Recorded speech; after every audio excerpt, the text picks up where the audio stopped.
Santorini. Chapter 1.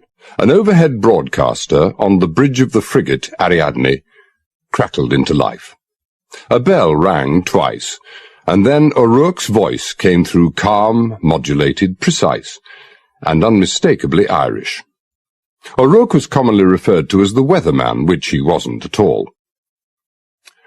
"Just picked up an odd-looking customer. 40 miles out, bearing 222.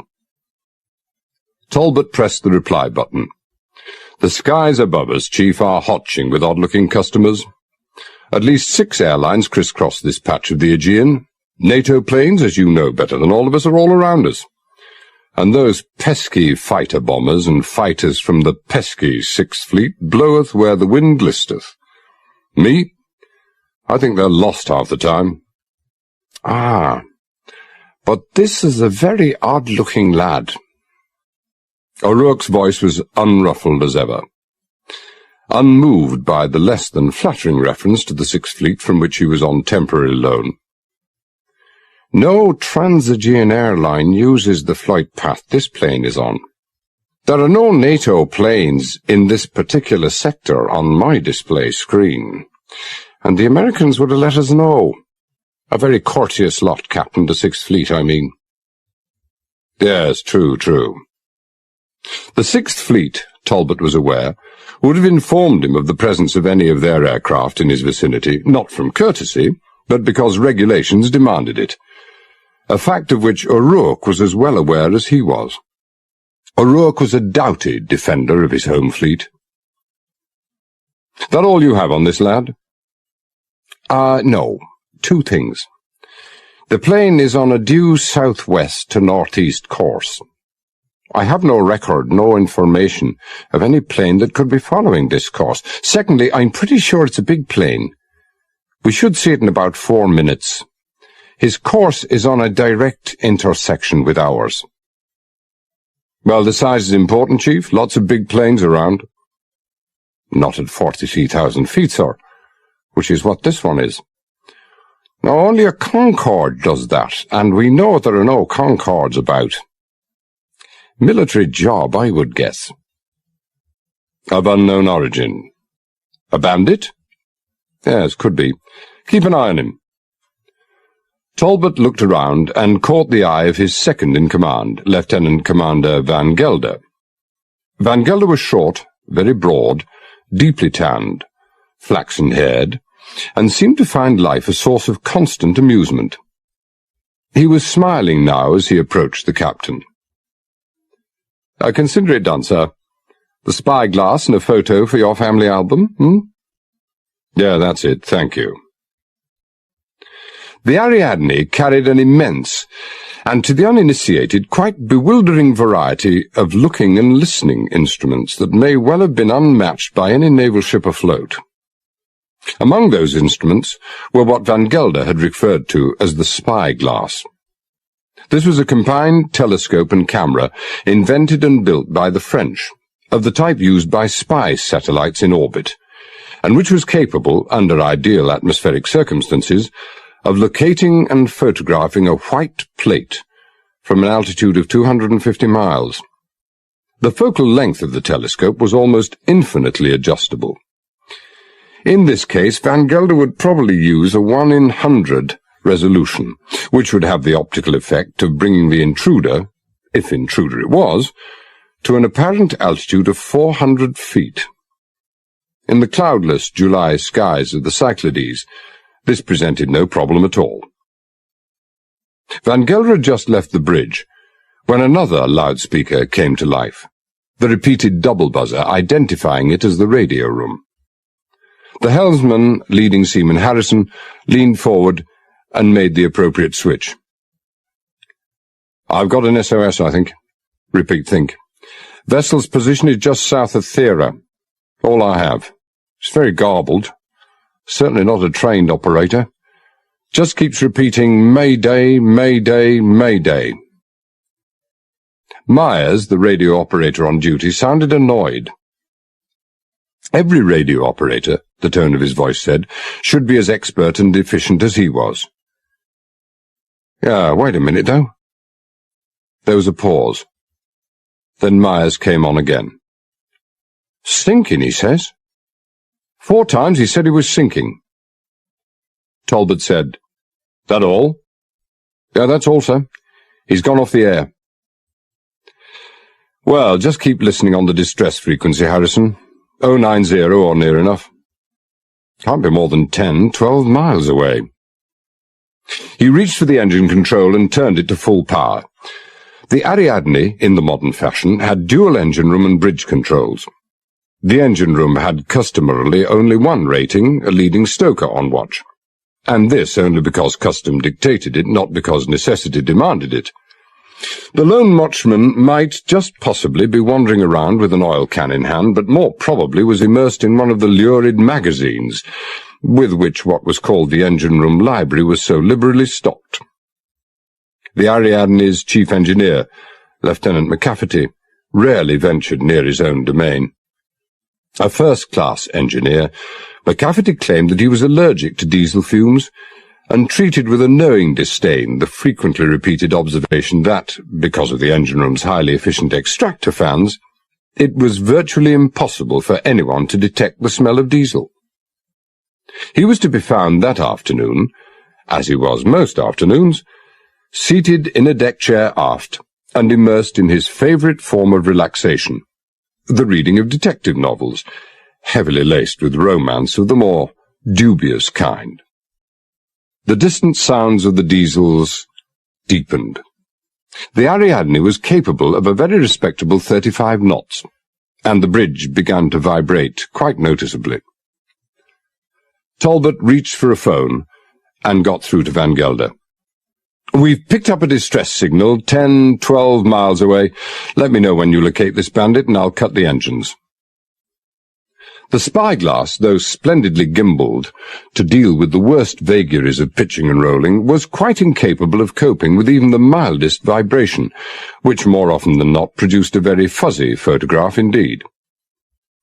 Talbot moved out to the port wing to join the lieutenant who stood there, a tall, thin young man with fair hair, thick pebbled glasses, and a permanently lugubrious expression. "Well, Jimmy, how do you fancy this? A may-be bandit and a sinking vessel at the same time. Should relieve the tedium of a long, hot summer's afternoon, don't you think?" The lieutenant looked at him without enthusiasm. Lieutenant the Lord James Denham, Talbot called him Jimmy for brevity's sake, seldom waxed enthusiastic about anything. "Well, I don't fancy it at all, Captain." Denham waved a languid hand. "Disturbs the even tenor of my ways." Talbot smiled. Denham was surrounded by an almost palpable aura of aristocratic exhaustion that had disturbed and irritated Talbot in the early stage of their acquaintanceship, a feeling that had lasted for no more than half an hour. Denham was totally unfitted to be a naval officer of any kind, and his highly defective eyesight should have led to his automatic disbarment from any navy in the world. But Denham was aboard the Ariadne, not because of his many connections with the highest echelons of society. Heir to an earldom, his blood was indisputably the bluest of the blue, but because, without question, he was the right man in the right place. The holder of 3 scientific degrees from Oxford, UCLA, and MIT, all summa cum laude, in electrical engineering and electronics. Denham was as close to being an electronics wizard as any man could ever hope to be. Not that Denham would have claimed to be anything of what he would have said to be the ridiculous kind. Despite his lineage and academic qualifications, Denham was modest and retiring to a fault. This reticence extended even to the making of protests, which was why, despite his feeble objections, he had been under no compulsion to go, he'd been dragooned into the Navy in the first place. He said to Talbot, "This, bandit, Captain." "Yeah, well, if it is a bandit. What do you intend to do about it?" "I don't intend to do anything about it." "Yeah, but if he is a bandit, well then, he's spying, isn't he?" Of course. Well, then... Well, what do you expect me to do, Jimmy? Bring him down? Or are you itching to try out this experimental laser gun you have with you? Oh, heaven forfend. Denham was genuinely horrified. I've never fired a gun in anger in my life. No, correction. I've never even fired a gun. If I wanted to bring him down, a teeny-weeny, heat-seeking missile would do the job very effectively. But we don't do things like that. We're civilized. Besides, we don't provoke international incidents and unwritten law. Sounds a very funny law to me. Not at all. When the United States or NATO play war games, as we're doing now, the Soviets track us very closely indeed, whether on land, sea, or air. Of course, we don't complain. We can't. When they're playing their game, we do exactly the same to them. It can admittedly have its awkward moments. Not so long ago, when the U.S. Navy were carrying out exercises in the Sea of Japan, and an American destroyer banged into and quite severely damaged a Russian submarine, which was monitoring things a little too closely. Oh. And that didn't cause what you just called an international incident? No, certainly not. Nobody's fault. Mutual apologies between the two captains, and the Russian was towed to a safe port by another Russian warship. Vladivostok, I believe it was. Oh, Talbot turned his head. Excuse me, that's the radio room call-up. Mars again, the speaker said. Delos. Name of the sinking vessel. Very brief message. Explosion, on fire, sinking fast. Keep listening, Talbot said. He looked at the helmsman, who already had a pair of binoculars to his eyes. You have it, Harrison? Oh, yes, sir. Harrison handed over the binoculars and twitched the wheel to port. Fire off the port bow. Talbot picked it up immediately. A thin, black column of smoke rising vertically, unwaveringly into the blue and windless sky. He was just lowering his glasses when the bell rang twice again. It was O'Rourke, the weatherman, or, more officially, the senior long-range radar operator. Lost him, I'm afraid. The bandit, I mean. I was looking at the vectors on either side of him to see if he had any friends, and when I came back, he was gone. Any ideas, Chief? Well, O'Rourke sounded doubtful. He could have exploded, but I doubt it. Yeah, so do I. We've had the spyglass trained on his approach bearing, and they'd have picked up an explosion for sure. Then he must have gone into a steep dive. A very steep dive. God knows why. I'll find him. The speaker clicked off. Almost at once a telephone rang again. It was Van Gelder. 222, sir. Smoke. Plane. Could be a bandit. Almost certainly is. The weatherman's just lost it off the long-range radar screen. It's probably a waste of time, but try to get that photograph anyway. He moved out onto the starboard wing and trained his glasses over the starboard quarter. He picked it up immediately. A heavy, dark plume of smoke, with, he thought, a glow of red at its centre. It was still quite high, at an altitude of 4,000 or 5,000 feet. He didn't pause to check how deeply the plane was diving or whether or not it actually was on fire. He moved quickly back into the bridge and picked up a phone. Sub-Lieutenant Cousteau, quickly. A brief pause. Henri? Captain. Emergency. Have the launch and the lifeboat slung outboard. Crews to stand by to lower, and then report to the bridge. He rang down to the engine room for slow ahead and then said to Harrison, Hard a port. Steer north. Denham, who had moved out onto the starboard wing, returned, lowering his binoculars. Well, even I can see that plane. It's not a plane, rather a huge streamer of smoke. Now, could that have been the bandit, sir? If it was a bandit? Must have been. Denham said, tentatively, I don't care much for his line of approach, sir. I don't care much for it myself, Lieutenant, especially if it's a military plane, and even more especially if it's carrying bombs of any sort. If you look, you'll see that we're getting out of its way. Evasive action. Denham hesitated and then said doubtfully, Well, as long as he doesn't alter course. Dead men don't alter courses. That they don't. Van Gelder had just returned to the bridge, and the man or the men behind the controls of that plane are surely dead. No point in my staying there, sir. Gibson's better with a spyglass camera than I am, and he's very busy with it. We'll have plenty of photographs to show you, but I doubt whether we'll be able to learn very much from them. Oh, it's as bad as that, is it? You weren't able to establish anything? Well, very little, I'm afraid. I did see the outer engine on the port wing, so it's a 4-engine jet. Civil or military, I've no idea. Just a moment, please.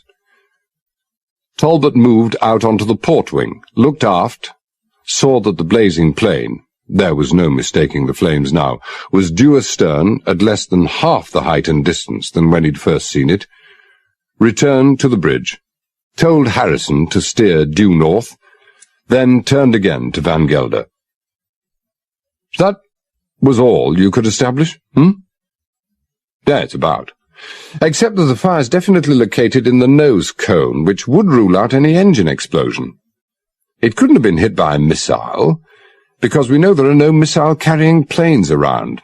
Even if there were a heat-seeking missile, the only type that could nail it at that altitude, would have gone for the engines, not the nose cone. It could only have been an up-front internal explosion. Talbot nodded, reached for a phone, asked the exchange for the sick bay, and was through immediately. Doctor, would you detail an SBA with first aid kit to stand by the lifeboat? He paused for a moment. I'm sorry, no time to explain. Come up onto the bridge. He looked aft, through the starboard wing doorway, turned and took the wheel from the helmsman. Take a look, Harrison, a good look. Harrison moved out onto the starboard wing, had his good look. It took him only a few seconds, returned, and took the wheel again. Awful. He shook his head. Oh, they're finished, sir, aren't they? So I would have thought. They're going to miss us by at least a quarter of a mile, maybe half. Harrison took another quick look through the doorway. This angle of descent, they should land, or rather hit the sea, a mile and a half ahead, unless by some fluke they carry on and hit the island. That would be curtain, sir. It would indeed. Talbot looked ahead through the forward screens. Thera Island was some 4 miles distant, with Cape Akrotiri lying directly to the north, and Mount Elias, the highest point of the island, it was close on 2,000 feet, to the northeast. Between them, but about 5 miles further distant, a tenuous column of bluish smoke, hardly visible against a cloudless sky, hung lazily in the air. This marked the site of Thera Village, the only settlement of any size on the island. But the damage would be limited to the plain. The southwest of the island is barren. I don't think anybody lives there. Well, what are we going to do, sir? Stop over the point where it goes down? Something like that. You can handle it yourself. Or maybe another quarter or half a mile further on along the line he was taking. We'll have to wait and see. Fact is, Harrison, I know no more about it than you do. It may disintegrate on impact, or, well, if it survives that, it may carry on some distance underwater. Though not for far, I should think. Not if its nose has gone. And number one, this to Van Gelder, what depths do we have here? Well, I know the 5-fathom mark is about half a mile offshore along the south of the island. Beyond that, it shelves pretty steeply. I'll have to check in the chart room. At the moment, I'd guess we're in 200 to 300 fathoms. You want a sonar check, sir? Yeah, please. Van Gelder left, brushing by Sub-Lieutenant Cousteau as he did. Cousteau, barely in his 20s, was a happy-go-lucky youngster, always eager and willing, and a more than competent seaman. Talbot beckoned him out onto the starboard wing. "Have you seen it, Henri?" "Oh, yes, sir." Cousteau's normal cheerfulness was in marked abeyance. He gazed in unwilling fascination at the blazing, smoking plane, now directly abeam and at an altitude of under 1,000 feet. What a damnable, awful thing. "Aye, it's not nice." They'd been joined by Surgeon Lieutenant Commander Andrew Grierson. Grierson was dressed in white shorts and a flowing, multicoloured Hawaiian shirt, which he doubtless regarded as the correct dress of the day for the summer Aegean. "So this is why you wanted Moss in his first aid box." Moss was the leading sickbay attendant. "I'm thinking maybe I should be going myself." Grierson was a West Highland Scot, as was immediately evident from his accent, an accent which he never attempted to conceal, for the excellent reason that he saw no earthly reason why he ever should. "If there are any survivors, which I consider bloody unlikely, I know something about decompression problems which Moss doesn't." Talbot was conscious of the increased vibration beneath his feet. Harrison had increased speed and was edging a little to the east. Talbot didn't even give it a second thought. His faith in his senior quartermaster was complete. "I'm sorry, Doctor, but I've got more important things for you to do." He pointed to the east. "Look under the trail of smoke to the plane's left." "Ah, I see it. I should have seen it before." Somebody sinking for a fiver?" "Indeed. Something called the Delos, a private yacht, I should imagine, and, as you say, sinking. Explosion and on fire. Pretty heavily on fire, too, I would think. Burns, injuries." "Yeah, we'll live in troubled times," Grierson said. Grierson, in fact, lived a singularly carefree and untroubled existence, but Talbot thought it was hardly the time to point this out to him. "The plane's silent, sir," Cousteau said. "The engines have been shut off." "Survivors, you think?" "No, I'm afraid not. The explosion may have destroyed the controls, in which case I imagine the engines shut off automatically." "Disintegrate or dive?" Grierson said. Daft question. "We'll know all too soon." Van Gelder joined them.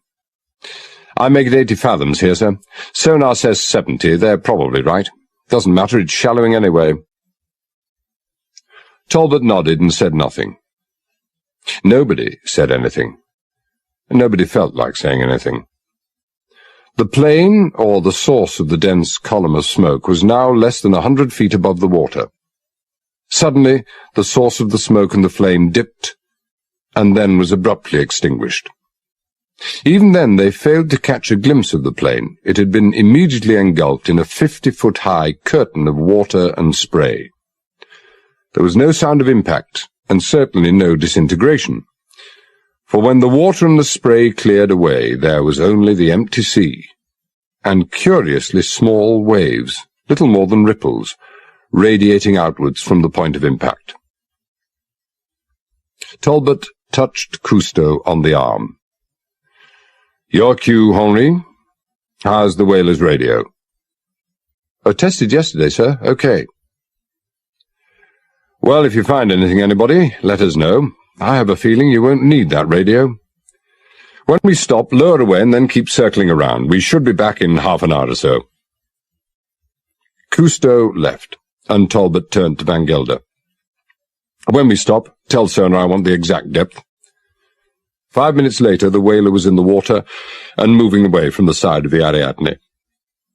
Talbot rang for full power and headed east.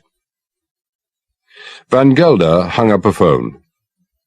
30 fathoms, Sonar says, give or take a fathom." "Thanks. Doctor?" "Oh, 180 feet, Grierson said. "I don't even have to rub my chin over that one. The answer is no. Even if anybody could escape from the fuselage, which I think would be impossible in the first place, they'd die soon after surfacing. Divers' bends, burst lungs. They wouldn't know that they'd have to breathe out all the way up. A trained, fit submariner, possibly with breathing apparatus, might do it. There'd be no fit, trained submariners aboard that plane. Questions academic, anyway. No, I agree with you, Captain. The only men aboard that plane are dead men. Talbot nodded and reached for a phone. Myers, signal to General Carson. Unidentified 4-engine plane crashed in sea 2 miles south of Cape Akrotiri, Thera Island, 14-15 hours. Impossible to determine whether military or civilian. First located altitude, 43,000 feet. Apparent cause, internal explosion. No further details available at present. No NATO planes reported in vicinity. Have you information? Sylvester. Send code B. Yeah, Wilcosa. Where do I send it? Rome. Wherever he is, he'll have it 2 minutes later. Grayson said, Well, yes. If anyone knows, he should. Carson was the CNC Southern European NATO. He lifted his binoculars and looked at the vertical column of smoke, now no more than 4 miles to the east. Yes, it's a yacht, as you say, and making quite a bonfire. If there's anyone still aboard, they're going to be very warm indeed. Are you going alongside, Captain? Alongside. Talbot looked at Denham. What's your estimate of the value of the electronic gear we have aboard? Oh, 20 million, maybe 25, a lot, anyway. Well, there's your answer, Doctor. That thing's gone bang once already. It can go bang once again. I am not going alongside. You are, in the launch. That's expendable. The Ariadne is not. Well, thank you very much. And what intrepid soul— Oh, I'm sure number 1 here will be delighted to ferry you across. Ah! Number 1, have your men wear overalls, gloves, and flash masks. Injuries from burning diesel can be very unpleasant indeed. And you? I'll go to prepare myself for self-immolation. And don't forget your lifebelts. Grayson didn't deign to answer. They had halved the remaining distance to the burning yacht when Talbot got through to the radio room again. Message dispatched? Yeah, dispatched and acknowledged. Anything more from the Delos? No, nothing. Delos, Denham said. Now that's about 80 miles north of here. Alas, the Cyclades will never be the same again for me. Denham sighed. Electronics specialist or not, he regarded himself primarily as a classicist, and indeed he was totally fluent in reading and writing both Latin and Greek. He was deeply immersed in their ancient cultures, as the considerable library in his cabin bore testimony. He was also much given to quotations, and he quoted now. The Isles of Greece, the Isles of Greece, where burning Sappho loved and sung, where grew the arts of war and peace, where Delos rose and Phoebus sprung. Eternal summer— Yes, your point is taken, Lieutenant, Talbot said. We'll cry tomorrow. In the meantime, let's address ourselves to the problem of those poor souls on the forecastle. I count 5 of them. So do I. Denham lowered his glasses. What's all the frantic waving for? Surely to God they can't imagine we haven't seen them. Oh, they've seen us, all right.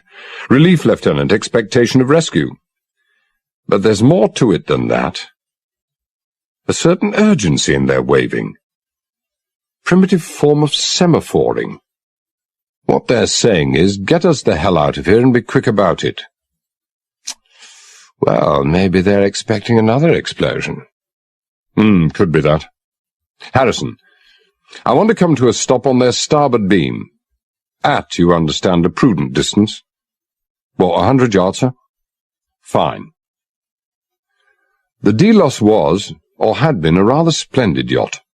A streamlined 80-footer, it was obvious that it had been, until very, very recently, a dazzling white. Now, because of a combination of smoke and diesel oil, it was mainly black. A rather elaborate superstructure consisted of a bridge, saloon, a dining room, and what may or may not have been a galley. The still dense smoke and flames rising 6 feet above the poop deck indicated the source of the fire, almost certainly the engine room.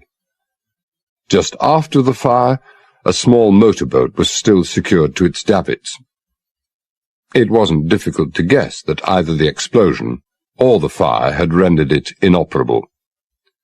Talbot said, "That's rather odd, don't you think, Lieutenant?" Odd?" Denham said carefully. "Yes. You can see that the flames are dying away. One would have thought that that would reduce the danger of further explosion." Talbot moved out on the port wing. "And you will have observed that the water level is almost up to the deck." "Well, I can see she's sinking." "Indeed. If you were aboard a vessel that was either going to go up or drag you down when it sank, what would your natural reaction be?" "Well, to be elsewhere, sir. But I can see that their motorboat has been damaged." "Yes, agreed, but a craft that size would carry alternative life-saving equipment, if not a Carley float, and certainly an inflatable rubber dinghy. And any prudent owner would carry a sufficiency of lifebelts and life jackets for the passengers and crew. I can even see 2 lifebelts in front of the bridge. But they haven't done the obvious thing and abandoned ship. I wonder why." "Well, I've no idea, sir. But it is damned odd. When we've rescued those distressed mariners and brought them aboard, you, Jimmy, will have forgotten how to speak Greek." "Ah, but I will not have forgotten how to listen in Greek?" "Precisely." "Commander Talbot, you have a devious and suspicious mind." "It goes with the job, Jimmy, it goes with the job." Harrison brought the Ariadne to a stop, off the starboard beam of the Delos, at the agreed 100 yards distance. Van Gelder was away at once, and was very quickly alongside the forecastle of the Delos. 2 boat hooks around the guardrail stanchions held them in position. As the launch and the bows of the sinking yacht were now almost level, it took only a few seconds to transfer the 6 survivors. Another had joined the group of 5 that Talbot had seen, aboard the launch. They were indeed a sorry and sadly bedraggled lot, so covered in diesel and smoke that it was quite impossible to discriminate among them on the basis of age, sex, or nationality. Van Gelder said, "Any of you here speak English?" "We all do." The speaker was short and stocky, and that was all that could be said of him in the way of description. "Some of us just a little, but enough." The voice was heavily accented, but readily understood. Van Gelder looked at Grierson. "Any of you injured? Any of you burnt?" Grierson said. All shook their heads or mumbled a negative. Well, there's nothing here for me, number 1. Hot showers, detergent, soap, not to mention a change of clothing." Who's in charge here?" "I am." It was the same man. "Anybody left on board?" 3 men, I'm afraid. They won't be coming with us." "Oh, you mean they're dead?" The man nodded. "I'll check." "No, no." His oil-soaked hand gripped Van Gelder's arm. "It is too dangerous, far too dangerous. I forbid it." "You forbid me nothing." When Van Gelder wasn't smiling, which wasn't often, he could assume a very discouraging expression indeed. The man withdrew his hand. "Where are those men?"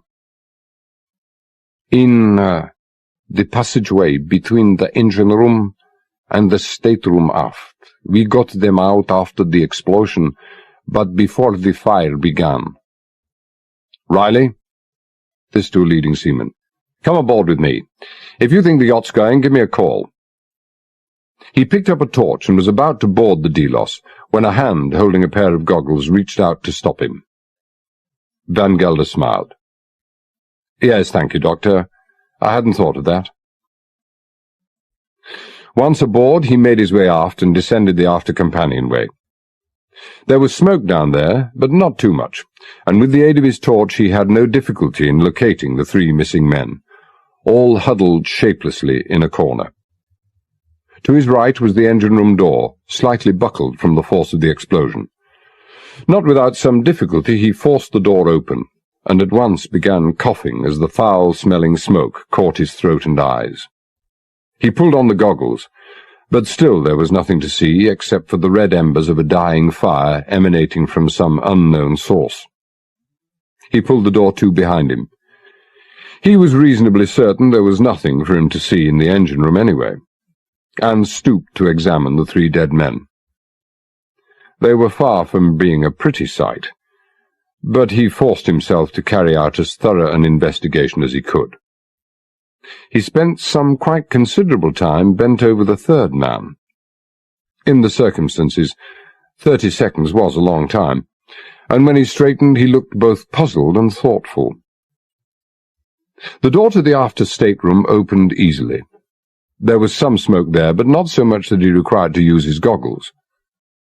The cabin was luxuriously furnished and immaculately tidy, a condition which Van Gelder very rapidly altered.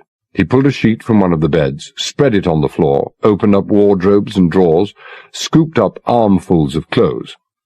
There was no time to make any kind of selection, and even if there had been, he would have been unable to pick and choose. They were all women's clothing.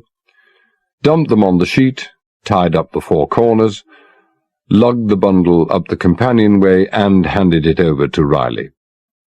"I'll put this in the launch. I'm going to have a quick look at the forward cabins. I think the steps will be at the forward end of the saloon under the bridge." "I think you should hurry, sir." Van Gelder didn't answer. He didn't have to be told why he should hurry. The sea was already beginning to trickle over onto the upper deck. He passed into the saloon, found the companionway at once, and descended to a central passage. He switched on his torch. There was, of course, no electrical power left. There were doors on both sides, and one at the end. The first door to port opened up into a food store. The corresponding door to starboard was locked. Van Gelder didn't bother with it. The Delos didn't look like the kind of craft that would lack a commodious liquor store. Behind the other doors lay 4 cabins and 2 bathrooms. All were empty. As he'd done before, Van Gelder spread out a sheet.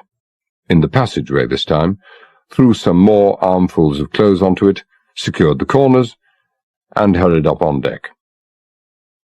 The launch was no more than 30 yards away, when the Delos, still on even keel, slid gently under the surface of the sea. There was nothing dramatic to mark its going, just a stream of air bubbles that became gradually smaller, and ceased altogether after about 20 seconds. Talbot was on deck when the launch brought back the 6 survivors. He looked in concern at the woebegone and bedraggled figures before him. "Well, my goodness, what a state you people are in. Is this the lot, number 1? "Yes, those that survived, sir. 3 died. Impossible to get their bodies out in time." He indicated the figure nearest to him. "This is the owner." "Andropoulos," the man said. "Spiros Andropoulos. You are the officer in charge?" "Commander Talbot." "My commiserations, Mr. Andropoulos." "And my thanks, Commander. We are very deeply grateful." "Well, with respect, sir, that can wait. First things first, and the very first thing is to get yourselves cleaned up immediately." And changed. The problem, clothes. Well, we'll find some." "Oh, clothing we have," Van Gelder said. He pointed at the 2 sheet-wrapped packages. "Ladies, gentlemen?" "Well, I mentioned in dispatches for that one, number 1. "You said ladies?" "2, Commander," Andropoulos said. He looked at the 2 people standing by him. "My niece and her friend." Well, should apologize, I suppose, but it's difficult to tell in the circumstances." "My name is Shariel." The voice was unmistakably feminine. Irene Sharial. This is my friend Eugenia. We could have met under happier circumstances. Lieutenant Denomere will take you to my cabin. The bathroom is small, but it's adequate.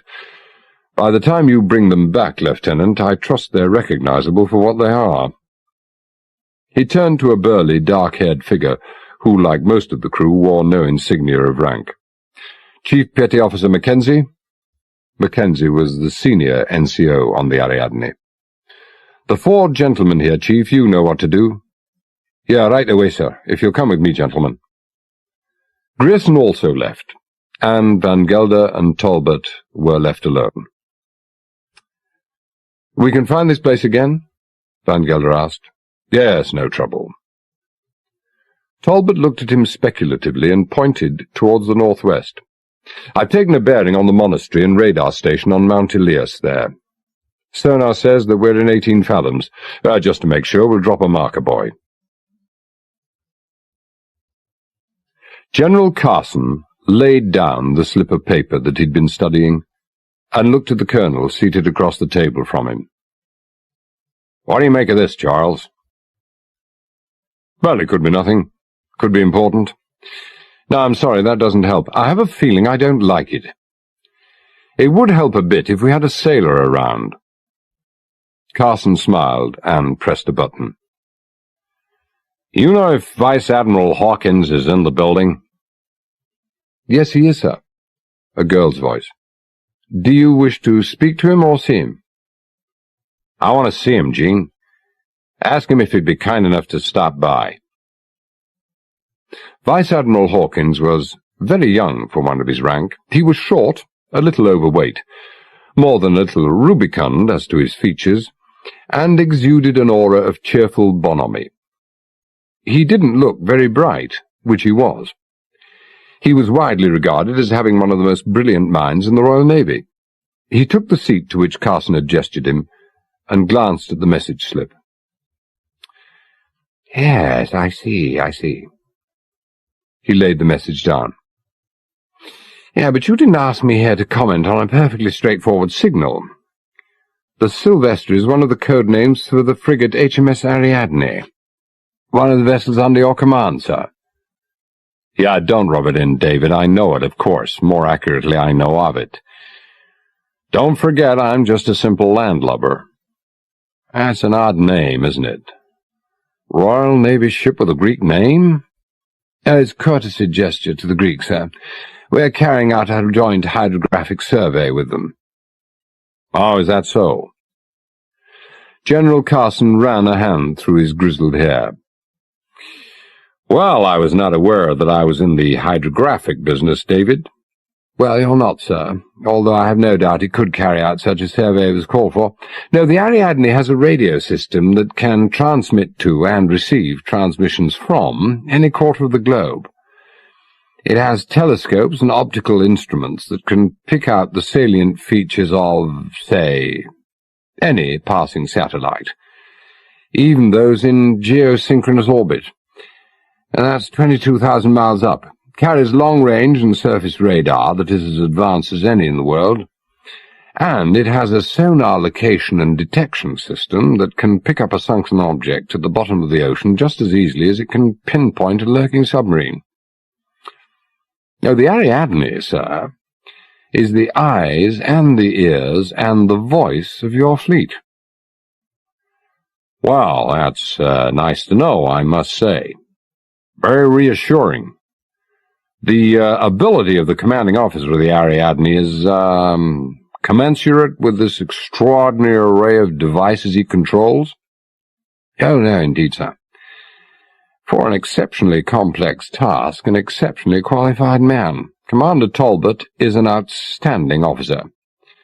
Hand-picked for the job. Who picked him? I did. I see. Well, that terminates this line of conversation very abruptly. Carson pondered briefly. I think, Colonel, that we should ask General Simpson about this one. Simpson, the overall commander of NATO, was the only man who outranked Carson in Europe. Well, I don't see what else we can do, sir. You would agree, David? Well, no, General, no. I think you'll be wasting your time. If you don't know anything about this, then I'm damn sure General Simpson doesn't know anything either. This is not an educated guess. Call it a completely uneducated guess, but I have an odd feeling. This is one of your planes, sir. An American plane. A bomber, almost certainly, perhaps not yet off the secret list. It was, after all, flying at an uncommon height. Yeah, the Ariadne could have been an error. The Ariadne does not make mistakes. My job and my life on it. The flat, unemotional voice carried complete conviction. Commander Talbot is not the only uniquely qualified man aboard. There are at least 30 others in the same category. We have, for example, an electronics officer so unbelievably advanced in his speciality that none of your much-vaunted high-technology whiz-kids in Silicon Valley would even begin to know what he's talking about. Carson raised a hand. Point taken, David, point taken. So, an American bomber. A very special bomber because it must be carrying a very special cargo. What would you guess that to be? Hawkins smiled faintly. Well, I'm not yet in the ESP business, sir. People or goods. Very secret, very important goods, or very secret and very important people. Now, there's only one source that can give you the answer, and it might be pointed out that their refusal to divulge this information might put the whole future of NATO at risk, and that the individual ultimately responsible for the negative decision would be answerable directly to the President of the United States. One doesn't imagine that the individual concerned would remain in a position of responsibility for very much longer. Carson sighed. If I may speak in a spirit of complaint, David, I might point out that it's easy for you to talk, and even easier to talk tough. You're a British officer, I'm an American. I do appreciate that, sir. Carson looked at the colonel, who remained silent for a couple of moments and then nodded slowly twice. Carson reached for the button on his desk. Jean? Sir? Get me the Pentagon. Immediately.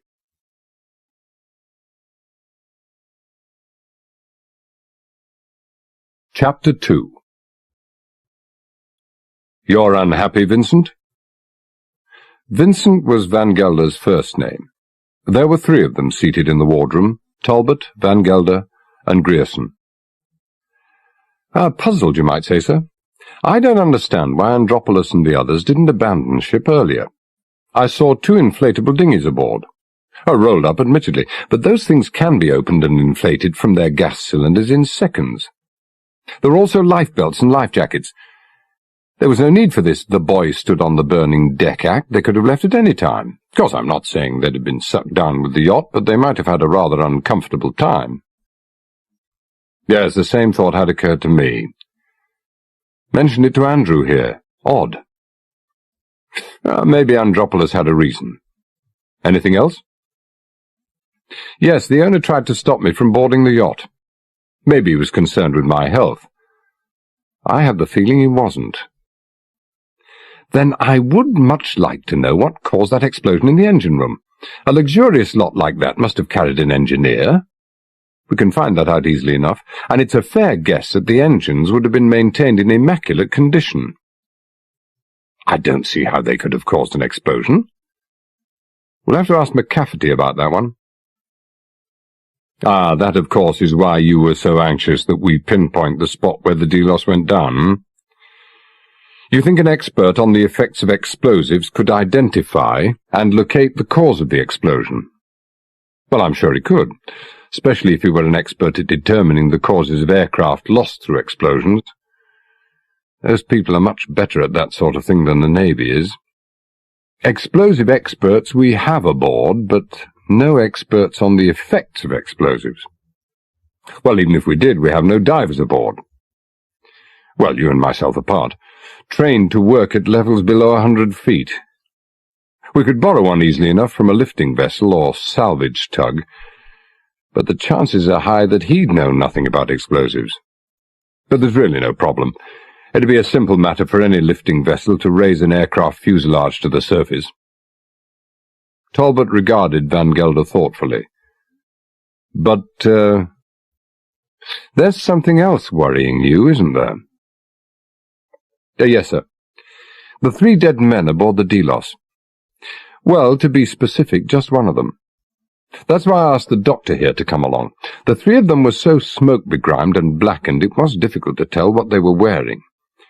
But 2 of them appeared to be dressed in white, while the 3rd was in a navy blue overall. An engineer wouldn't wear whites. Well, I admit our engineer, Lieutenant McCafferty, is a dazzling exception, but he's a one-off case. He never goes near his engines anyway. In any event, I assumed the man in the overalls was the engineer, and he was the one who caught my attention. He had a vicious gash on the back of his head, as if he'd been blown backwards against a very hard, very sharp object. Grayson said, "Or been struck by a very hard, sharp object, Well, either way, I suppose. I wouldn't know. I'm afraid I'm a bit weak on the forensic side." Had his occiput been crushed? But the back of his head, no. At least I'm reasonably certain it hadn't been. I mean, it would have given, wouldn't it? Or been squashy. No, it wasn't like that. A blow like that. It should have caused massive bruising. Did you see any? It's difficult to say. He had fairly thick hair, but it was fair. No, I don't think there was any. Had it bled a lot? He hadn't bled at all, I'm quite sure of that. You didn't notice any holes in his clothing? Not that I could see. Oh, he hadn't been shot, if that's what you're asking. And that's what I think you're asking. Who'd want to shoot a dead man? His neck was broken. Indeed.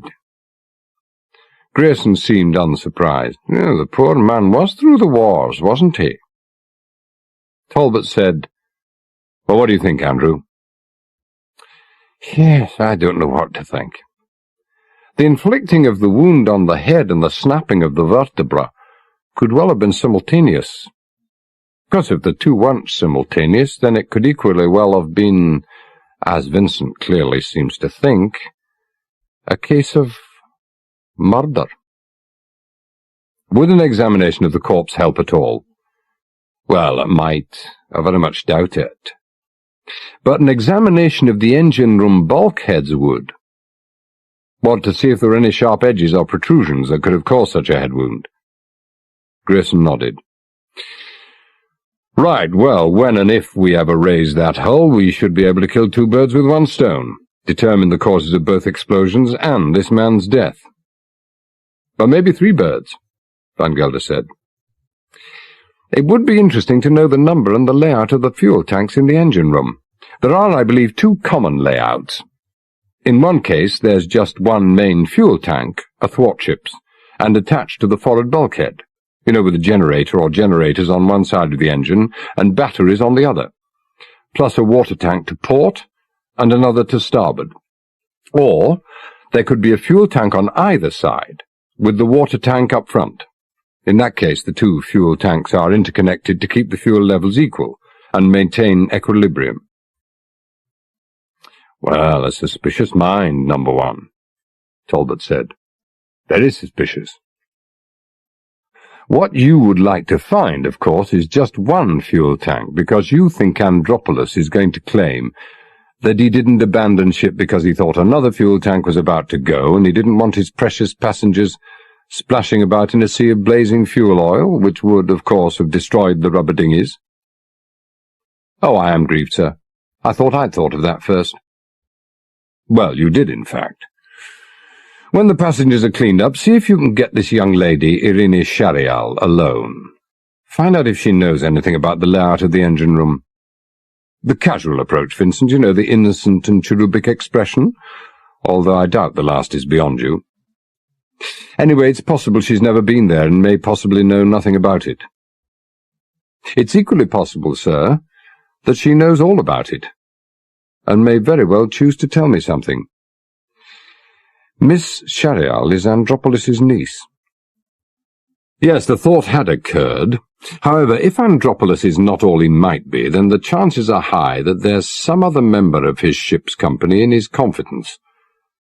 And I would have thought that that would be a man. I don't say that because you know what the Greeks are like, because I don't know what the Greeks are like. And we mustn't forget that Andropolis may be as innocent as the driven snow, and that there's a perfectly rational explanation for all that's happened. Well, anyway, it'd do no harm to try, and you never can tell, Vincent. She might turn out to be a classic Greek beauty. From the fact that the whaler was lying stopped in the water, and that Cousteau, his hand resting idly on the tiller, appeared to be expressing no great degree of interest in anything, it was obvious that his wait had been a vain one, a fact he confirmed on his arrival on the bridge. Talbot called the sonar room. "You've pinpointed the location of the plane?" "Oh, yes, sir. We're sitting exactly above it. Depth registered is 18 fathoms. That's the echo from the top of the fuselage. Probably lying in about 20 fathoms. It's lying in the same direction as it was flying when it came down, northeast to southwest. Picking up some rather odd noises down here, sir. Would you care to come down?" "Yes, I will." For reasons best known to himself, Halsman, the senior sonar operator, preferred not to discuss it over the open line. "A minute or two." Talbot turned to Van Gelder. "Have Mackenzie put down a marker buoy about amidships. Tell him to lower the weight gently. I don't want to bump too hard against the plane's fuselage in case we do actually come into contact with it. When that's been done, I want to anchor. 2 anchors. A stern anchor to the northwest, about 100 yards distant from the buoy, and then a bow anchor a similar distance to the southeast." "Yes, sir. May I suggest the other way round?" "Of course you're right. I'd forgotten about our old friend. Taking a holiday today, isn't it? The other way round, of course." The old friend to which he referred, and which Van Gelder clearly had in mind, was the Meltemi wind, referred to as the Etesian in British sailing directions. In the Cyclades in the summer months, and indeed in most of the Aegean, it blew steadily, but usually only in the afternoon and early evening, from the northwest. If it did start up, the Ariadne would ride more comfortably if it were bows on to it. Talbot went to the sonar room, which was only 1 deck down and slightly aft. The sonar room was heavily insulated against all outside noise and dimly lit by subdued yellow lighting. There were 3 display screens, 2 sets of control panels, and over and above all a considerable number of heavily padded earphones. Halsman caught sight of him in an overhead mirror. There were any number of such mirrors around. Speaking, as well as any other kind of sound, was kept to a minimum in the sonar room, removed his earphones, and gestured to the seat beside him. "Those earphones, sir. I thought you might be interested in listening for a minute." Talbot sat and clamped the earphones on. After about 15 seconds he removed them, and turned to Halsman, who had also removed his. "But I can't hear a damn thing." "Now, with respect, sir, when I said a minute, I meant just that, a minute. First of all, you have to listen until you hear the silence, and then you'll hear it." "Well, whatever that means, I'll try it." Talbot listened again, and just before the allotted minute was up, he leaned forward and creased his brow. After another 30 seconds, he removed the headset. "There's a ticking sound." "Strange, Halsman, you were right. First you hear the silence, and then you hear it. Tick, tick, tick, once every 2 or 3 seconds. Very regular, very faint. You're certain that comes from the plane?" "Oh, I have no doubt, sir." You ever heard anything like it before? No, sir. I spent hundreds of hours, more likely thousands, listening to sonar, ASDICs, hydrophones. This is something quite new on me. Yes, I've got pretty good hearing, but I had to wait almost a moment before I could imagine I could hear anything. It's very, very faint, isn't it? Yes, it is. I had to turn the hearing capacity up to maximum before I stumbled on it. Not a practice I would normally follow or recommend. I mean, in the wrong circumstances, you can get your eardrums blasted off. Now, why is it so faint? Well, the source of the sound may be very faint to begin with. I've been thinking about this, sir. Well, I've had nothing else to think about. It's either a mechanical or electrical device. In either case, it has to be inside a sealed or waterproof casing. Now, a mechanical device could, of course, operate in water, even if it was totally submerged, but operating in water would dampen out the sound almost completely. An electrical device would have to be totally sealed against seawater. The plane's own electrical system, of course, has ceased to function, so it would have to have its own supply system, almost certainly battery-powered. In either event, mechanical or electrical, the sound impulses would have to pass through the waterproof casing, after which they must pass through the fuselage of the plane. Have you any idea as to what it might be? No, none whatsoever. It's a 2.5-second sequence. I've timed it. I know of no watch or clock movement that follows that sequence. Do you, sir? No, I don't. You think it could be some sort of timing device? Well, I thought about that too, sir, but I put it out of my mind. Halsman smiled. Maybe I'm prejudiced against that idea because of all those cheap and awful video film cassettes we have on board with all their special effects and pseudo-science. All I know for sure, sir, is that we have a mysterious plane lying on the seabed there. Lord only knows what mysterious kind of cargo it was carrying. Yes, agreed. Well, I think we'd better leave it at that for the moment. Have one of your boys monitor it, once, say, in every 15 minutes.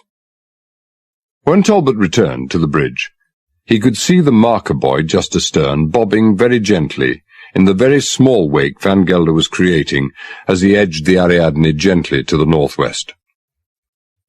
Very soon he stopped, juggled the engines to and fro until he reckoned the bows were 100 yards distant from the buoy, had the anchor dropped, then moved just as slowly astern, the anchor chain being paid out as he went. Soon the stern anchor had been paid out, and the Ariadne was back to where she'd started, the buoy nudging the midship's port side. Neatly done, Talbot said. Tell me, number one, how are you on puzzles? Oh, useless. Even the simplest crossword baffles me. Well, no matter. We're picking up a strange noise on the sonar. Maybe you'd like to take a turn along there, perhaps even identify it. It baffles me. Yeah, consider it done. Back in 2 or 3 minutes. 20 minutes elapsed before he returned to the bridge, where Talbot was now alone.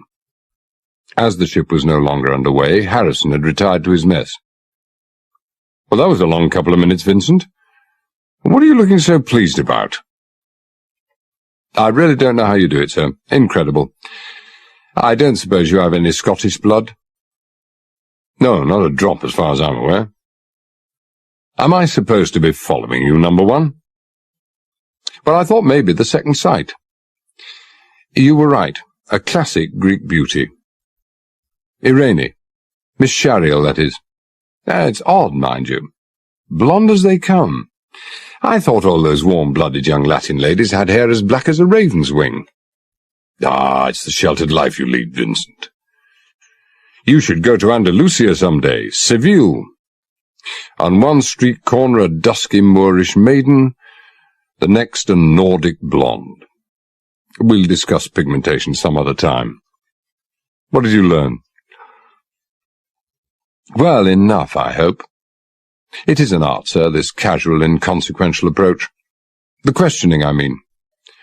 Now, she seems honest and open enough, not ingenuous, if you know what I mean, but quite straightforward. Certainly didn't give the impression of having anything to hide. Says she doesn't know the engine room well, but she's been there a couple of times. Now, we came to the question of fuel oil. I was just wondering out loud, natural curiosity, I hope she thought, as to what could have caused the explosion. It seems I was wrong when I said there were just two common ways of arranging fuel and water tanks. Seems there's a third. Two big tanks on either side of the engine. One fuel, one water. How big, I don't know. She was a bit vague about that. Well, there's no reason why she should know. But at least thousands of litres, she says. If there was a spare fuel tank, she didn't know about it. I look forward, sir, to hearing Mr. Andropoulos justifying his decision not to abandon ship. Yes, so do I. Should be interesting. Anyway, congratulations, a good job. Oh, no hardship, sir. Van Gelder scanned the sea around. It's odd, don't you think so? I mean, are we the only ones who heard the SOS? I would have thought the horizon would have been black with converging vessels by this time. Well, it's not so strange, really. Nearly all the vessels around at this time of year are private yachts and fishermen. Lots of them don't carry any radio at all, and even those who do almost certainly wouldn't be permanently tuned to the distress frequency. But we are. This time I'm ahead of you. The Delos, or at least Andropoulos, knew that we would be permanently tuned to the distress frequency. That we are automatically alerted by a bell or buzzer whenever the distress frequency is energized. Now, this presupposes two things. He knew we were a naval vessel, and he also knew that we were in the vicinity. You realize what you're saying, sir? I'm sorry, I didn't mean it to sound that way, but the implications, sir, I must say I really don't like those at all. No, neither do I. Opens up all sorts of avenues of interesting speculation, doesn't it? He turned as Mackenzie came onto the bridge. Well, how are our oil-stained survivors, Chief? Clean, sir, and in dry clothes. I don't think any of them will make the list of the 10 best-dressed men. He looked at Van Gelder. I gather you didn't have too much time, sir, for the selection and careful matching up of clothes. They are a bit of an odd sight, I must say, but they're respectable enough. I knew you'd want to see them, Captain. Mr. Andropoulos seems very anxious to see you, and I know you don't like unauthorized people on the bridge, so, I took the liberty of putting the 4 gentlemen and the 2 young ladies in the wardroom. I hope that's all right, sir. Yes, fine. You might ask the Surgeon Commander and Lieutenant Denham to join us there. Oh, and send a couple of your boys up here to keep a lookout. Who knows? Our radar might have a day off. The 6 survivors from the Delos were standing around rather awkwardly, not talking, when Talbot and Van Gelder reached the wardroom. The 4 men, as Mackenzie had suggested, did present rather an odd spectacle. They looked rather as if they'd just raided an old clothes shop, few of the items of their clothing being a match, and for the most part fitting only when they touched. In striking contrast, both girls were immaculately clad, dressed in white blouses and white skirts. They could have stepped straight from the pages of Vogue. "No, please," Talbot said. "All of you be seated. Now, before we talk, I suggest we get our priorities right. First things first. You've had a harrowing experience and a lucky escape. I suggest you'll not take amiss the suggestion of a suitable restorative." He pressed a bell, and the steward entered. Jenkins, refreshments. Find out what they'd like." Jenkins did so, and left. "Right now, I'm the captain," Talbot said. "Talbot. This is Lieutenant Commander Van Gelder." "Ah." The door had opened. "And this is Surgeon Commander Grierson, whom you have met, and whose services you fortunately didn't require. And Lieutenant Denham." He looked at the short, stocky man seated before him. "I take it that you, sir, are Mr. Andropoulos, the owner?" "I am, Commander, I am." Andropoulos had black hair, black eyes, white teeth, and a deeply tanned complexion. He looked as if he hadn't shaved that morning, but then he would always look as if he hadn't shaved that morning. He leapt to his feet, took Talbot's hand, and shook it vigorously.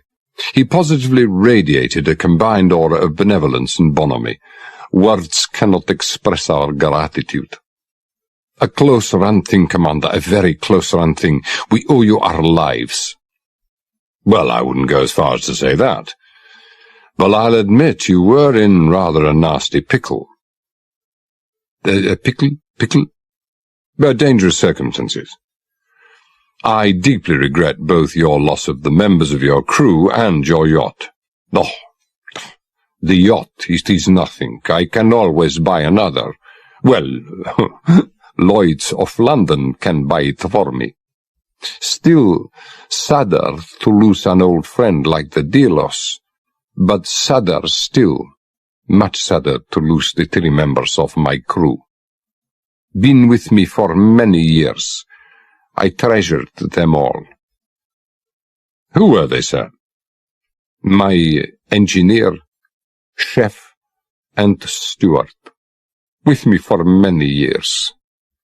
Andropoulos shook his head. "They will be sadly missed."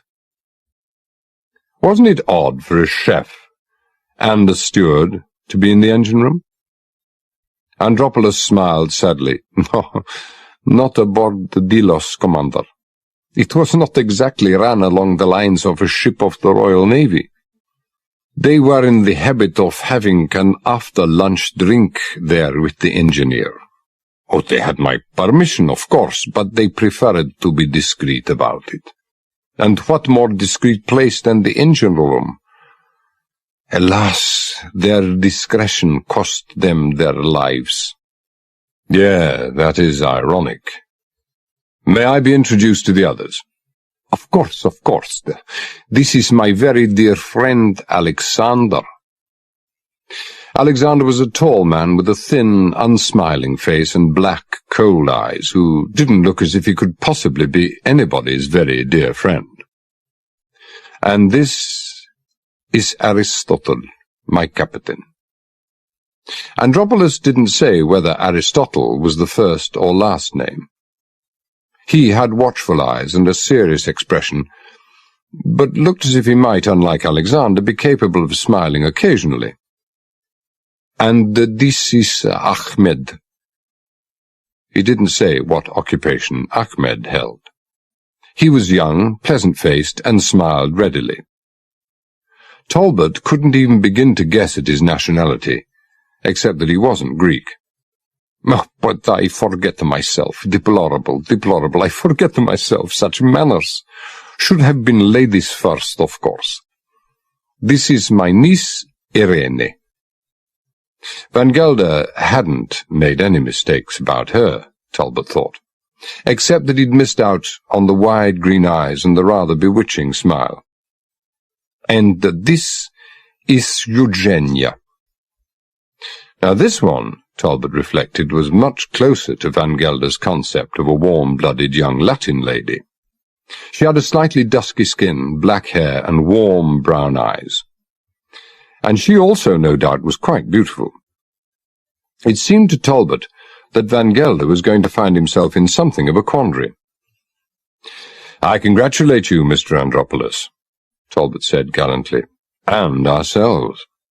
Certainly the loveliest passengers we've ever had aboard the Ariadne."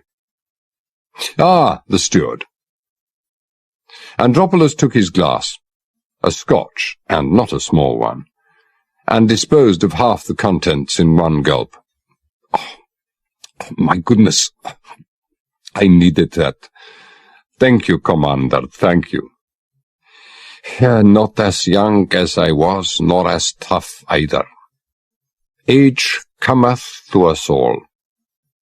He quaffed the rest of his drink and sighed. Talbot said, Well, Jenkins, another for Mr. Andropoulos, a slightly larger measure this time. Jenkins looked at him expressionlessly, closed his eyes momentarily, and left.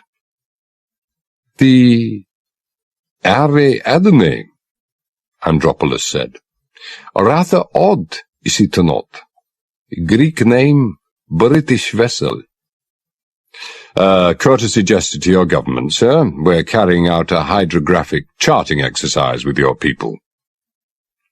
Talbot saw no point in mentioning that the Ariadne had never carried out a hydrographic exercise in its life, and that the ship had been called Ariadne to remind the Greeks that it was a multinational vessel, and to persuade a wavering Greek government that perhaps NATO wasn't such a bad thing after all. Hydrographic, you say? Is that why we are moored fore and aft? A fixed platform for taking bearings? A fixed platform, yes. But in this instance, the purpose is not hydrographic.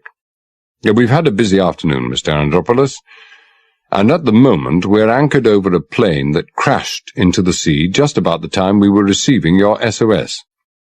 A plane? Crashed? Good God! What kind of a plane? Oh, we have no idea. It was so wreathed in smoke that it was impossible to distinguish any important features. But surely, don't you think it was a big plane? It may have been. Whoa, but it could have been a big jet. Maybe hundreds of passengers. If Andropoulos knew it wasn't a jet carrying hundreds of passengers, his face wasn't saying so. It's always possible. Talbot saw no point in telling Andropoulos that it was almost certainly a bomber, and equally certainly not carrying hundreds of passengers. You mean to tell me that you left the area to come to our aid? Well, it's a reasonable enough decision, I think. We were pretty certain there were people alive aboard the Delos, and we were also pretty certain that there was no one alive aboard that plane. But there could have been survivors aboard that plane. I mean, you were not there to see. Mr. Andropoulos.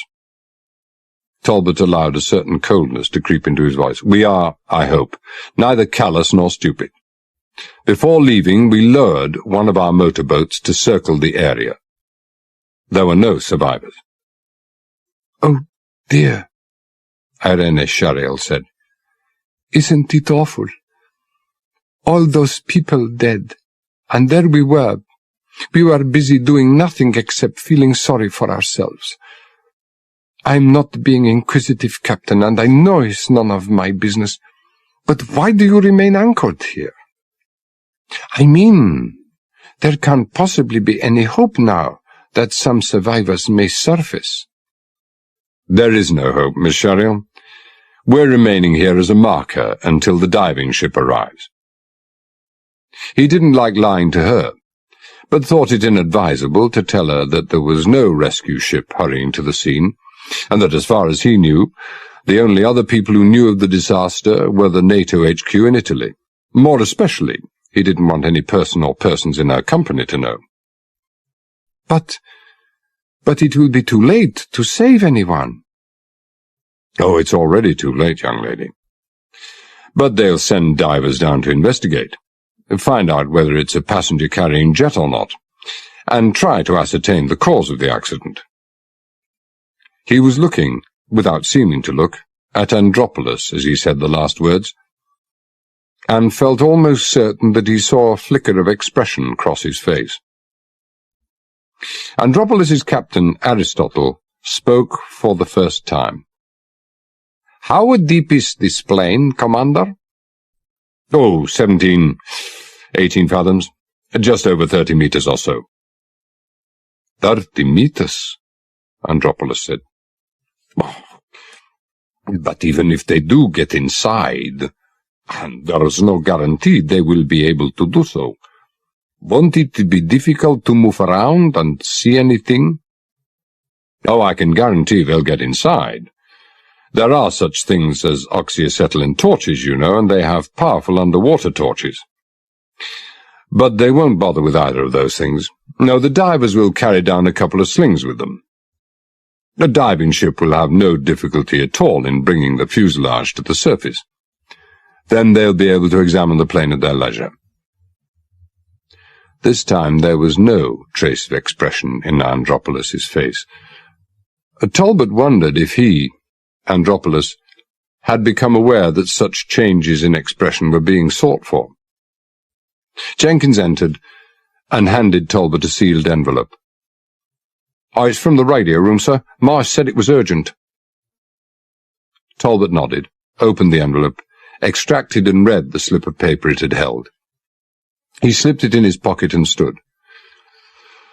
"Well, my apologies, ladies and gentlemen. I have to go to the bridge. Come along with me, number one. I'll join you at 7 o'clock for dinner." Once outside, Van Gelder said, "You really are a fearful liar, sir. I mean a fearfully good liar." "Yes, Andropolis isn't half bad either." "Oh, he's had practice. Between the two of you, well, in his own phrase, it's a close-run thing." "Ah, thank you." He unfolded the slip of paper Talbot had handed him. "Vitally urgent you remain in closest contact with downed plane. Stop. Will join you earliest in the morning. Stop. Hawkins." "Isn't that the Vice-Admiral, sir?" "None other. Vitally urgent and flying down to see us. What do you make of that?" "Well, I make it that he knows something that we don't." "Yes, indeed." "Incidentally, you've kind of forgotten to tell me about your visit to the sonar." "I'm sorry about that, sir. I had something else on my mind." "Somebody, not something. Having seen her, I can understand." "Well?" "Oh, the noise from the plane. Tick, tick, tick. Could be anything. Halsman half suggested it might be some sort of timing device. Could be that he's right. I don't want to sound alarmist, sir, but I don't think I like it very much. I don't particularly care for it myself." "Well, then, the radio room." "I thought you said you were going to the bridge." "Oh, that was for Andropolis's benefit. The less that character knows about anything, the better. I think he's cunning, astute, and alert for the slightest nuances." "Oh, is that why you didn't make any reference to the engine room explosion?" "Yes. I may, of course, be doing him a massive injustice. For all I know, he may be as fresh and innocent as the dawn's early dew." "You don't really believe that, sir?" "No." Myers was alone in the radio room. "Another message to Rome," Talbot said. Again, Code B. "To Vice Admiral Hawkins. Message received. Strongly advise that you come soonest. Tonight. Report repeated 2.5-second ticking sounds from plane. Could be timing device. Please phone immediately." "A ticking sound. Possibly a timing device," Talbot says. Vice Admiral Hawkins was standing by Carson's chair as the General read and reread the slip of paper Hawkins had just handed to him. "Yeah, timing device. Well, we don't have to discuss the implications of this." From his high-rise office, Carson looked out over the roofs of Rome, then at the Colonel across the desk, then finally up at Hawkins. He pressed a button on his desk. "Get me the Pentagon." The chairman of the Joint Chiefs of Staff was also standing, as the man behind the desk read the slip of paper that he'd just been handed. He read it 3 times, laid it down carefully on the desk, smoothed it out and looked across at the chairman. His face looked drawn and tired, and old. Well, we know what this means, or what it could mean. If anything goes wrong, the international repercussions will be enormous, General. I'm afraid I'm fully aware of that, sir. Apart from the universal condemnation, we would become the pariah dog, the outcasts of the world. And, no hint of any Soviet involvement. No, none whatsoever. No proof, direct or indirect. As far as the world is concerned, they're blameless. My first reaction is that they are indeed blameless. My second thoughts are exactly the same. I can see no way that they are linked with this. We bear the burden, sir. We bear the burden, and will stand condemned before the court of mankind. The general made no reply. Well, the chiefs have no suggestions? None that I regard as very useful. In short, bluntly, none. We have to rely on our people out there. Carte blanche, sir. We have no option. How good are your men in the Mediterranean? The very best. No rhetoric, sir, I mean it. And this British vessel on the spot? The frigate Ariadne? A very special vessel indeed, sir, I'm given to understand. Whether or not it can cope with this, no one can say. There are too many imponderables. Now, do we pull it out? Well, that's not for my decision, sir. I know it's not. He was silent for a long moment, and then he said, Well, it may be our only hope. It stays. Yes, Mr. President. Talbot was alone with Van Gelder on the bridge when the radio room called. I have voice contact with Rome, sir. Where will you take it? Here. He gestured to Van Gelder to take up a listening phone. Talbot here. Hawkins. I'm leaving shortly with 2 civilians for Athens. You will have a phone call from there letting you know our estimated time of arrival. We'll be landing on Thera Island. Have a launch standing by to meet us. Yes, sir. Take a taxi down to Athenio. There's a new quay about 2 miles south of the Thera village anchorage. My map shows that the Thera anchorage is nearer. Yeah, what your map may not show is that the only way down to Thera anchorage is by mule track down a precipitous cliff, 700-foot cliff to be precise. Well, thank you, Talbot. A life saved. You've not forgotten my twin bêtes noires, my fatal flaws. Till this evening, then. What bêtes noires? Van Gelder said. What flaws?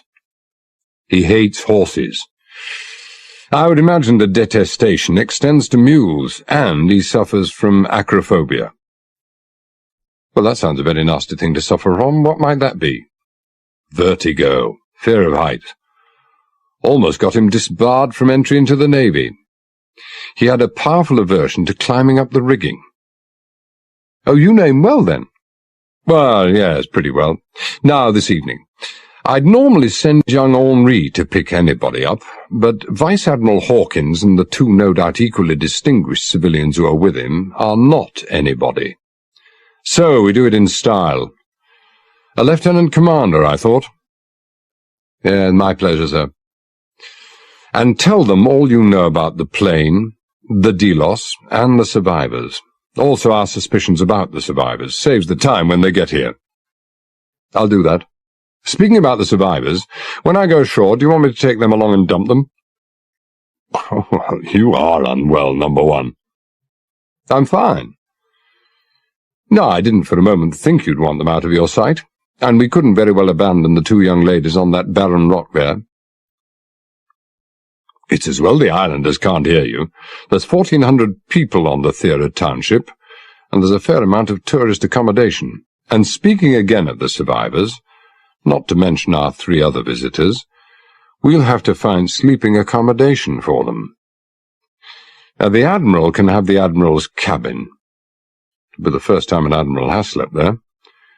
There are 3 empty cabins. You can have mine. I'll sleep here or in the chart room. The rest? Well, you fix it. 5 minutes, said he confidently. He was back in 45. Took me a little longer than I thought. Ticklish problems. Who's got my cabin? Irene. Eugenia has mine. Well, it took you 3/4 of an hour to arrange that. Decisions. Calls for a little delicacy, and a modicum of finesse. My word, you do yourselves well, Commander, Andropolis said. He sipped some claret. Or, is this a special treat for us? No, standard fare, I assure you. Andropolis, whom Grayson had reported as having a remarkable affinity for Scotch, seemed relaxed to the point of garrulity. Talbot would have taken long odds that he was cold sober. He talked freely about quite a number of subjects, but had not once broached the question of being sent ashore. It was clear that he and Talbot had at least one thing in common, the wish that he remain aboard the Ariadne. Jenkins came in and spoke softly to Van Gelder, who looked at Talbot. A call from the radio room. Shall I take it? Talbot nodded. Van Gelder left and returned within half a minute. But the call was delayed, sir. Difficulty in contacting us. They'll be there in less than half an hour. I'd better go now. I'm expecting visitors later this evening, Talbot said. I shall have to ask you not to come to the wardroom for some time after they arrive. Not for too long. 20 minutes at the most. Visitors, Andropolis said. Oh, well, at this time of the evening. Who on earth are they? I'm sorry, Mr. Andropolis. This is a naval vessel. There are certain things I can't discuss with civilians.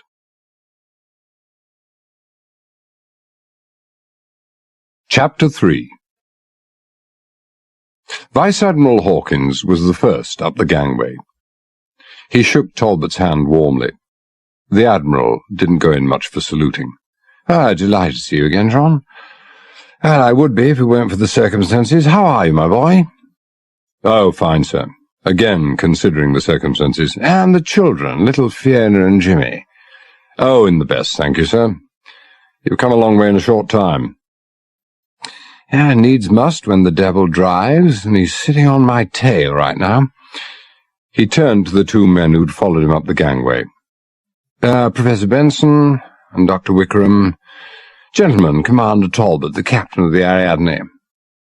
If you'll come with me, gentlemen, I'll have your gear taken to your quarters. Talbot led them to the wardroom and gestured them to their seats. You want me to get my priorities right? Yes, certainly. Talbot pressed a bell, and Jenkins came in. A large gin and tonic for these 2 gentlemen, Hawkins said. Lots of ice. They're Americans. A large Scotch and a water for me. Quarters, you said? What quarters? You haven't been aboard since before commissioning, but you won't have forgotten. For an admiral's quarters, never been used. Oh, how perfectly splendid. Well, honoured, I'm sure. And for my 2 friends here? A cabin apiece. Also never been used. I think they'll find them quite comfortable. I'd like to bring along some of my officers, sir. Yes, but of course. Whom do you have in mind? Surgeon Commander Grierson. Oh, I know. Yes, Hawkins said. Very wise bird. Lieutenant Denham, our electronic wunderkind. I know you've met him, sir. Yes, that I have. He looked at his 2 friends, smiling broadly. You have to mind your P's and Q's here. Lieutenant Denham is the heir to an earldom. Genuine article, fearfully languid and aristocratic. Don't be deceived for an instant. Mind like a knife. As I told General Carson, he's so incredibly advanced in his electronic speciality that your high-tech whiz-kids in Silicon Valley wouldn't even begin to understand what he's talking about. Then there's Lieutenant McCafferty, our senior engineer, and, of course, Lieutenant Commander Van Gelder, whom you've already met. Yes, for the first time. Favourably impressed. Very. Struck me as an able lad indeed. Oh, he's all that. More. If I were laid low tomorrow, you wouldn't have to worry. He could take over the Ariadne at any moment, and you wouldn't notice the difference. From you? Oh, that's worth any half a dozen testimonials. I'll bear it in mind. Introductions completed, Hawkins looked at Talbot and his 4 officers, and said, The first question in your minds, of course, gentlemen, is why I brought 2 civilians with me. Well, first I'll tell you who they are, and then, when I've explained the purpose of our coming, you will understand why they're here. In passing, I might say how extraordinarily lucky I am to have them here with me. They seldom leave their home state of California.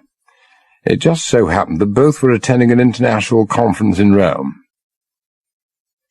Now, Professor Alec Benson here.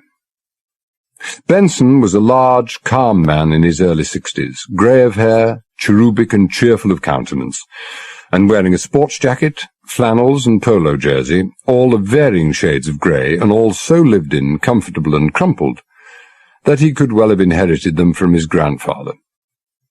Now, the professor is the director of the seismological department of the California Institute of Technology in Pasadena.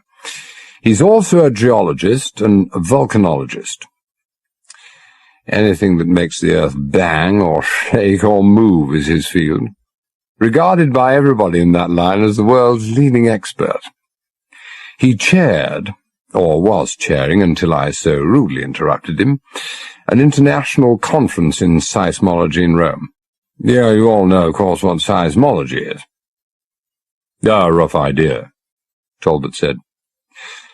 A kind of science, I think study would be a better word for it, of the causes and effects of earthquakes. A kind of science, Hawkins said. I am distressed. It is a science. No offence meant, I'm sure, none taken, Benson said equably. The commander is perfectly correct. Far from being a science, we are still only dabbling on the periphery of the subject. Well, no. Now, Dr. Wickram is a physicist, as well known in his own field as Professor Benson is in his.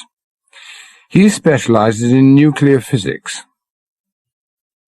Talbot looked at Dr. Wickram, who, in startling contrast to Benson, was thin, dark, and immaculately dressed in a blue suit, white button-down collar, and a black tie, the funereal hue of which went rather well with the habitual severity of his expression, and said, Does your interest in nuclear physics extend to nuclear weaponry, Dr. Wickram?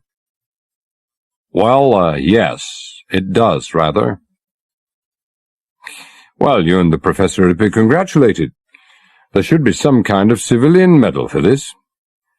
Vice Admiral Hawkins is, of course, acting in the line of duty. I would have thought you 2 gentlemen should have stayed in Rome. I mean, isn't it safer there? Hawkins cleared his throat. You wouldn't dream of stealing a superior officer's thunder, would you? I wouldn't dream of it, sir. Well, to the point. Your 2 signals duly received. Now, the first gave rise to some concern. The second was profoundly disturbing. The, tick, tick, tick bit, sir? Yeah, the tick, tick, tick bit. Now, both signals were sent to the Pentagon. The second was also going to the White House. I should imagine that the word consternation would suitably describe their reaction. They're guessing, of course. but I think the speed of the reply to the second message showed how badly shaken they were. Normally it can take forever, well, even months at times, to extract just a nugget of information from the Pentagon, but this time, minutes only. When I read their reply, I could understand all too well.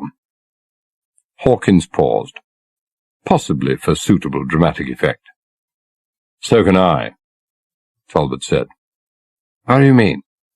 "Well, if I were the Pentagon or the White House, I'd be upset too if a U.S. Air Force bomber or cargo plane carrying a load of bombs suddenly disappeared into the sea, especially if the bombs or missiles that the plane was carrying were of the nuclear variety. Even more especially if they were hydrogen bombs." "Well, damn your eyes, Talbot, you do deprive aging vice-admirals of the simple pleasures of life. There goes my thunder." "Well, it wasn't all that difficult, sir. We had already guessed it was a bomber. Civilian planes, with the exception of Concorde, don't fly at the height at which we picked it up. We'd have had to be pretty stupid not to assume what we did. Bombers usually carry bombs. American reaction made it inevitable that it was an American plane, and you wouldn't have come down here in such a tearing hurry and been accompanied by an expert in nuclear weaponry unless the bombs were of a rather nasty variety. I can't imagine anything nastier than hydrogen bombs." "No, nor can anyone."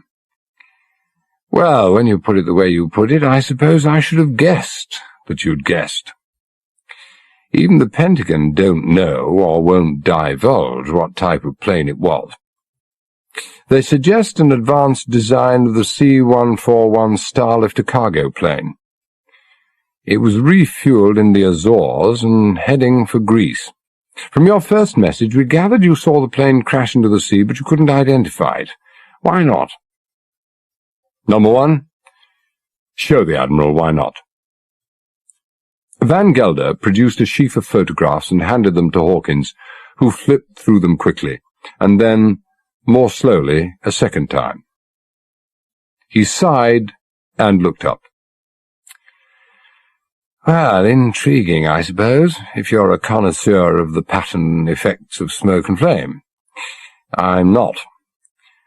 All I can make out is what I take to be the outer port engine. That's no help at all. And it gives no indication as to the source or cause of the fire." "Oh, I think Van Gelder would disagree with you, sir," Talbot said. "No, he's of the opinion that the fire originated in the nose cone and was caused by an internal explosion. I agree with him. It certainly wasn't brought down by ship-based anti-aircraft fire, we would have known. So the only alternative is a heat-seeking missile. Two objections to that. Such a missile would have targeted on the engines, not the fuselage. And more importantly, there are no vessels in the area. Our radar would have picked them up. As a corollary to that, the missile didn't come from an aircraft either. The Admiral will not need reminding that the radar aboard the Ariadne is as advanced as any in the world." "Oh, that may no longer be true, sir." Denham's tone was deferential, but not hesitant. "And if it is true, then we can't discount missiles just like that. This is not a dissenting opinion. I'm just exploring another possibility." "Oh, explore away, Lieutenant," Hawkins said. "Any light that can illumine the darkness of our ignorance, etc., etc." "Well, I'm not sure I'm all that good as a beacon, sir. I do know that I don't go along with the belief that the Soviets always trail the West in technological advancement. Now, whether this belief is carefully or officially nurtured, I don't know. I admit the Soviets spend a certain amount of time and trouble in extracting military secrets from the West. I say certain because they don't have to try all that hard. There appears to be a steady supply of scientists, both American and British, who, along with associates not necessarily involved in direct research at all, are perfectly willing to sell the Soviets anything they want, provided, that is, that the price is right. I believe this to be true in the case of computers, where they do lag behind the West. I don't believe it in the case of radar. In this field, Plessy of Britain probably leads the West. Now, they've developed a revolutionary new radar system, the Type 966, which is fitted, or about to be fitted, to Invincible-class aircraft carriers, Type 42 Sheffield-class destroyers, and the new Type 23 Norfolk-class frigates. Now, this new radar is designed not only to detect and track aircraft and sea-skimming missiles, but it's also— Hawkins cleared his throat. I'm sorry to interrupt, Denham. You may know this, but surely it comes under the heading of classified information? Oh, well, if it did, I wouldn't talk about it even in this company, sir. No, it's in the public domain. As I was about to say, it's also able to control Sea Dart and Sea Wolf missiles in flight and home them in on targets with great accuracy. I also understand they're virtually immune to jamming and radar decoys. Well, if Plessy have done this, the Soviets may well have also. They're not much given to advertising such things, but I believe they do have the know-how. Hawkins said, And you also believe in this case that the missile was the culprit? Oh, no, not at all, sir. Now, I'm only suggesting a possibility. The captain and lieutenant commander Van Gelder may well be right. The trouble is, I know nothing about explosives. Maybe there are missiles with such a limited charge that they cause only limited damage. I would have thought that a standard missile would have ensured that a plane it brought down would not have struck the sea with its fuselage relatively intact, but in 1,000 pieces. Again, I simply don't know. I just wonder what the security was like at the base from which that plane took off in the States. Oh, security? In the case of a supersensitive plane such as this, total. Oh, does the Admiral really believe there is such a thing as total security?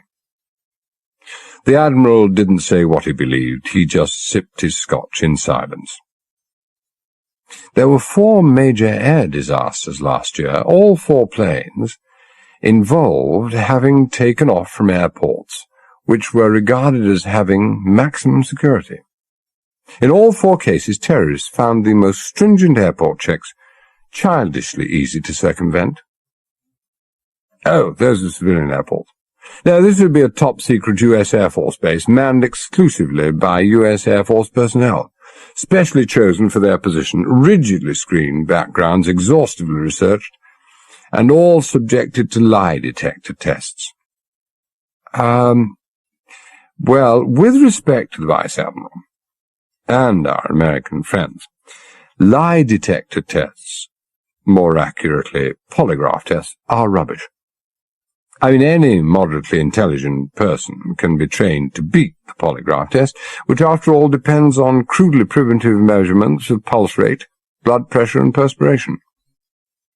You can be trained to give the right answers, with the wrong answers, or merely confusing ones, and the scrutineer can't tell the difference. Doesn't measure up to your idea of electronics, eh? It's nothing to do with electronics, sir. No, polygraphs belong to the horse and buggy era. You just used the word supersensitive, sir. Well, the Ariadne, if I may put it that way, is a hotbed of supersensitivity. How many members of this crew have ever been subjected to a polygraph test? None. Hawkins considered his glass for a few moments and then looked up at Talbot. Should the need arise, Captain, how long would it take you to contact the Pentagon? Immediately. Well, half a minute. No? No, wait, have to think about it. Now, the trouble is, even the Pentagon is having difficulties in extracting information from this Air Force base, which is, I believe, somewhere in Georgia. Pentagon's own fault, really, although you can't expect them to admit this. They've so inculcated this passion for absolute secrecy into the senior officers of all 4 services that no one is prepared to reveal anything without the permission of the commanding officer of the Air Force base or ship or whatever. Now, in this particular case, the commanding officer who to the Pentagon's distress would appear to have a human side to his nature, has elected to take 24 hours off. Nobody appears to know where he is. Van Gelder said, "Well, it makes it a bit awkward, sir, doesn't it, if war breaks out in the next half hour?" No. Base remains in full operational readiness, but there's still no relaxation of the iron-bound rules concerning the release of classified information. Talbot said, "You wouldn't be sitting here unless they'd released some information." "Well, no, naturally not. Now, the news they've released is vague and incomplete, but it's all very, very bad. One report says there were 12 nuclear weapons aboard, another 15. Now, whether or not they were missiles or bombs was not disclosed. What was disclosed was that they were hydrogen devices, each one in the monster megaton range, 12 to 15 megatons. The plane was also understood to be carrying 2 of the more conventional atom bombs. "I think I'll break a self-imposed regulation and have a scotch myself," Talbot said. A half-minute passed in silence, and then he said quietly, "This is worse than I'd ever dreamed." "Dream?" Grierson said. "Nightmare." "Well, dream or nightmare, it won't matter to us," Lieutenant Denham said. "Not when we're drifting through the stratosphere in vaporized orbit." "A hydrogen bomb, Dr. Wickram," Talbot said. "Let's call it that. Is there any way it can spontaneously detonate?" In itself, impossible. The President of the United States has to press one button, the man on the spot another. The radio frequencies are so wildly different that the chances of anyone happening on the right combination are, billions to 1. Is there a chance, say 1 billion to 1, that the Soviets might have this combination? None. You say it's impossible to detonate in itself. Is there any other way, some external means whereby it could be detonated? I don't know. Does that mean you're not saying or that you're not sure? I don't think, Dr. Wickram, that this is the time to dwell on such verbal niceties. I am not sure. If there were a sufficiently powerful explosion close by, it might go up by sympathetic detonation. We simply don't know. But the possibility has never been explored? I mean, no experiments? I should hope not, Lieutenant Denham said. If such an experiment were successful, I wouldn't care to be within 30 or 40 miles at the time. Now, that is one point. For the first time, Dr. Wickram essayed a smile, but it was a pretty wintry one. In the second place, quite frankly, we have never envisaged a situation where such a possibility might arise. We could, I suppose, have carried out such an experiment without the drastic consequences the lieutenant has suggested. We could detonate a very small atom bomb in the vicinity of another. Even a charge of conventional explosive in the vicinity of a small atom bomb would suffice. Now, if the small atom bomb went up, so then would the hydrogen bomb. Everybody knows that it's the fissioning of an atom bomb that triggers off the fusion of a hydrogen bomb. Talbot said, "Is there any timing device, specifically a delayed one, fitted in a hydrogen bomb?" None. The flat finality in the voice left no room for argument. Now, according to Vice Admiral Hawkins, there may be a couple of conventional atom bombs aboard the sunken plane. Could they be fitted with timing devices? Well, again, I don't know, Not my field. But I see no reason why they couldn't be. For what purpose? Well, search me. Realms of speculation, Captain, where your guess is as good as mine. The only thing that occurs to me is a mine, a marine mine. Neatly dispose of any passing aircraft carrier, I should think. Oh, that's thinking small, Van Gelder said. A hydrogen mine would neatly dispose of any passing battle fleet. Whose passing fleet? One of ours? In wartime, as in peacetime, the seas are open to all. Though not the Black Sea, not in wartime. But a bit far-fetched. How would this mine be activated? Well, my continued ignorance must be a great disappointment. I know nothing about mines. Well, the time was when mines were either magnetic or acoustic. Degaussing has made magnetic mines passé. So, acoustic. Triggered by a passing ship's engines. That's interesting, isn't it? I mean, we've passed over it several times since we first heard the ticking, and we've triggered nothing. So far. So maybe that ticking doesn't mean that the mine is set to go off any time.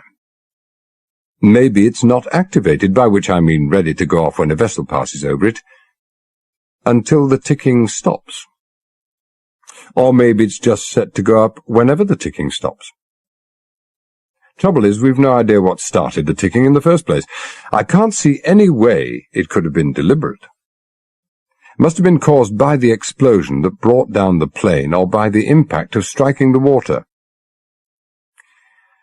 Well, you're a source of great comfort, Van Gelder, Hawkins said heavily.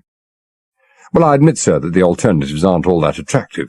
My own conclusions, which in this case are probably completely worthless, are that this ticking represents a period of grace. I mean that it can't explode, as long as the ticking lasts, and that it's not designed to explode when the ticking stops, but it's then activated and ready to explode when triggered by passing engines. A guess, sir, but not necessarily a wild one. You see, I'm going on the assumption that this mine could well be dropped by a surface vessel as well as by a plane. In that case, the ship would want to be a large number of miles away before the mine was activated. So it would start the timing mechanism running at the moment it dropped it over the side. I'm sure, sir, that the Pentagon could provide some illumination on this subject. Yes, well, I'm sure it could, Hawkins said. And your conclusions are far from worthless. They make a good deal of sense to me. Yeah, well now, Captain, what do you propose to do about all this? I rather thought, sir, that your purpose in coming down here was to tell me what to do. No, not at all. No, I just came to make myself au fait with the situation, and to garner some information in return for some I give you. Does this mean, Admiral, I say this carefully, you understand, that I have a hand in making the decisions? Well, you don't have a hand. You damn well make them. I'll endorse them. Thank you. Then my first decision, or if you like, a suggestion respectfully made, is that you and your two friends depart for Rome immediately. It's not going to help anybody, and it'll be a considerable loss to both the scientific and naval communities if you three gentlemen elect for self-immolation. Besides, by asking me to make the decisions, you've implied that there's nothing you can do here that my crew and I can't. Lieutenant Commander Van Gelder is at your immediate service. Well, the Lieutenant Commander will have to wait. For me, at least. Yes, your logic is sound, but I'm not feeling very logical at the moment. But I do agree as far as my two friends are concerned. They could be back at their international conference in Rome tomorrow without anyone having noticed their absence. No, we have no right to put the lives of civilians, not to mention two such eminent civilians, at risk. Well, you just put your finger on it, Admiral. Benson puffed comfortably on a sadly blackened pipe. Yeah, eminent or not, we are civilians. So, civilians don't take orders from the military. I prefer the Aegean to Rome. Agreed, Wickham said. Ludicrous. Preposterous. Well, you don't seem to have any more clout with your two friends than I have with the three of you. Talbot produced 2 slips of paper from his inner pocket. I suggest you sign those, sir. Hawkins took them, looked thoughtfully at Talbot, scanned the 2 sheets, and then read from one of them. Request urgent immediate dispatch of nearest salvage or diving vessel to 36.21 north, 25.22 east, due south Cape Akrotiri, Thera Island, to recover 1 sunken plane, 1 sunken yacht. Further request immediate dispatch by plane to Thera Island, 2 deep-sea divers with diving equipment for 4, repeat 4. Priority 1AA, signed Vice Admiral Hawkins. Hawkins looked at Benson and Wickham. Now, this message is directed to Rear Admiral Blythe, HMS Apollo. Rear Admiral Blythe is the operational commander of European section of NATO sea forces in the Eastern Mediterranean. Priority 1AA means drop everything else. This has absolute priority. Admiral Hawkins is, I take it, my good self. Now, why, Captain, the request for 4 diving suits? Van Gelder and I are trained divers, sir. Ex-submariners. Ah, yes, I see. Right, second signal directed to Defence Minister Athens. Urgent contact Air Control Athens Airport for information re-aircraft, thought American, that crashed 14:15 today south of Thera Island. Did it ask permission for flight path to and landing in Athens or other Greek airfield? Further request you enlist immediate aid of police and intelligence, anything known about one Spiros Andropoulos, owner of yacht Delos. Well, this message also is, I'm flattered to observe, signed by me. Well, Captain. I nearly did you a great injustice a minute or 2 ago. I thought you had not perhaps addressed yourself to the problem in hand, but you have, and in some style, and quite some time before I arrived. 2 questions. Oh, the aircraft and Andropoulos? Hawkins nodded. Well, at 43,000 feet, the pilot didn't have to bother to notify anybody about his presence. He knew he was alone in the sky. But once he started descending, it was a different matter entirely. He wouldn't be too keen on bumping into anyone, especially not with the cargo he had on board, and, of course, he would require permission to land. Yes, but why Greece? Because the flight path he was following, when we first located him, would have taken him to Ankara in Turkey, or some place pretty close by. Now, even though Turkey is, nominally at least, a member of NATO, I'm sure the Americans have no air bases at or near Ankara. I don't even know if they have any air bases at all in Turkey. I'm certain they have no missile launching bases. In Greece, the Americans have both. So, Greece. Now, as for Andropoulos, several of my officers and I think he's a leery customer and a suspicious one. Not one thing could be proved in a court of law, of course. We suspect that he may know something about the downing of this plane that we don't know he knows, if you follow me. He says the Delos was sunk as a result of an explosion. But it's the old question of did he fall or was he pushed? In other words, was the explosion accidental or deliberate? Now, if we could hoist the Delos to the surface, we might well find out. Yes, well, we might well indeed. Still, first things first. Hawkins looked briefly at the signals again. They seem to fit the task admirably. I'll gladly sign. Hawkins produced a pen, signed, and handed the papers to Talbot. Now, as you had all this figured out quite some time, I suspect, before I left Rome, why didn't you send those signals yourself? Oh, lowly commanders don't give the instructions to Rear Admiral Blythe. I haven't the authority. You have. That's why I asked you to join us as soon as it was possible. Thank you for the signing, sir. That was the easy part. Now comes the difficult part. The difficult part? Hawkins said warily. What difficult part? Have we the moral right to ask the crew of the salvage vessel or the lifting vessel, not to mention the divers, to join us? In Lieutenant Denham's elegant phrase, in drifting through the stratosphere in vaporized orbit. Ah.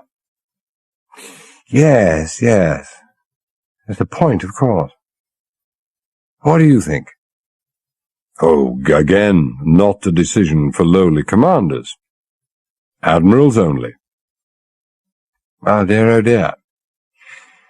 Then if things go wrong, you will have nothing on your conscience, and everything in the world to reproach me with. If anything goes wrong, sir, I don't think we'll be having too much to say to each other when we're in vaporized orbit. Yes, true, mine was an unworthy remark. No one likes to bear the responsibility for such decisions. Send the signals. Very good, sir. Lieutenant Denham, ask Myers to come here. Hawkins said, I understand, I'm not making comparisons, that the President of the United States was faced with a problem similar to the one you just confronted me with. He asked the chairman of the Joint Chiefs of Staff if he should pull out the Ariadne, which they knew, of course, was sitting over the crashed plane. The chairman said, quite rightly, that wasn't his responsibility. The old and honored American tradition of passing the buck. The President decided that the Ariadne should stay. Well, I could come all over bitter and say that's very noble and gallant of the President, especially as there's no chance of his being blown out of his seat in the Oval Office when this little lot goes up, but I won't. It's not a decision I would care to have to make. I assume he gave a reason for his decision? Oh, yes. The greatest good of the greatest number. Myers came in. Talbot handed him the two messages. Get these off at once, Myers. Code B in both cases. To both messages add immediate, repeat, immediate confirmation is requested. Myers left, and Talbot said, It is my understanding, Admiral, that in your capacity as officer commanding the naval forces in the Eastern Mediterranean, you do have the power to overrule the President's instructions? Yes. Have you done so? No. You will ask why. The same reason as the President. The greatest good of the greatest number. Well, why the questioning, Captain? You wouldn't leave here even if I gave a direct order. Now, I'm just a bit puzzled about the reason given. The greatest good of the greatest number. Bringing a rescue vessel, which admittedly is my idea, will only increase the greatest danger to a greater number.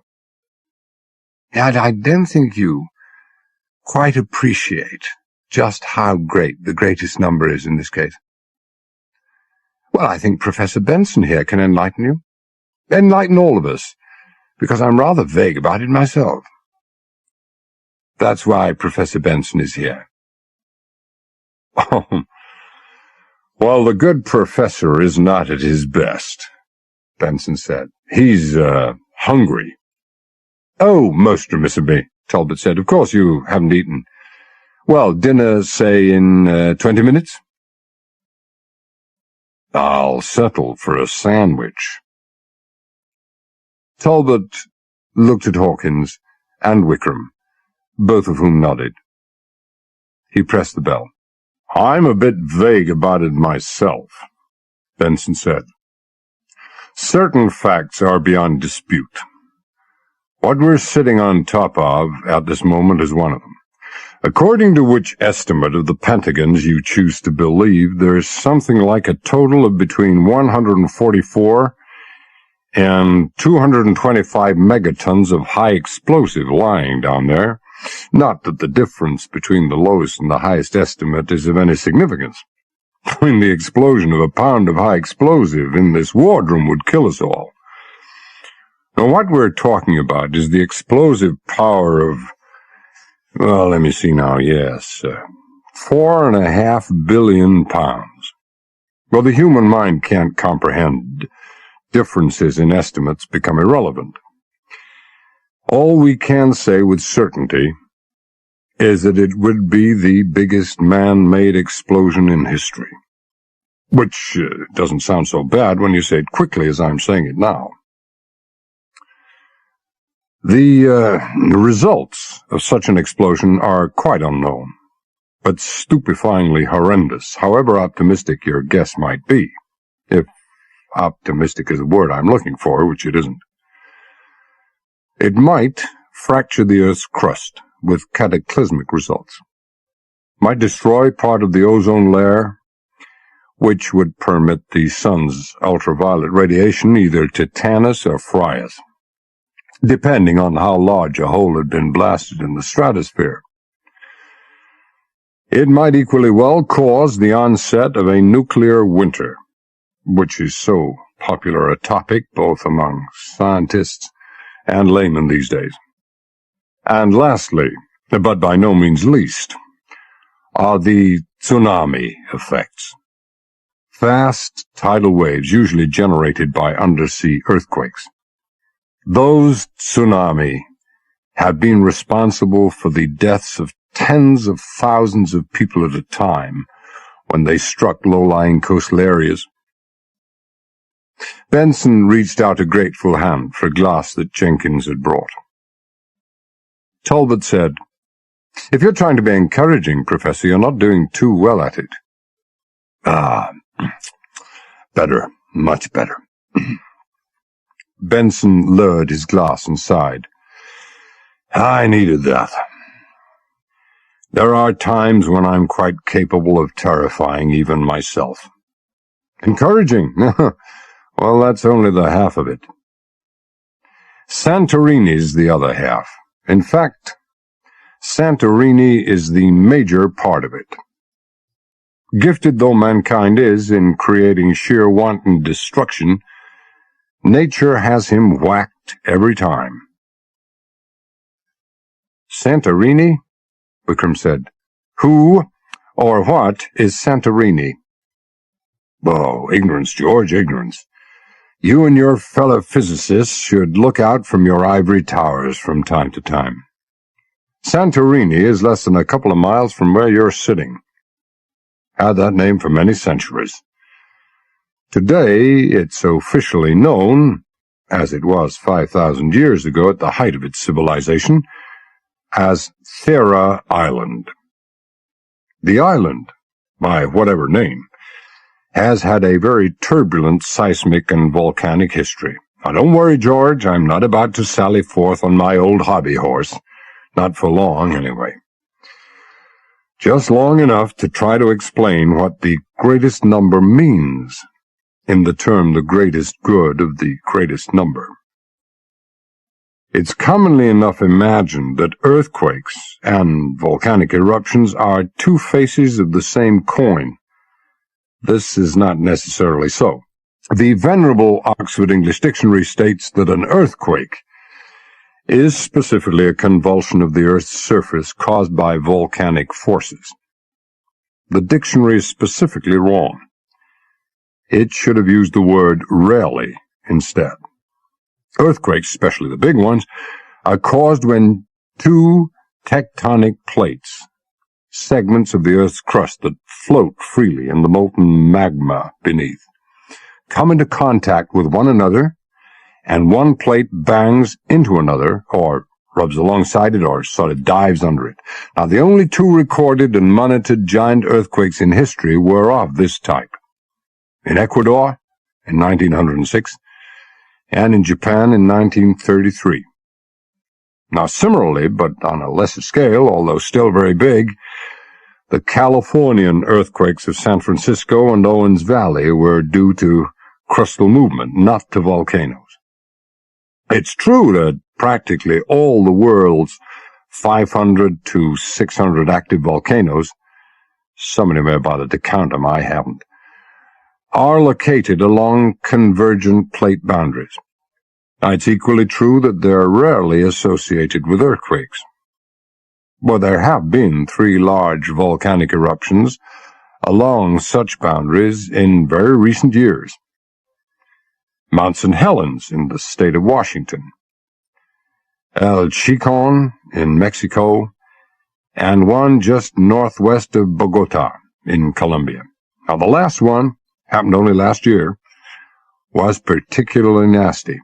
A 17,000-foot volcano called Nevada del Ruiz, which seems to have been slumbering off and on for the past 400 years, erupted and melted the snow and ice which covered most of its upper reaches, giving rise to an estimated 75 million cubic yards mudslide. The town of Armero stood in its way. 25,000 people died there. Well, the point is, none of those was accompanied by an earthquake. I mean, even volcanoes in areas where there are no established tectonic frontiers are guiltless in this respect. Vesuvius, despite the fact it buried Pompeii and Herculaneum, Stromboli, Mount Etna, and the twin volcanoes of the island of Hawaii, have not produced and do not produce earthquakes. But now the really bad apples in the seismic barrel, and a very sinister lot those are too, are the so-called thermal hotspots, plumes or upswellings of molten lava that reach up to or through the Earth's crust, giving rise to volcanoes or earthquakes or both. We talk a lot about those thermal plumes, but, well, we don't really know much about them. We don't know whether they're localized or whether they're spread out and lubricate the movements of the tectonic plates. What we do know is that they can have extremely unpleasant effects. One of those was responsible for the biggest earthquake of this century. Now, you have me confused, Professor, Hawkins said. You just mentioned the really big ones, and the ones in Japan and Ecuador. Ah, but those were monitored and recorded. This one wasn't, Oh, sure, certainly it was, but, countries like Russia and China are rather coy about releasing such details. They have the weird notion that natural disasters reflect upon their political systems. Is it in order to ask how you know? Yeah, of course. Governments may elect not to talk to governments, but, well, we scientists are an incurably gabby lot. Oh, this quake happened in Tangshan province in northeast China, and it's the only one ever known to have occurred in a really densely populated area, in this case involving the major cities of Peking and Tianjin. Now, the primary cause was undoubtedly a thermal plume. There are no known tectonic plate boundaries in the area, but a very ancient boundary may be lurking in the area. The date was July 27th, 1976. Yesterday, Hawkins said. Just yesterday. Casualties? No. 2/3 dead. 750,000 injured, give or take 100,000 in each case. Now, if that sounds flippant or heartless, it's not meant to be. After a certain arbitrary figure, 100,000, 10,000, even 1,000, All depends on how much your heart and mind can take. Any increase in numbers just becomes meaningless. And there's also the factor, of course, that we're referring to faceless unknowns in a far-off land. Yes, I suppose, Hawkins said, that would be what one might call the granddaddy of them all, In terms of lives lost, yes, it probably is. We can't be sure. What we can be sure of is that Tangshan rates as no more than third in the Cataclysmic League. Just over a century ago, the island of Krakatoa in Indonesia blew itself right out of existence. That was quite a bang, literally. Sound of that explosion was heard thousands of miles away. So much volcanic material was blasted into the stratosphere that the world was still being treated to a series of spectacular sunsets more than 3 years afterwards. Now, no one knows the height of the tsunami caused by this eruption. What we do know is that much of the 3 great islands bordering the Java Sea, that's Sumatra, Java, and Borneo, and nearly all of the smaller islands inside the sea itself, lie below an altitude of 200 feet. Well, no tally of the dead has ever been made. It's better, perhaps, that we don't know. Yeah, perhaps it's also better that we don't know what you're going to say next, Talbot said. I don't care much for the road you're leading us along. Well, I don't much care for it myself, Benson sighed, and sipped some more gin. Anyone ever heard of the word Calliste? Oh, yeah, certainly, Denham said. Means most beautiful. Very ancient. Goes back to Homeric times. Oh, my goodness. Benson peered at him through his pipe smoke. I thought you were the electronics officer. Lieutenant Denham is primarily a classicist, Talbot said. Electronics is one of his hobbies. Oh, yeah. Benson gestured with his thumb. Calliste was the name given to this little lady before it became either Thera or Santorini, and a more singularly inapt name I can't imagine. It was this beautiful lady that blew her top in 1450 BC, with 4 times the explosively destructive power of Krakatoa. What had been the cone of a volcano became a circular depression. We call it a caldera, some 30 square miles in area into which the sea poured. Stirring times, gentlemen, stirring times. Unfortunately, those stirring times are still with us.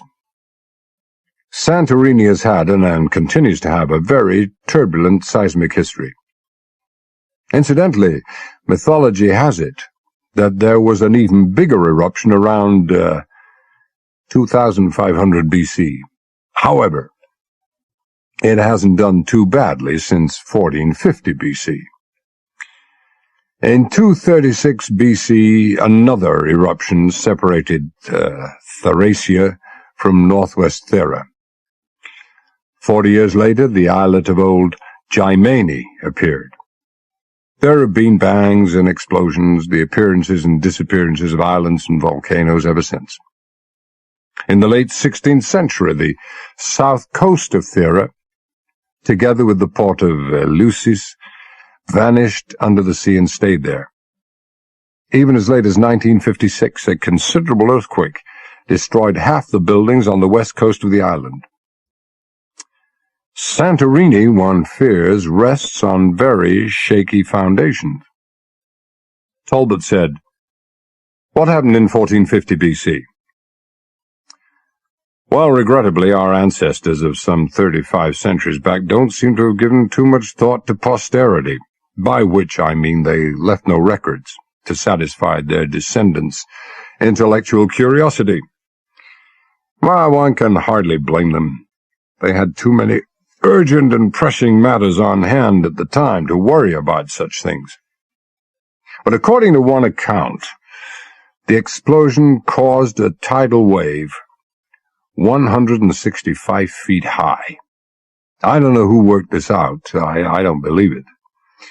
It is true that water levels on the Alaskan coast, caused by tsunami, earthquake-related tidal waves, have risen over 300 feet, but this only happens when the seabed shallows close inshore. In the deep sea, although the tsunami can travel tremendously fast, 2, perhaps 300 miles an hour, well, it's rarely more than a ripple on the surface of the water. Now, the experts, an expert may be loosely defined as any person who claims he knows what he's talking about, are deeply divided as to what happened. Loggerheads would be too mild a term. It's an archaeological minefield. The explosion may have destroyed the Cyclades. It may have wiped out the Minoan civilization in Crete. It may have swamped the Aegean Isles and the coastal lowlands of Greece and Turkey. It may have inundated Lower Egypt, flooded the Nile, and swept back the Red Sea waters to permit the escape of the Israelites fleeing from Pharaoh. Now, that's one view. In 1950, a scientist by the name of Emanuel Velikovsky caused a considerable furor in the historical, religious, and astronomical worlds by stating unequivocally that the flooding was caused by Venus, which had been wrenched free from Jupiter and made an uncomfortably close encounter with the Earth. Well, it's a very scholarly and erudite work, widely acclaimed at the time, but since much maligned. Professional jealousy? Upsetting the scientific apple cart, huh? A charlatan? Well, unlikely. Man was a friend and a colleague of Albert Einstein. Then, of course, there was Edmund Halley, he of the comet fame. Now, he was equally certain that the flooding had been caused by a passing comet. There is no doubt there was a huge natural disaster all those millennia ago.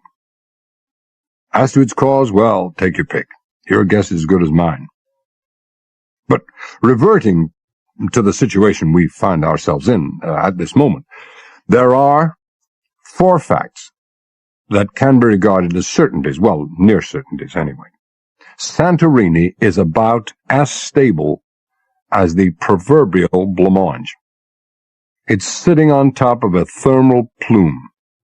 Thirdly, the chances are high that it's sitting atop an ancient tectonic boundary that runs east-west under the Mediterranean. Now, this is where the African and Eurasian plates are in contention. Lastly, and indisputably, we are sitting atop the equivalent of roughly 200 million tons of TNT. If that goes up, I would say it is highly probable, in fact, I think I should use the word inevitable, that both the thermal plume and the temporarily quiescent earthquake zone along the tectonic fault would be reactivated. I leave the rest to your imagination. Benson drained his glass and looked around hopefully. Talbot pressed a bell. Hawkins said, "Well, I don't have that kind of imagination." None of us has, fortunately.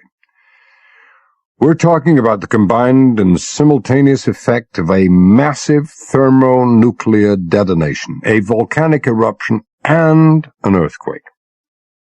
Now, this lies out with the experience of mankind, and so we can't visualize those things except to guess, and it's a safe guess, that the reality will be worse than any nightmare. Only consolation, of course, is that we wouldn't be around to experience anything, nightmare or reality. The extent of potential annihilation beggars belief. By annihilation, I mean the total extinction of life, except possibly some subterranean or aquatic forms. What lava, volcanic cinders, dust, and ashes don't get, well, the blast, air percussion waves, fire, and tsunami will. If there are any survivors, and this could be in an area of thousands of square miles, the massive radioactive fallout will attend to them. It hardly seems necessary to talk about such things as nuclear winters and being fried by ultraviolet radiation. So, well, you can see, Commander Talbot, what we mean when we talk about the greatest good of the greatest number. What does it matter if we have 2 ships or 10 out here, 200 men or 2,000? Every extra man, every extra ship may, just may, be of a tiny percentage more help in neutralizing this damn thing on the sea floor. Well, what's even 2,000 compared to the unimaginable numbers who might perish if that device does detonate sooner or later? Almost certainly sooner, if we don't do something about it. Well, you put things very nicely, Professor. You make things very clear. Not that the Ariadne had any intention of going anywhere, but it's nice to have a solid reason for staying put. Talbot thought briefly. Well, it solves one little problem, anyway. I have 6 survivors from the yacht Delos aboard, and had thought to put 3 of the innocent parties among them ashore. But that seems a little pointless now. Oh, alas, yes, yeah. I mean, whether they're aboard here or on Santorini, it will be all one to them when they join us in what Lieutenant Denham is pleased to call vaporized orbit.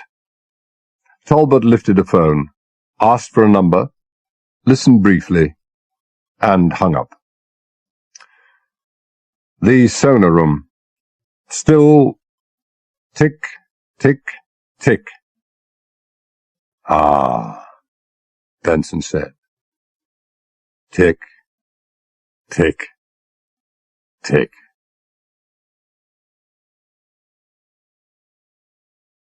Chapter 4.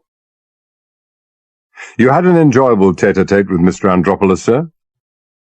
Vice Admiral Hawkins, together with his 2 scientist friends, had just come to the bridge in response to Talbot's invitation that they join him. Enjoyable? Ah, well, thank you incidentally for rescuing us. Enjoyable? Depends what you mean, John.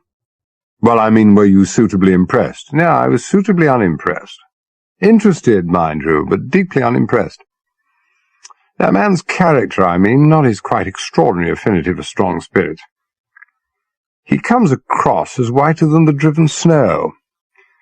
A man of such transparent honesty has to have something to hide. And, he got his slurring wrong, too, Benson said. Slurring, sir? It's just that, Commander. I thickened his voice in the wrong places to try and convince us that he was under the influence. Maybe he could have got away with it in his native Greek, but no, not in English. Cold sober, I believe, and clever. Anyway, he's clever enough to hoodwink those 2 charming young ladies he's got with him. I think they're being hoodwinked. And his bosom friend Alexander, Hawkins said. He's not so clever. He comes over as what he might well be, a paid-up member, if not a capo, in the Mafia. He was quite unmoved when I sympathized with him about the loss of the 3 members of the crew. Andropoulos said he was desolated by the deaths of his treasured friends. Van Gelder had already told us that. Maybe he was overcome by grief, maybe not. In view of the fact that, like you, I regard him as a fluent liar and consummate actor, I think not. Maybe he is conscience-stricken at having arranged their deaths again, I think not. But by that I don't mean that he couldn't have been responsible for their deaths. I just mean I don't think he's on speaking terms with his conscience. Only information I gathered from him is that he abandoned his yacht because he thought his spare fuel tank was going to blow up. Yes, a man of mystery, your newfound friend. Oh, he's all that. Very mysterious. He's a multimillionaire. Maybe a multi-millionaire. Not in the usual Greek line of tankers. Well, Bottom's fallen out of that market anyway. He's an international businessman with contacts in many countries. Hawkins said, Well, Van Gelder told me nothing of this. Well, of course he didn't. He didn't know.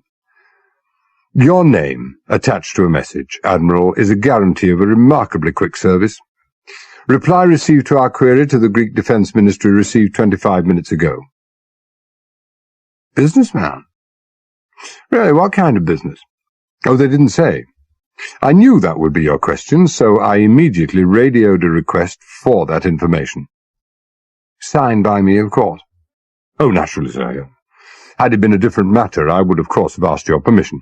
But this was the same matter. The reply came in a few minutes ago, listing 10 different countries with which he does business.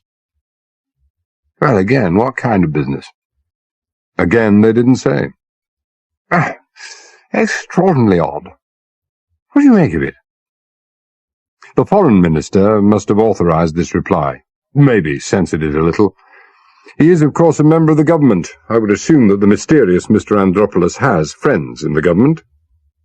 The mysterious Mr. Andropoulos gets more mysterious by the moment. Well, maybe, sir. Maybe not. Not when you consider the list of 10 foreign trading partners he has. 4 of them are in cities of what you might regard as being of particular interest. Tripoli, Beirut, Damascus and Baghdad. Indeed, Hawkins thought briefly. Gun running? Yeah, but of course so. Well, nothing illegal about being gun runners. Britain and America are hotching with them. But all governments are holier than thou in this respect and never publicly associate themselves with them. Never do to be classified as a merchant of death. Could well explain why the Greek government is being so cagey. Yes, indeed it could. One thing strikes me as odd. Why is Tehran missing from the list? Yes, true. Yes, the Iranians, with the possible exception of the Afghans, are more desperate for arms than any other place around. But gun runners don't specialize in blowing up planes in flight. Well, I don't know what we're talking about, sir. The Hampton Court maze has nothing on this lot. Now, I have the feeling that it's going to take us quite some time to figure this out. Fortunately, we have more immediate problems to occupy our minds. Fortunately? Hawkins lifted his eyes heavenwards. Did you say fortunately? Yes, sir. Vincent. This to Van Gelder. I should think Jenkins knows the requirements of the Vice-Admiral and his 2 friends by this time. You're not joining us? Benson said. No, better not. We expect to be quite busy later on tonight. He turned to Van Gelder again. And give orders for our 6 shipwrecked mariners to return to their cabins. They're to remain there until further orders. Post guards to see that those instructions are obeyed. I think I better go and do this myself, sir. Fine. I'm all out of tact at the moment. Hawkins said, Do you think they'll take kindly to this, incarceration? Incarceration? Let's call it protective custody. The fact is, I don't want them to see what's going on in the next few hours. I'll explain why in a moment. The Ministry of Defence had another item of information for us. About the bomber. It had been in touch with air control in Athens and had been instructed to alter course over the island of Amorgoth. It's about 40 miles northeast of here, and proceed on a roughly north-northwest course. 2 fighter planes, US Air Force F-15s, went up to meet it and escort it in. Oh. Did you see any such planes in the vicinity? No, sir, no. Wouldn't have expected to. Rendezvous point was to be over the island of Euboea. The destination was not Athens, but Thessalonica. I assume the Americans have a missile base in that area. I wouldn't know. Now, Admiral Blythe on the Apollo has also come through. We've had luck there. 2 pieces of luck. A recovery ship en route to Piraeus has been diverted to Santorini, diving crews, recovery gear, the lot. You'll know it, sir. The Kilcharan. Oh, yes, I know it, yes. Auxiliary fleet vessel, nominally under my command. I say nominally because I also have the misfortune to know its captain. Lad called Montgomery. A very crusty Irishman with a low opinion of Royal Navy regulations. No, not that that matters. Brilliant at his job. Couldn't ask to have a better man around. Well, your other item of good news. There's a plane en route to Santorini at this moment, with a couple of divers and diving equipment for 4 aboard. Very experienced men, I'm told, a chief petty officer and a petty officer. I've sent Sub-Lieutenant Cousteau ashore to pick them up. They should be here in half an hour or so. Ah, excellent, excellent. And when do you expect the Kilcharan? About 5 in the morning, sir. By Joe, things are looking up. You have something in mind? I have. With your permission, sir. Oh, do shut up. Yes, sir. It will also answer your 2 questions. Why Van Gelder and I are on the wagon, and why the 6 survivors have been, well, locked up out of harm's way. When Cousteau comes back with the divers and the equipment, Van Gelder and I are going down with them to have a look at this plane. I'm pretty sure we won't be able to accomplish much, but we'll be able to assess the extent of the damage to the plane, with luck locate this ticking monster, and with even greater luck try to free it. Now, I know in advance that we're not going to have that kind of luck, but it's worth a try. You would be the first to agree, sir, that in the circumstances, anything is worth a try. Oh, yes. But, you'll excuse me if I frown a bit, but you and Van Gelder are the 2 most important people on this ship. No, we're not. If anything should happen to us personally, and I don't see what can happen, you are, in your spare time, so to speak, accustomed to commanding a battle fleet. I can hardly see that a mere frigate is going to inconvenience you to all that extent. And if anything should happen on a catastrophic scale, nobody's going to be worrying too much about anything. Wickham said, You are a cold-blooded so-and-so, Commander? Hawkins sighed. No, not cold blood, Dr. Wickham. Cold logic, I'm afraid. And when, and if, you come back up, what then? Well, then we're off to have a look at the Delos. Should be very interesting. Andropoulos may have made a mistake, Admiral, in telling you that he was scared that his spare fuel tank might blow up. But then he could have had no idea that we were going to have a look at the Delos. That's why he's locked up. You see, I don't want him to know that we've got divers aboard, and I especially don't want him to see me taking off with divers in the general direction of the Delos. If we find that there was no spare tank, well, we shall have to keep an even closer eye on him. And for good measure, on his dear friend Alexander and his Captain Aristotle.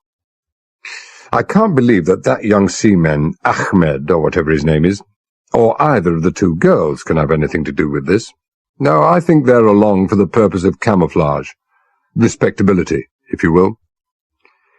In any event, we should be back long before the Kilcharan arrives. He turned to look at Denham, who had just arrived on the bridge. Well, Jimmy, what drags you away from the flesh-pots? If I may say so with some dignity, sir, I am trying to set them an example. I've just had a thought, sir, if you'll excuse me, Admiral. Yes, I think that any thought you might have could be well worth listening to, young man. Not Greek literature this time, I'll be bound, This, hobby of yours. Electronics, is it not?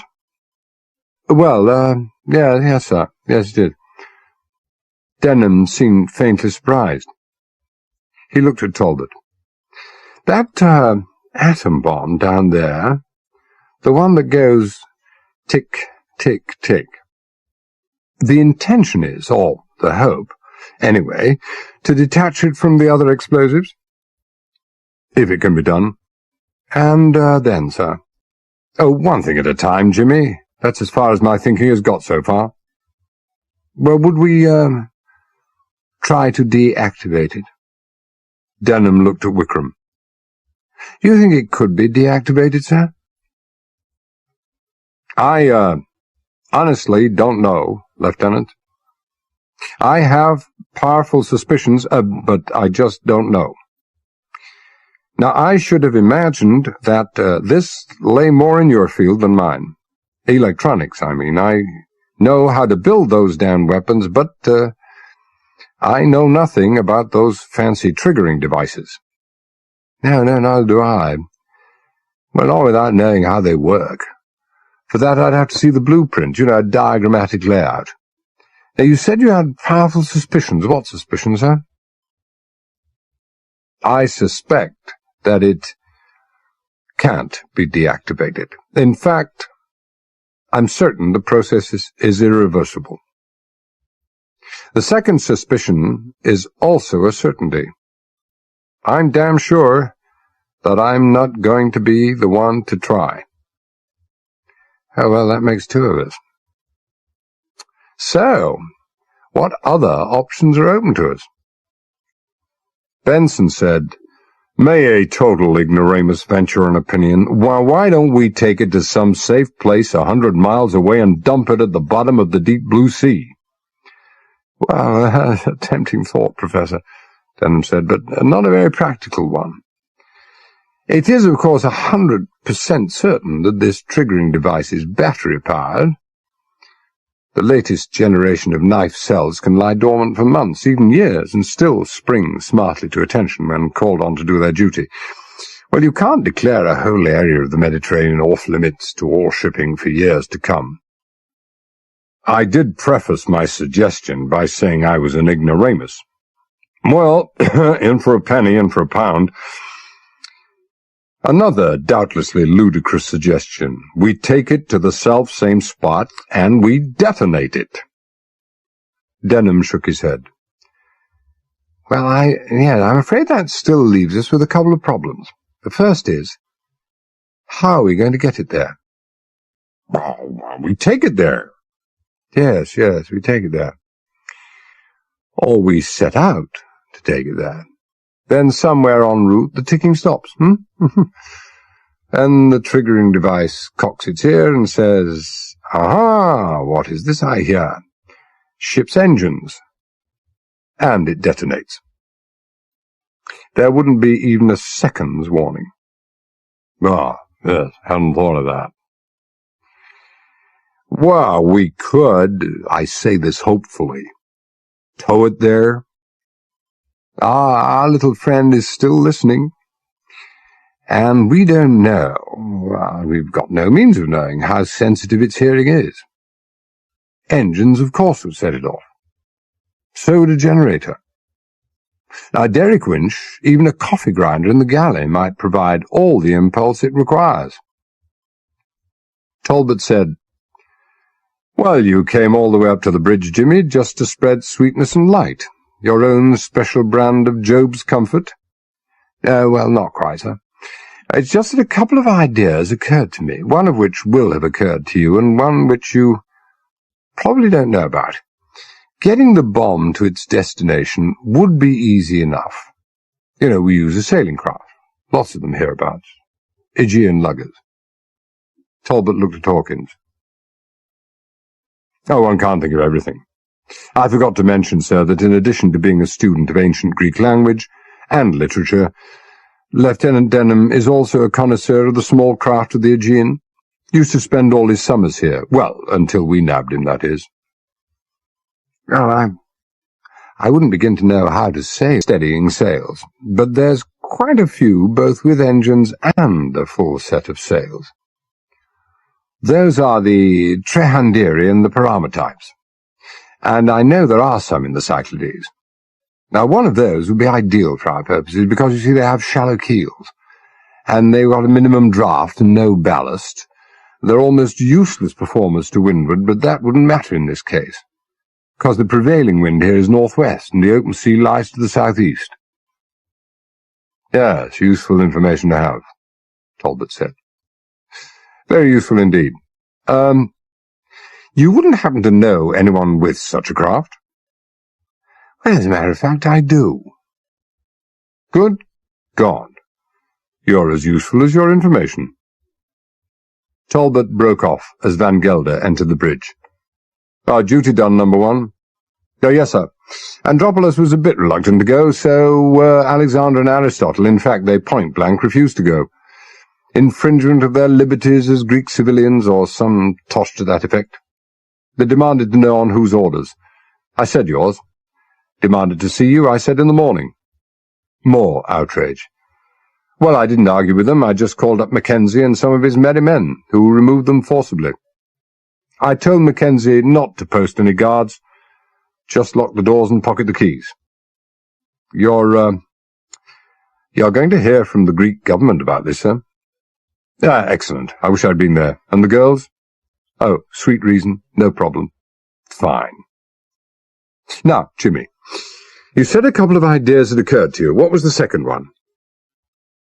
Well, it's about the second problem that the professor raised, the detonation. We could, of course, try sympathetic detonation by dropping a depth charge on it, but as we would be in the immediate vicinity at the time, I don't think that would be a very good idea. Well, neither do I. So? The Pentagon could have the answer. Despite feeble denials to the contrary, everybody knows that the Pentagon controls NASA, the National Aeronautics and Space Administration. Now, NASA, in turn, is supposed to administer the Kennedy Space Center. Supposed is the operative word. They don't. Now, the center is operated by EG&G, a major defense contractor. EG&G, Dr. Wickham will know much more about this than I do, oversees such things as nuclear weapons tests and the so-called Star Wars. Now, more importantly, they're developing, or they have developed, what they call the Krytron, a remote-controlled electronic impulse trigger that can detonate nuclear weapons. Well, word from the Admiral in the ear of the Pentagon might work wonders, Hawkins cleared his throat. This little bit of information, Lieutenant, it will, of course, like your other tidbits, be in the public domain, Oh, it is, sir. You astonish me. Well, most interesting, most. Could be a big part of the answer to our problem, don't you agree, Commander? Talbot nodded. I think we should act immediately on this one. Ah, the very man himself. Myers had just entered, carrying a piece of paper, which he handed to Talbot. I shall reply to your last query to the Pentagon, sir. Thank you. No, don't go, Myers. We'll have another message to send them in a minute. Talbot handed the paper to Hawkins. Security at Bomber Base, Hawkins read. Believed to be 99.9% effective. But, cards on the table. However unlikely, there may be one chance in 10,000 that security has been penetrated. This could have been that one chance. Oh, well, isn't that nice? Absolutely useless piece of information, of course. Plane carried 15 H-bombs of 15 megatons each and 3 atom bombs, all 3 equipped with timing devices. Well, now that's just fine. So, now we have 3 of those ticking monsters to contend with. Well, with any luck, just one, Talbot said. Sonar picks up only one. It's extremely unlikely that all 3 would be ticking in perfect unison. Well, points academic anyway. 1 or 100, the big boys would still go up. Yeah, identified by size, they say, Hawkins went on. 60 inches by 6. That's pretty small for an atom bomb, I would have thought. 4,000 kilotons. That's a lot, Dr. Wickram. Oh, by today's standards, peanuts. Less than half the size of the Hiroshima bomb. Now, if the bomb is the dimensions they say, then it's very large for such a small explosive value. But it goes on to say that they're designated for marine use. I suppose that's a fancy way of saying that they are mines. So, your guess was right, Dr. Wickram. Yeah. Also, it explains the size of the bomb. Quite a bit of space will be taken up by the timing mechanism, and, of course, it will have to be weighted to give it negative buoyancy. Well, the real sting comes in the tail, Hawkins said. When the ticking stops, the timing clock has run out, and the firing mechanism is activated and ready to be triggered by mechanical stimulation. Well, by which I take it that they mean the ship's engines. So, it looks as if you were right about that one, Van Gelder. Then, by way of cheerful farewell, they say that inquiries so far confirm that the timing mechanism, once in operation, cannot be neutralized and appears to be irreversible. These last words were met with silence. No one had any comment to make, for the excellent reason that everybody had already been convinced of the fact. Well, a message to the Pentagon, Myers. Urgently required to know state of development of the EG and G Krytron. That's Krytron, isn't it, Lieutenant? Nuclear detonation device. Talbot paused. Oh, and add, if operating model exists, essential dispatch immediately with instructions. Will that do, Admiral? Hawkins nodded. Sign it, Admiral Hawkins. We must be giving them quite some headaches in the Pentagon, Hawkins said in some satisfaction. This should call for still more aspirin. Aspirins are not enough, Van Gelder said. No, sleepless nights are what are called for. You have something in mind, Van Gelder? Yes, sir. They can have no idea of the really horrendous potential of the situation here in Santorini. The combination of all those megatons of hydrogen bombs, thermal plumes and volcanoes and earthquakes along the tectonic plate boundaries and the possibly cataclysmic results. Now, if Professor Benson here were to make a very brief précis of the lecture he gave us in the wardroom this evening, it might give them something more to think about.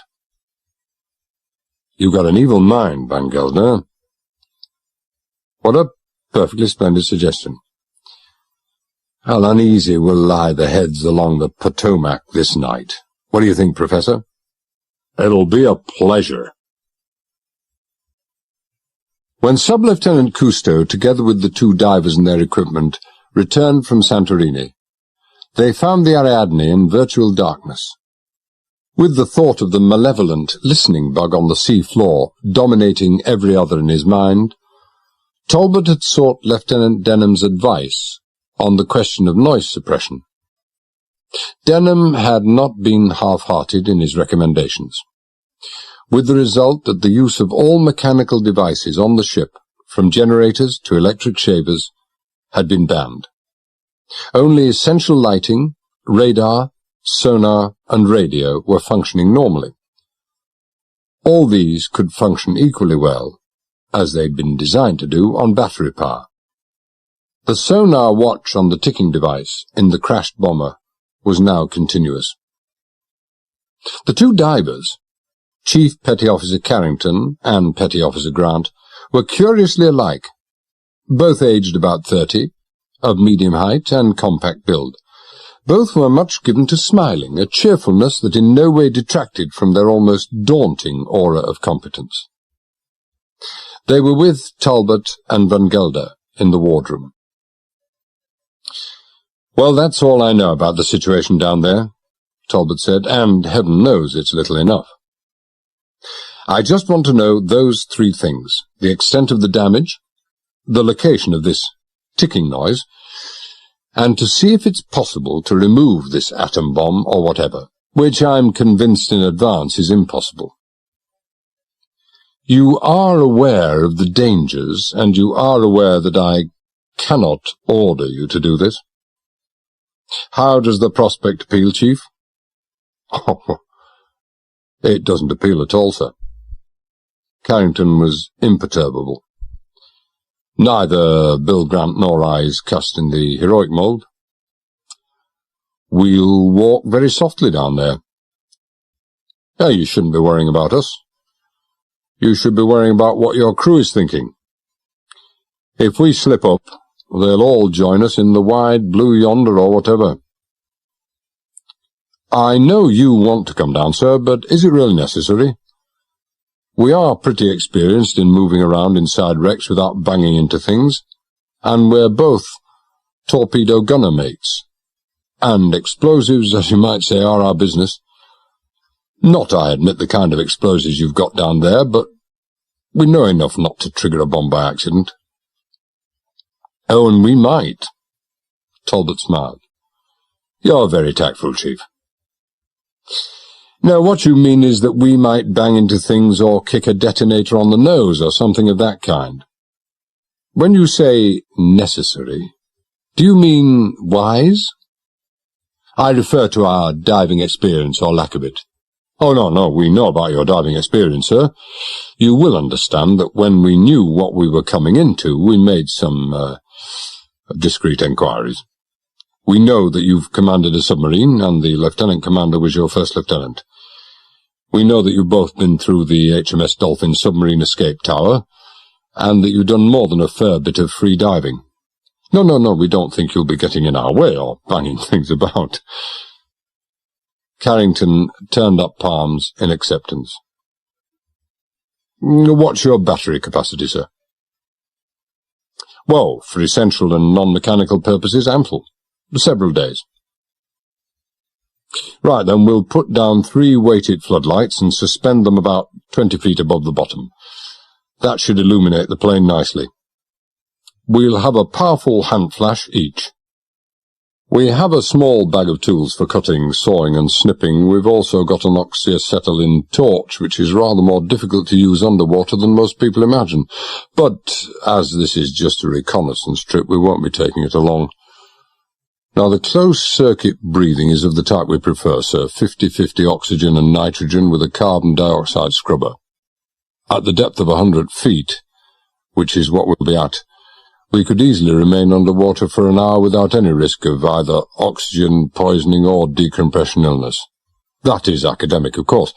Provided there's access to the plane and the fuselage is not crushed, well, a few minutes should tell us all we want to know. Now, 2 points about the helmet. There's a rotary chin switch, which you depress to activate an amplifier that lets us talk, visor to visor. Now, a second press cuts it off. It also has a couple of sockets over the ears where you can plug in what is to all effects a stethoscope. That's all. All. We can go now? A last check, sir? Carrington didn't have to specify what check. Talbot lifted a phone, spoke briefly, and replaced it. Our friend is still at work. The water was warm and still, and so very clear that they could see the lights of the suspended arc lamps even before they dipped below the surface of the darkened Aegean.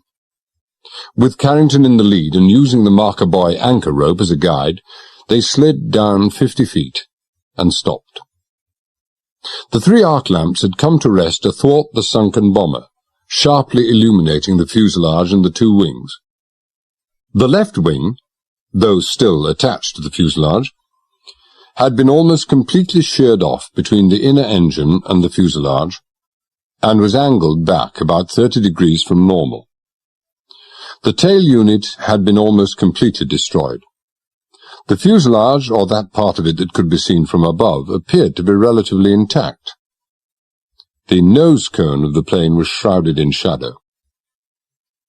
They continued their descent until their feet touched the top of the fuselage, half walked, half swam, until they reached the front of the plane, switched on their flashlights, and looked through the completely shattered windows of the cockpit. The pilot and co-pilot were still trapped in their seats. They were no longer men, just the vestigial remains of what had once been human beings. Death must have been instantaneous. Carrington looked at Talbot and shook his head, then dropped down to the seabed in front of the nose cone. The hole that had been blasted there was roughly circular, with buckled and jagged edges projecting outwards, conclusive proof that the blast had been internal. The diameter of the hole was approximately 5 feet. Moving slowly and cautiously, so as not to rip any of the rubber components of their diving suits, they passed in file into a compartment not more than 4 feet in height, but almost 20 feet in length, extending from the nose cone under the flight deck and then several feet beyond. Both sides of the compartment were lined with machinery and metal boxes so crushed and mangled that their original function was incomprehensible. 2/3 of the way along the compartment a hatch had been blasted upwards. The opening led to a space directly behind the seats of the 2 pilots. After this was what was left of a small radio room with a man who appeared to be peacefully sleeping, leaning forward on folded arms, the fingers of one hand still on a transmitting key.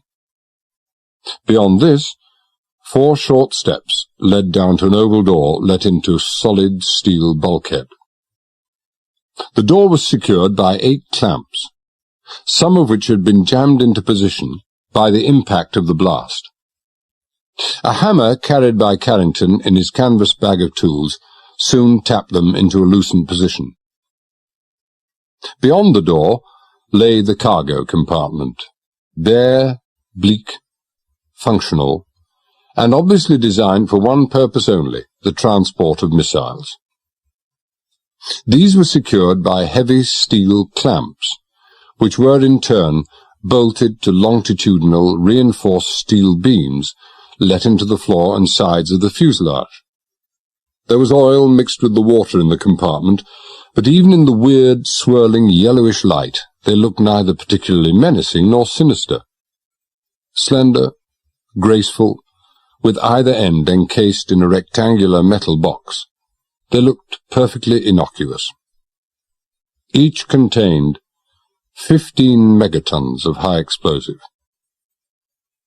There were 6 of those in the first section of the compartment. As a formality, and not because of any expectations, Talbot and Carrington applied their stethoscopes to each cylinder in turn. The results were negative, as they'd known they would be. Dr. Wickram had been positive that they contained no timing devices. There were also 6 missiles in the central compartment. 3 of these were of the same size as those in the front compartment. The other 3 were no more than 5 feet in length. Those had to be the atom bombs. It was when he was testing the third of those with his stethoscope that Carrington beckoned to Talbot, who came and listened in turn. He didn't have to listen long. The 2.5-second ticking sequence sounded exactly as it had done in the sonar room. In the aft compartment, they went through the routine exercise of listening to the remaining 6 missiles, and found what they had expected: nothing. Carrington put his visor close to Talbot's. "Enough?" "Yes, enough." "Well, that didn't take you long," Hawkins said. "Long enough to find out what we needed. Missiles are there, all present and correct as listed by the Pentagon. Only 1 bomb has been activated. 3 dead men. That's all, except for the most important fact of all. The bomber crashed because of an internal explosion. Some kindly soul had concealed a bomb under the flight deck. The Pentagon must be glad that they added the faint possibility that there was one chance in 10,000 that security might be breached. The faint possibility came true. Raises some fascinating questions, doesn't it, sir? Who, what, why, when? We don't have to ask where, because we already know that. Yes, but I don't want to sound grim or vindictive, Hawkins said, because I'm not. Well, maybe a little. Should cut the gentlemen on Foggy Bottom or wherever down to size and make them a mite more civil and cooperative in future. Well, not only is it an American plane that is responsible for the dreadful situation in which we find ourselves, but it was somebody in America who was ultimately responsible. If they ever do discover who was responsible, and it's not without the bounds of possibility, it is going to cause an awful lot of red faces, and I'm not just referring to the villain himself. Yeah, I'd lay odds that the person responsible is an insider, and a pretty high-up insider with free access to secret information, such as closely guarded secrets as to the composition of the cargo, the destination, and the time of take-off and arrival. Wouldn't you agree, Commander? Well, I don't see how it can be otherwise. Not a problem I'd care to have on my hands. However, that's their problem. We have an even bigger problem on our hands. Yes, true. Hawkins sighed. Yes.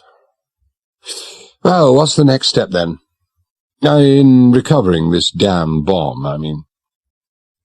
Well, I think you should ask Chief Petty Officer Carrington, sir, not me.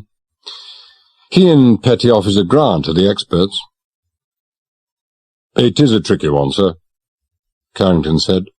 Cutting away a fuselage section large enough to lift the bomb through is straightforward enough, but before we could lift the bomb out, we would have to have it free from its clamps, and this is where the difficulty lies.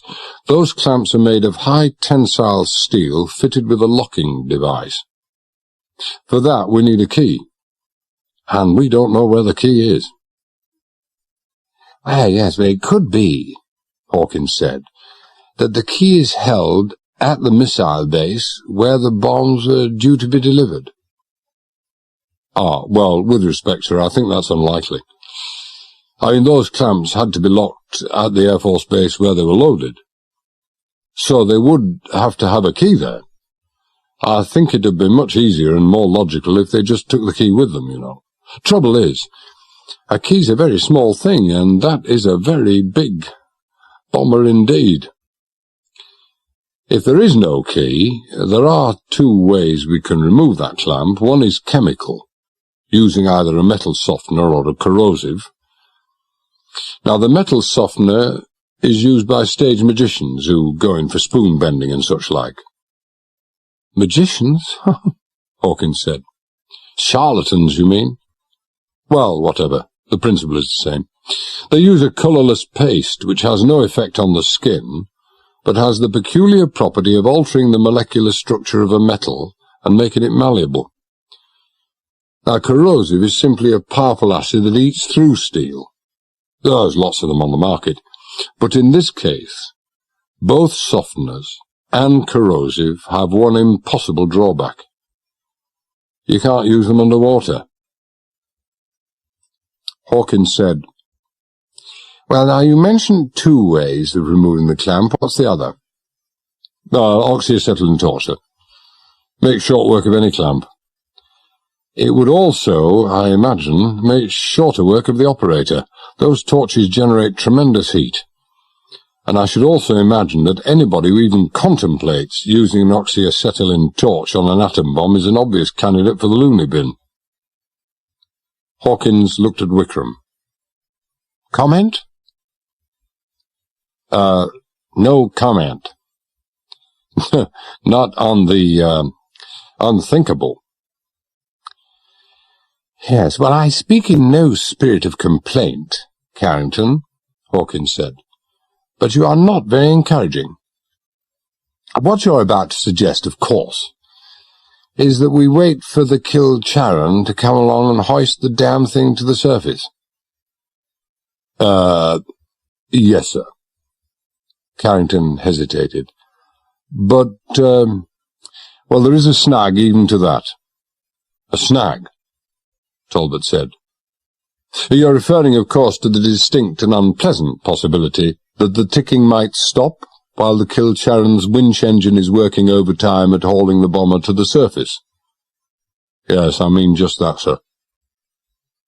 No trifle.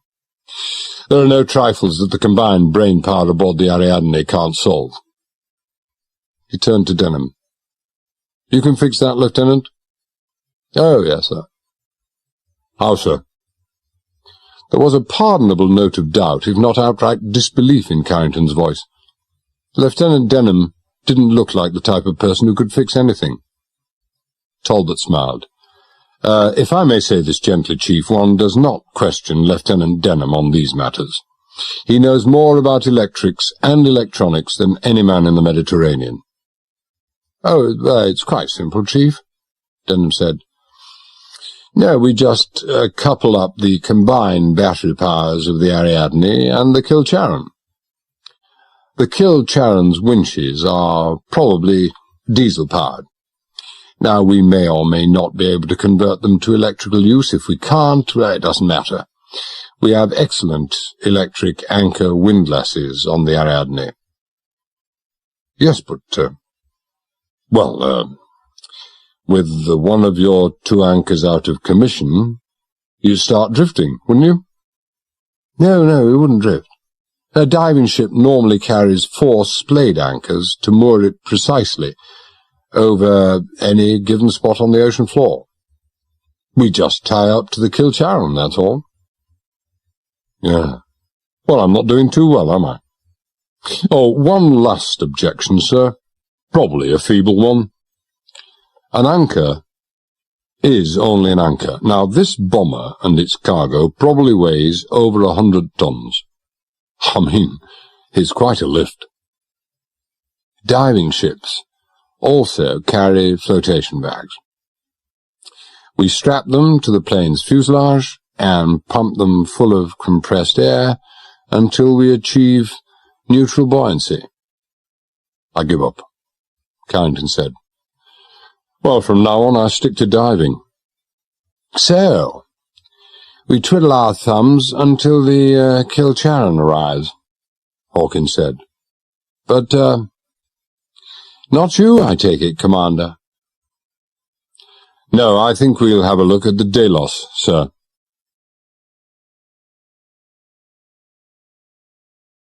Chapter 5. They had rowed about a mile when Talbot called up the Ariadne. He spoke briefly, listened briefly, then turned to Mackenzie, who was at the tiller. Ship oars. The timing device is still at it, so I think we'll start the engine. Gently at first. At this distance, I hardly think we'd trigger anything, even if the bomb was activated, but no chances. Course 095. There were 9 of them in the whaler: Talbot, Van Gelder, the 2 divers, Mackenzie, and the 4 seamen who had rowed them so far. Those last would not be required again until they reached the last mile of the return trip. After about 40 minutes, Van Gelder moved up into the bows with a portable 6-inch searchlight, which on such a clear night had an effective range of over a mile. The searchlight was probably superfluous, for there was a 3/4 moon, and Talbot, with his night glasses, had a clear bearing on the monastery and the radar station on Mount Elias. Van Gelder returned within minutes and handed the searchlight to Mackenzie. Well, fine off the port bow, Chief. I have it, Mackenzie said. The yellow buoy in the light of both the moon and the searchlight was clearly visible. Do I anchor? No, it's not necessary, Talbot said. No current that's worth speaking of, No wind, a heavy anchor weight and a stout anchor rope. Just make fast to the buoy." In course of time, Mackenzie did just that, and the 4 divers slipped over the side, touching down on the deck of the Delos just over an hour after leaving the Ariadne. Carrington and Grant disappeared down the forward companionway, while Talbot and Van Gelder took the after one. Talbot didn't bother entering the after stateroom.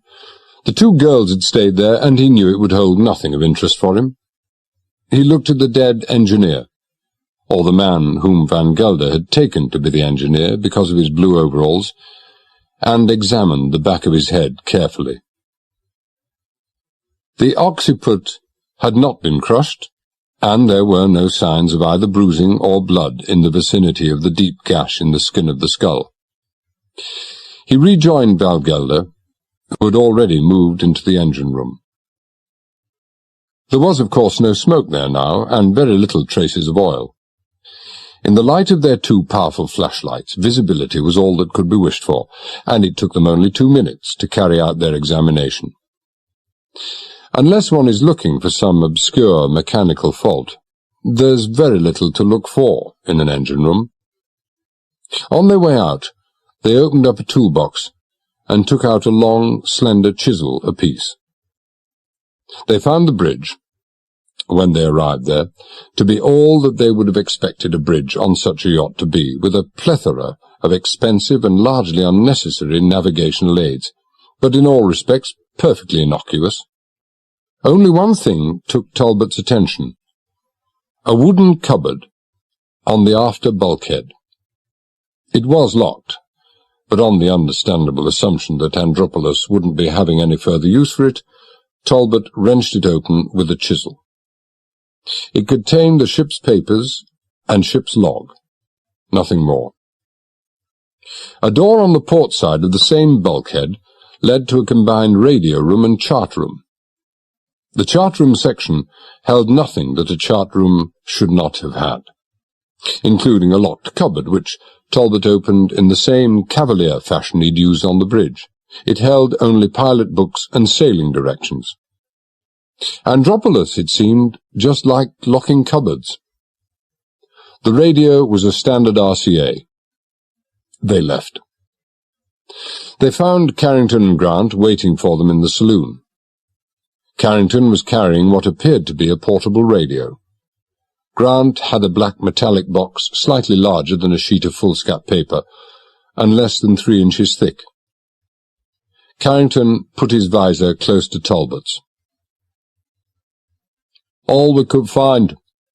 Of interest, I mean." "Yes, we've had enough." "Well, dispatch would appear to be the keynote of your investigations, Commander," Hawkins said. Glass in hand, he was seated across the wardroom table from Talbot.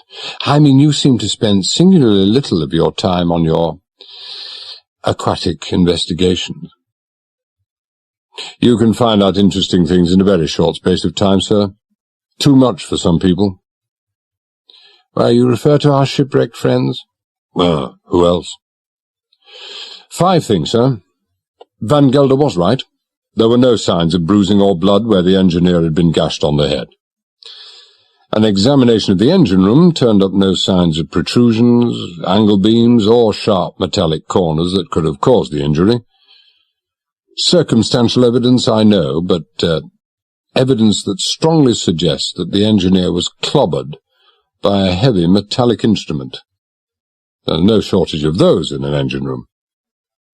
We have, of course, no clue as to the identity of the assailant. Secondly, I'm afraid the owner of the Delos has been guilty of telling you fibs, Admiral. He said he abandoned the Delos because he was afraid that the reserve fuel tank might blow up. There is no such tank. Isn't that interesting? Does make things look a little black for Andropolos. Yes, it does a bit.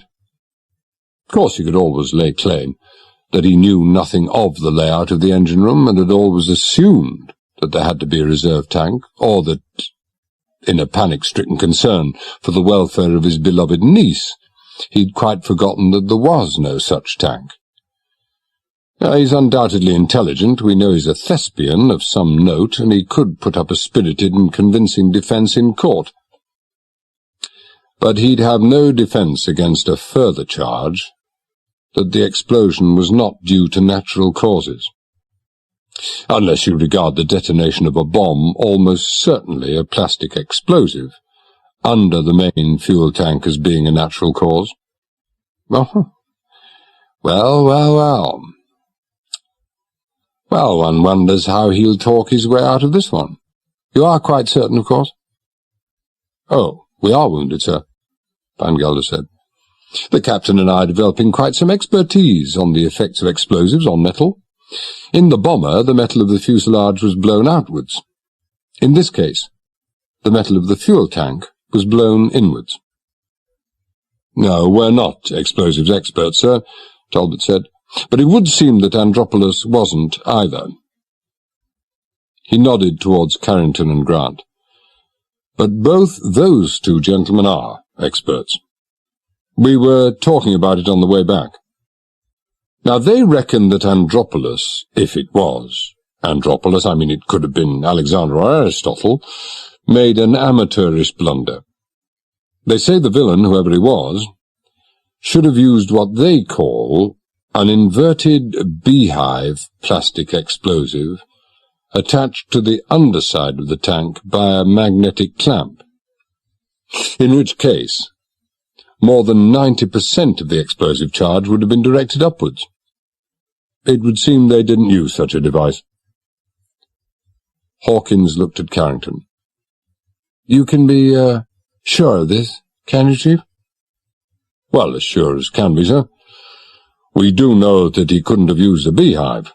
The explosive charge would have been either flat, circular, or cylindrical, and in any of those cases the disruptive explosive power would have been uniformly distributed in all directions.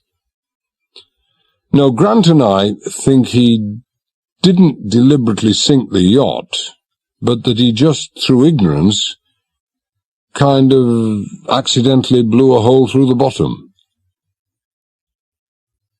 Well, if it weren't for the 3 dead men, this could be almost amusing. As it is, one has to admit that life is full of its little ironies. What's that you've got in front of you there, Carrington? It's some sort of radio, sir. I took it from the captain's cabin. Now, why did you take it? Well, struck me as odd, sir. Unusual. Out of place, you might say. See, every cabin is fitted with its own bulkhead radio. All probably fed from the central radio in the saloon, so why should he require this additional radio? Especially when he had access to, and was probably the only user of, the much superior radio in his radio room. Talbot looked at Denham. It's just a standard radio, is it? No, not quite. Denham took the radio and examined it briefly. A transceiver, which means it can transmit as well as receive. There's hundreds of them around, thousands, most commonly as shipped-ashore radios in private yachts. They're also used in geological or seismological work and construction building, remote control detonation.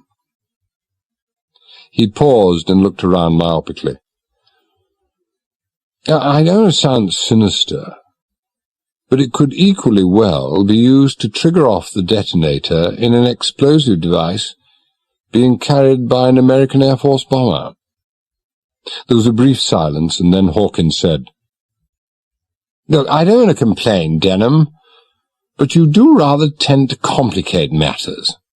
No, I use the word could, sir, not did. Now, on the whole, given the mysterious and inexplicable circumstances, I rather think I prefer the word did. If that is the case, it leads, of course, to even more mysteries. How did Andropolis, or whoever, know when and from where that bomber was leaving? How did he know its cargo? I mean, how did he know an explosive device was being smuggled aboard? How did he know the radio wavelength to set it off? And, of course, there's the Why? The silence was considerably longer this time. Finally, Hawkins said, well, maybe we're doing Andropolis an injustice. Maybe Alexander is the mastermind. No, not a chance, sir. Van Gelder was definite. Andropolis lied about the spare tank. No, he has connections with main centres of known gun-running activities. The fact that Alexander, who unquestionably plays the role of assistant villain, had the radio in his cabin is of no significance. I should imagine that Irene Shariel might be in the habit of dropping in on her uncle occasionally, and he wouldn't want her saying, "Well, whatever are you doing with a spare radio in your cabin, uncle?" I can hardly imagine her dropping in on Alexander at any time, far less occasionally. So, Alexander kept the radio. You mentioned the possibility of an insider at this Air Force base in America, sir, Talbot said. I think we should be thinking in terms of a whole platoon of insiders. You will be composing messages for the Pentagon, Air Force Intelligence, and the CIA, suitably etched in acid. I think by this time they must be dreading the thought of another signal from the Ariadne. I don't see much point in your going to Washington and entering a popularity stakes contest. Well, the slings and arrows. Well, we're accustomed to injustices. What do you have in that box? Petty Officer Grant picked this up in Andropolis's cabin. I haven't opened it yet. Not without difficulty, he undid 2 spring clips and lifted the lid. Waterproof, by Jove. He looked at the contents. Well, means nothing to me. Hawkins took the box from him, lifted out some sheets of paper and a paperback book, examined them briefly, and shook his head. No, means nothing to me either. Denham? Denham shuffled through the papers. Well, they're in Greek, naturally. Looks like a list of names, addresses, and telephone numbers to me, but I can't make sense of it. Well, I thought you understood Greek. Well, I do, but I don't understand Grecian code. And this is what it's written in. A code. Code? Oh, damn it to hell. Hawkins spoke with considerable feeling. No, this could be urgent, vital. Yes, it's more than likely, sir. Denham looked at the paperback. Homer's Odyssey. Well, I don't suppose it's here just by coincidence. If we knew the connection between the poem and what's written on those sheets, then cracking the code would be child's play. But we don't have the key. No, that's locked away inside Andropolis's mind. Anagrams and word puzzles are not in my line of country, sir. I'm no cryptologist. Hawkins looked moodily at Talbot. Well, you don't have a code cracker among this motley crew you have aboard you? To the best of my knowledge, no, sir. And certainly not a Greek code cracker. But it shouldn't be too difficult to find one, I should imagine. The Greek Defence Ministry and their Secret Service are bound to have some cryptologists on their staffs. It's just a radio call and half an hour's flight away, sir. Hawkins glanced at his watch. 2 a.m. Yes, all God-fearing cryptologists are tucked up in their beds by this time. So are all God-fearing admirals, Denham said. Besides, my friend Wotherspoon didn't mind being rousted out of bed an hour ago, positively cheerful about it, in fact. Talbot said, Who, may I ask wearily, is Wotherspoon? Oh, Professor Wotherspoon. My friend with the Aegean lugger. You asked me to contact him, remember? Lives in Naxos, 7 or 8 hours sail from here. He's on his way with the Angelina. That's very civil of him, I must say. Angelina? Odd name. I better not let him hear you say that, sir. Name of his lugger. Ancient and honoured Grecian name. Some sort of classical goddess, I believe. It's also the name of his wife. Charming lady. Is he, what shall we say, slightly eccentric? Well, it all depends on what you mean by eccentric. He regards the rest of the world as being slightly eccentric. A professor? What does he profess? Archaeology. Well, he used to. He's retired now. Retired? Oh, dear. I mean, have we any right to bring an elderly archaeologist into this? Oh, don't let him hear you say that either, sir. No, he's not elderly. Old man left him a fortune. You warned him of the perils, of course. As directly as I could. He seemed amused. Said his ancestors fought at Agincourt and Crécy, something to that effect. Well, what's good enough for a retired archaeologist should be good enough for a Greek cryptologist, Hawkins said. Not that I follow the logic of that. If you would be so good, Commander. Yes, we'll radio Athens right away. 2 things, sir. I suggest we release Andropolis and his friends for breakfast and leave them free. Oh, sure, we've got plenty on them, but as yet no conclusive proof. And the 3 A's, Andropolis, Aristotle, and Alexander, are a close-mouthed and secretive lot, and we can be certain they won't talk to us or give anything away. But they just might talk amongst themselves. Lieutenant Denham will lurk unobtrusively. They don't and won't know that he talks Greek as well as they do. Oh, number 1, would you tell Mackenzie to warn the 4 seamen who are with us tonight that they are on no account to mention the fact that we were on the Delos? Keel-hauling, walking the plank, that sort of thing. Oh, one other thing. The presence of the cryptographer, when he arrives, will not go unnoticed. Oh, he's not a cryptographer, Van Gogh said. Peace be to Lieutenant Denham, but he's a civilian electronics specialist, who's come out to fix some abstruse electronic fault that only he can fix. Also gives a splendid reason for him to use Denham's cabin while he gets on with his decoding. Well, thank you very much. Denham smiled and turned to Talbot.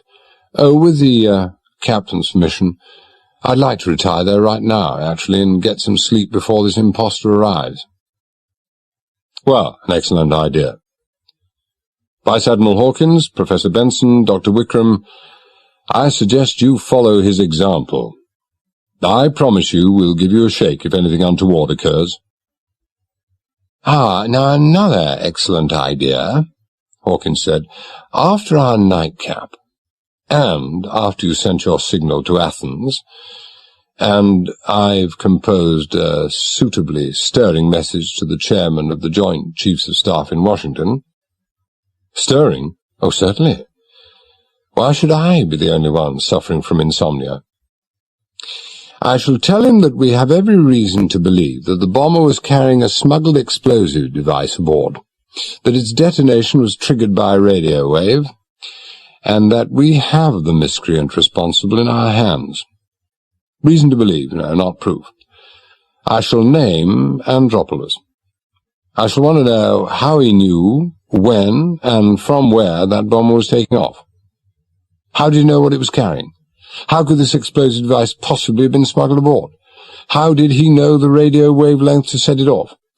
Yes, I should suggest that our concern should be made immediately known to the White House, to Air Force Intelligence, the CIA, and the FBI. I will suggest that Andropolis has been provided with top-level, ultra-secret information from a very senior official. I'll suggest that this should considerably narrow their field of search. I will further suggest that it seems very likely that the traitor is in his own fiefdom, the Pentagon. Stirring indeed. Laying it on the line, as you might say. Talbot paused. It has occurred to you, Admiral Hawkins, that you might also be laying your own career on the line. Only if I'm wrong. Only if we're wrong. Well, in the circumstances a bagatelle. You would do exactly the same thing. 5 o'clock, sir. Talbot woke in his sea cabin abaft the bridge to find Van Gelder bending over him.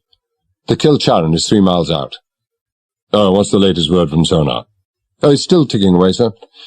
Captain Montgomery says he's going to shut down his engines in another half-mile. Sees us clearly and reckons he'll come to a stop more or less alongside.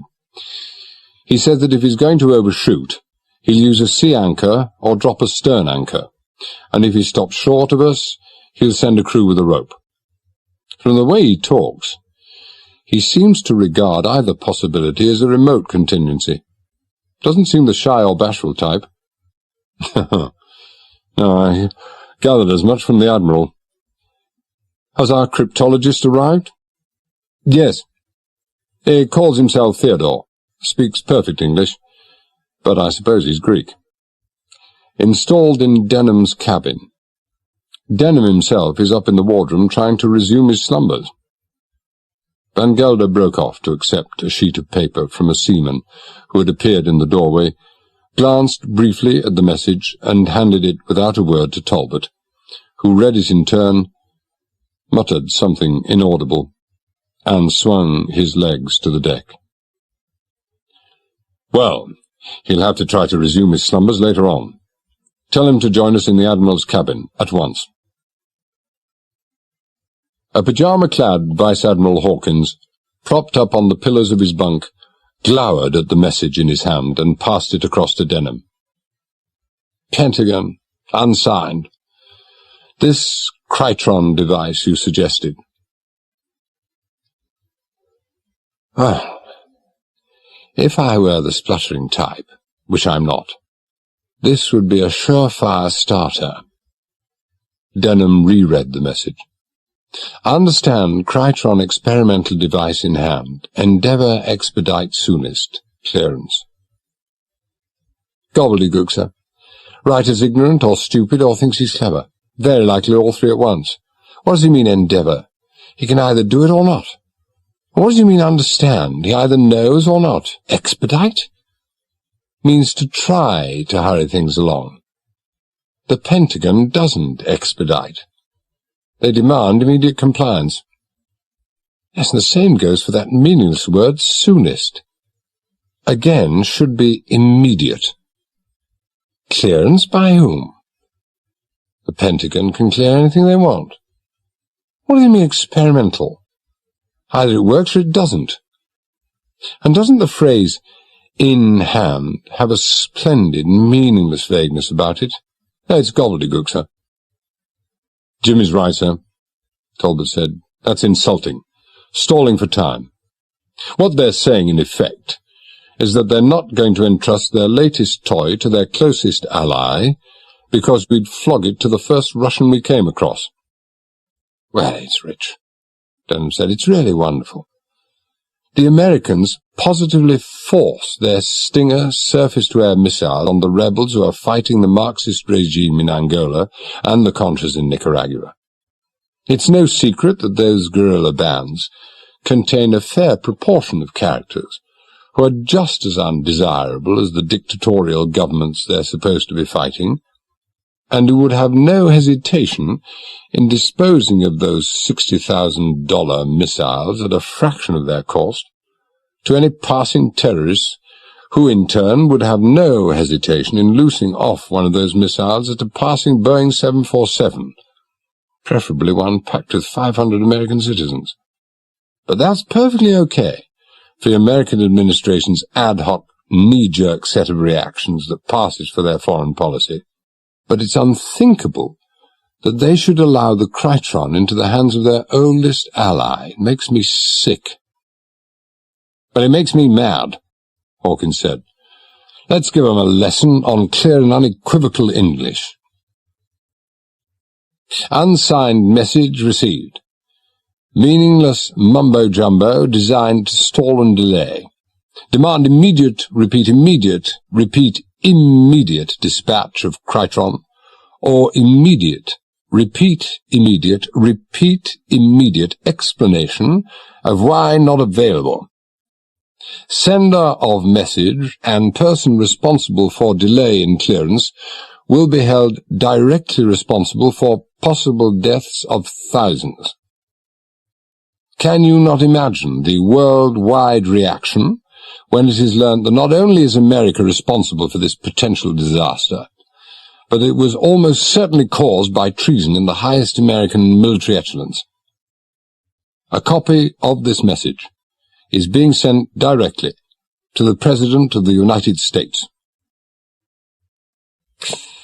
Well, that do you think? You could have pitched it a bit more strongly, sir, Talbot said. But I'd have to spend the rest of the night thinking how. You spoke earlier of sleepless heads along the Potomac. I think we should now talk of heads rolling along the Potomac. If I were you, sir, I'd keep clear of Washington for some little time, by which I mean the rest of your life. He rose. Right, the Kilcharan will be alongside in a few minutes. I assume you are in no hurry to meet Captain Montgomery. Ah, yeah. You assume right. There's no charity in me. He looked at his watch. 5:13. My respects to the captain, and ask him to join me for breakfast at, say, 8:30? In my cabin here, Captain Montgomery, whether by luck or design, Talbot was certain, brought the Kilcharan alongside the Ariadne with faultless precision. Talbot stepped across the two gunwales. They were almost exactly of a height, and made his way up to the bridge. Captain Montgomery was a tall, burly character with a jutting black beard, white teeth, a slightly hooked nose, and humorous eyes. In spite of the immaculately cut uniform and 4 golden rings on either cuff, could easily have passed for a well-to-do and genial 18th century Caribbean pirate. He extended a hand. Ah, well now, you'll be Capmander Talbot, of course. The voice was deep, the Irish brogue unmistakable. You're welcome aboard. Has there been any further deterioration in the situation? No, the only deterioration possible, Captain, is one I don't care to imagine. Oh, well, indeed, indeed. I shall be sadly missed in the mountains of Mourne. Our great ones for the lamentations, the weepings, and the wailings in the mountains of Mourne. Is this, atom bomb or whatever still ticking away? It is. I suppose you might call it a deterioration when the ticking stops. You shouldn't have come here, Captain. You should have nipped into the Gulf of Corinth. You might have stood a chance there. Oh, no, not to be thought of for a moment. No, nothing to do with heroics. No, heroics are for those epics they make in Hollywood. Or the fact that I couldn't live with myself. Oh, I just couldn't stand the thought of what that man would say. Oh, you'll be referring to Vice Admiral Hawkins. Oh, the very same. Maligning and blackening my character as usual, I dare say. Oh, hardly. Talbot smiled. He did, mind you, make some casual remark about you being allergic to certain naval regulations. He also said, you're the best in the business. Aye, well, a fair man and a bloody good admiral. But don't tell him I said so. I suggest coffee in my cabin, Commander. And perhaps you'll be kind enough to tell me all you know. Now that shouldn't take long. 11 p.m., the President said. What's the time over there? 6 a.m. There's a 7-hour time difference. It's a very forthright character, this Admiral Hawkins. The President gazed thoughtfully at the 2 dispatches lying on his desk. You know him, of course. Pretty well, sir. Able man, General. Exceptionally so. He also appears to be an exceptionally tough SOB. That is undoubtedly true, sir. But then you have to be to command the NATO Mediterranean Sea Forces. You know him, John? This was to John Hyman, the Defense Secretary, the only other person present. Yes, I do, sir. Not as well as the General, but well enough to agree with the General's assessment. Pity I never met him. Who selected him for the job, General? The usual NATO committee. You were on it, of course? Yes, I was the chairman. The man with the casting vote, huh? Well, no casting vote, sir. The decision was unanimous. I see. He seems to have rather a low opinion of the Pentagon. Why, he doesn't exactly say that, but he does appear to have a low opinion, well, deep suspicions, if you like, of a person or persons in the Pentagon. Put you in rather a unhappy position, huh? I mean, there must be some stirrings in the Pentagon dovecote. As you say, Mr. President, a few ruffled feathers. Some are hopping mad. Others are giving the matter serious consideration. Generally, you could speak of an air of quiet consternation. Are you personally prepared to lend any credence to this outrageous suggestion, or what appears to be outrageous? Think the unthinkable. I don't have any option, do I? Now, every instinct says no, this cannot be. Those are all my friends and colleagues of many years' standing. They're all honorable men. But, instinct is a fallible guide, Mr. President. Common sense, and what little knowledge of history I have, tells me that every man has his price. I have to investigate. The inquiry is already underway. I thought it prudent not to involve the intelligence arms of the four services, so the FBI. The Pentagon does not care to be investigated by the FBI. It's an extremely difficult and delicate situation, sir. Yes. Well, one can hardly go up to an admiral of the fleet and ask him what he was doing on the night of Friday the 13th. I wish you luck. The President looked at one of the papers before him. Your message re the Krytron that provoked Hawkins's ire must have been very badly handled.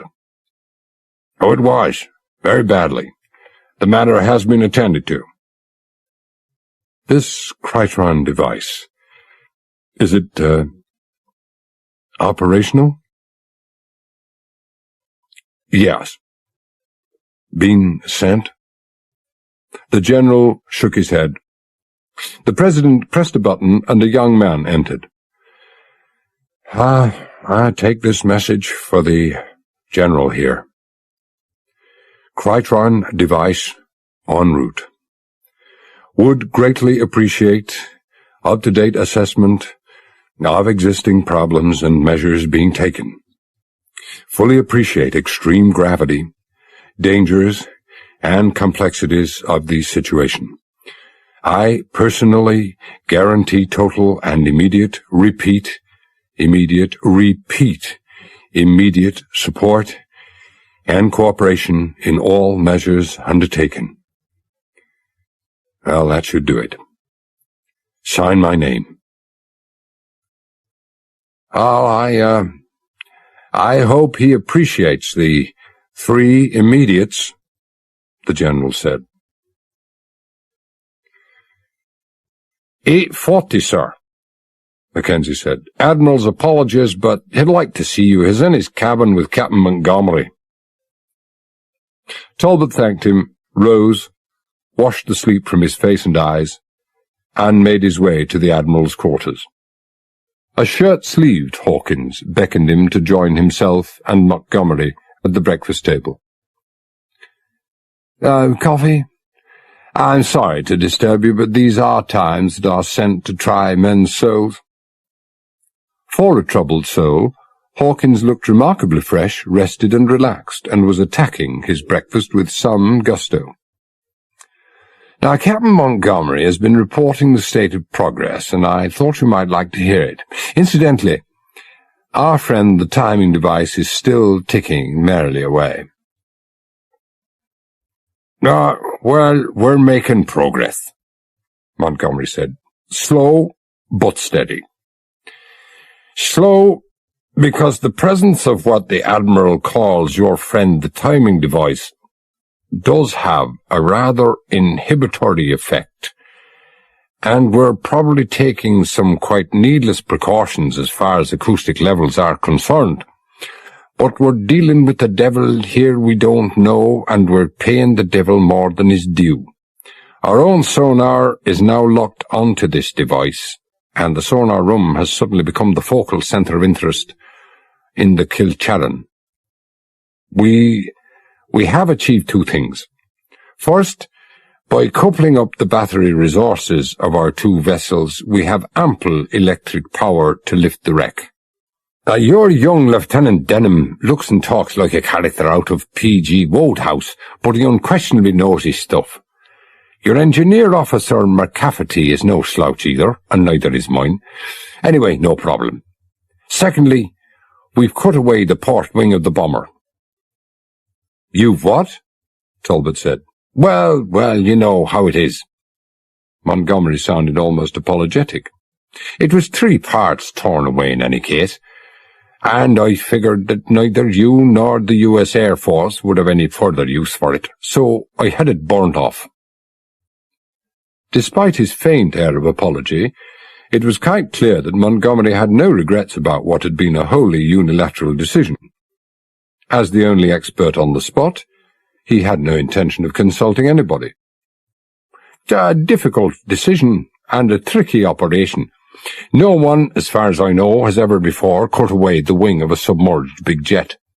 That's where the fuel tanks are located, and though it seemed likely that the partial tearing away of the wing had also ruptured the fuel lines and spilled the fuel, well, there was no way of being sure, and no one, again as far as I know, has ever come up against the problem of what happens when an oxyacetylene jet meets a fuel tank underwater. But my men were very careful. There was no fuel and so no trouble. And now, at the present moment, my men are securing flotation bags and lifting slings to the plane. Now, removing this wing gives us 2 advantages. One's minor, one major. The minor one is that with the wing and 2 very heavy jet engines gone, we'll have all that less to lift, although I'm certain we could have lifted the whole lot without trouble. No, the major one is that the wing, had it been left there, would have snagged on the underside of the Kilcharan as it surfaced and tilted the fuselage. Well, maybe to so acute an angle as to make access to this down bomb difficult, or even impossible. Ah, very well done, Captain, Hawkins said. Surely there's still one problem. When the bomber surfaces, isn't the weight of the remaining wing and its 2 engines going to tilt it just as far in the other direction? Montgomery smiled in a kindly and tolerant fashion, which any average person would have found more than wildly infuriating. Hawkins, fortunately, was not an average person. "Oh, no problem," Montgomery said. "We're also securing flotation bags under that wing. When the fuselage surfaces, the wings will still be underwater. Well, you know how low wings are set on a modern jet. In the first stage of surfacing, only the top of the fuselage will be above the water level. When we cut away a rectangular section over where the bomb is located, I want as much water as possible below that section to dissipate the heat of the oxyacetylene torches. Now, after we've made that hole in the top, we'll lift the fuselage high enough to drain most of the water from it." How long will it take to inflate the bags and haul the plane to the surface? Oh, an hour or two. I don't know. An hour or two?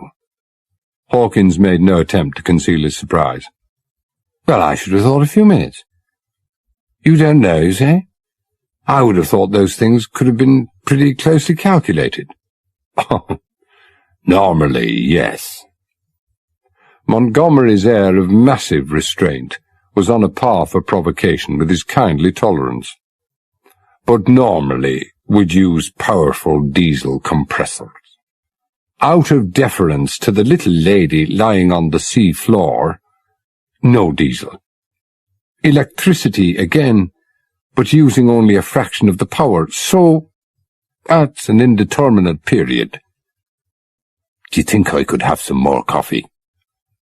Montgomery clearly regarded the conversation as over. Van Gelder knocked on the open door and entered, a message slip in his hand. He handed it to Hawkins. Oh, for you, Admiral. Came in a couple of hours or so ago. Not urgent, so I didn't think it worth waking you for it. Ah, very wise decision, my boy.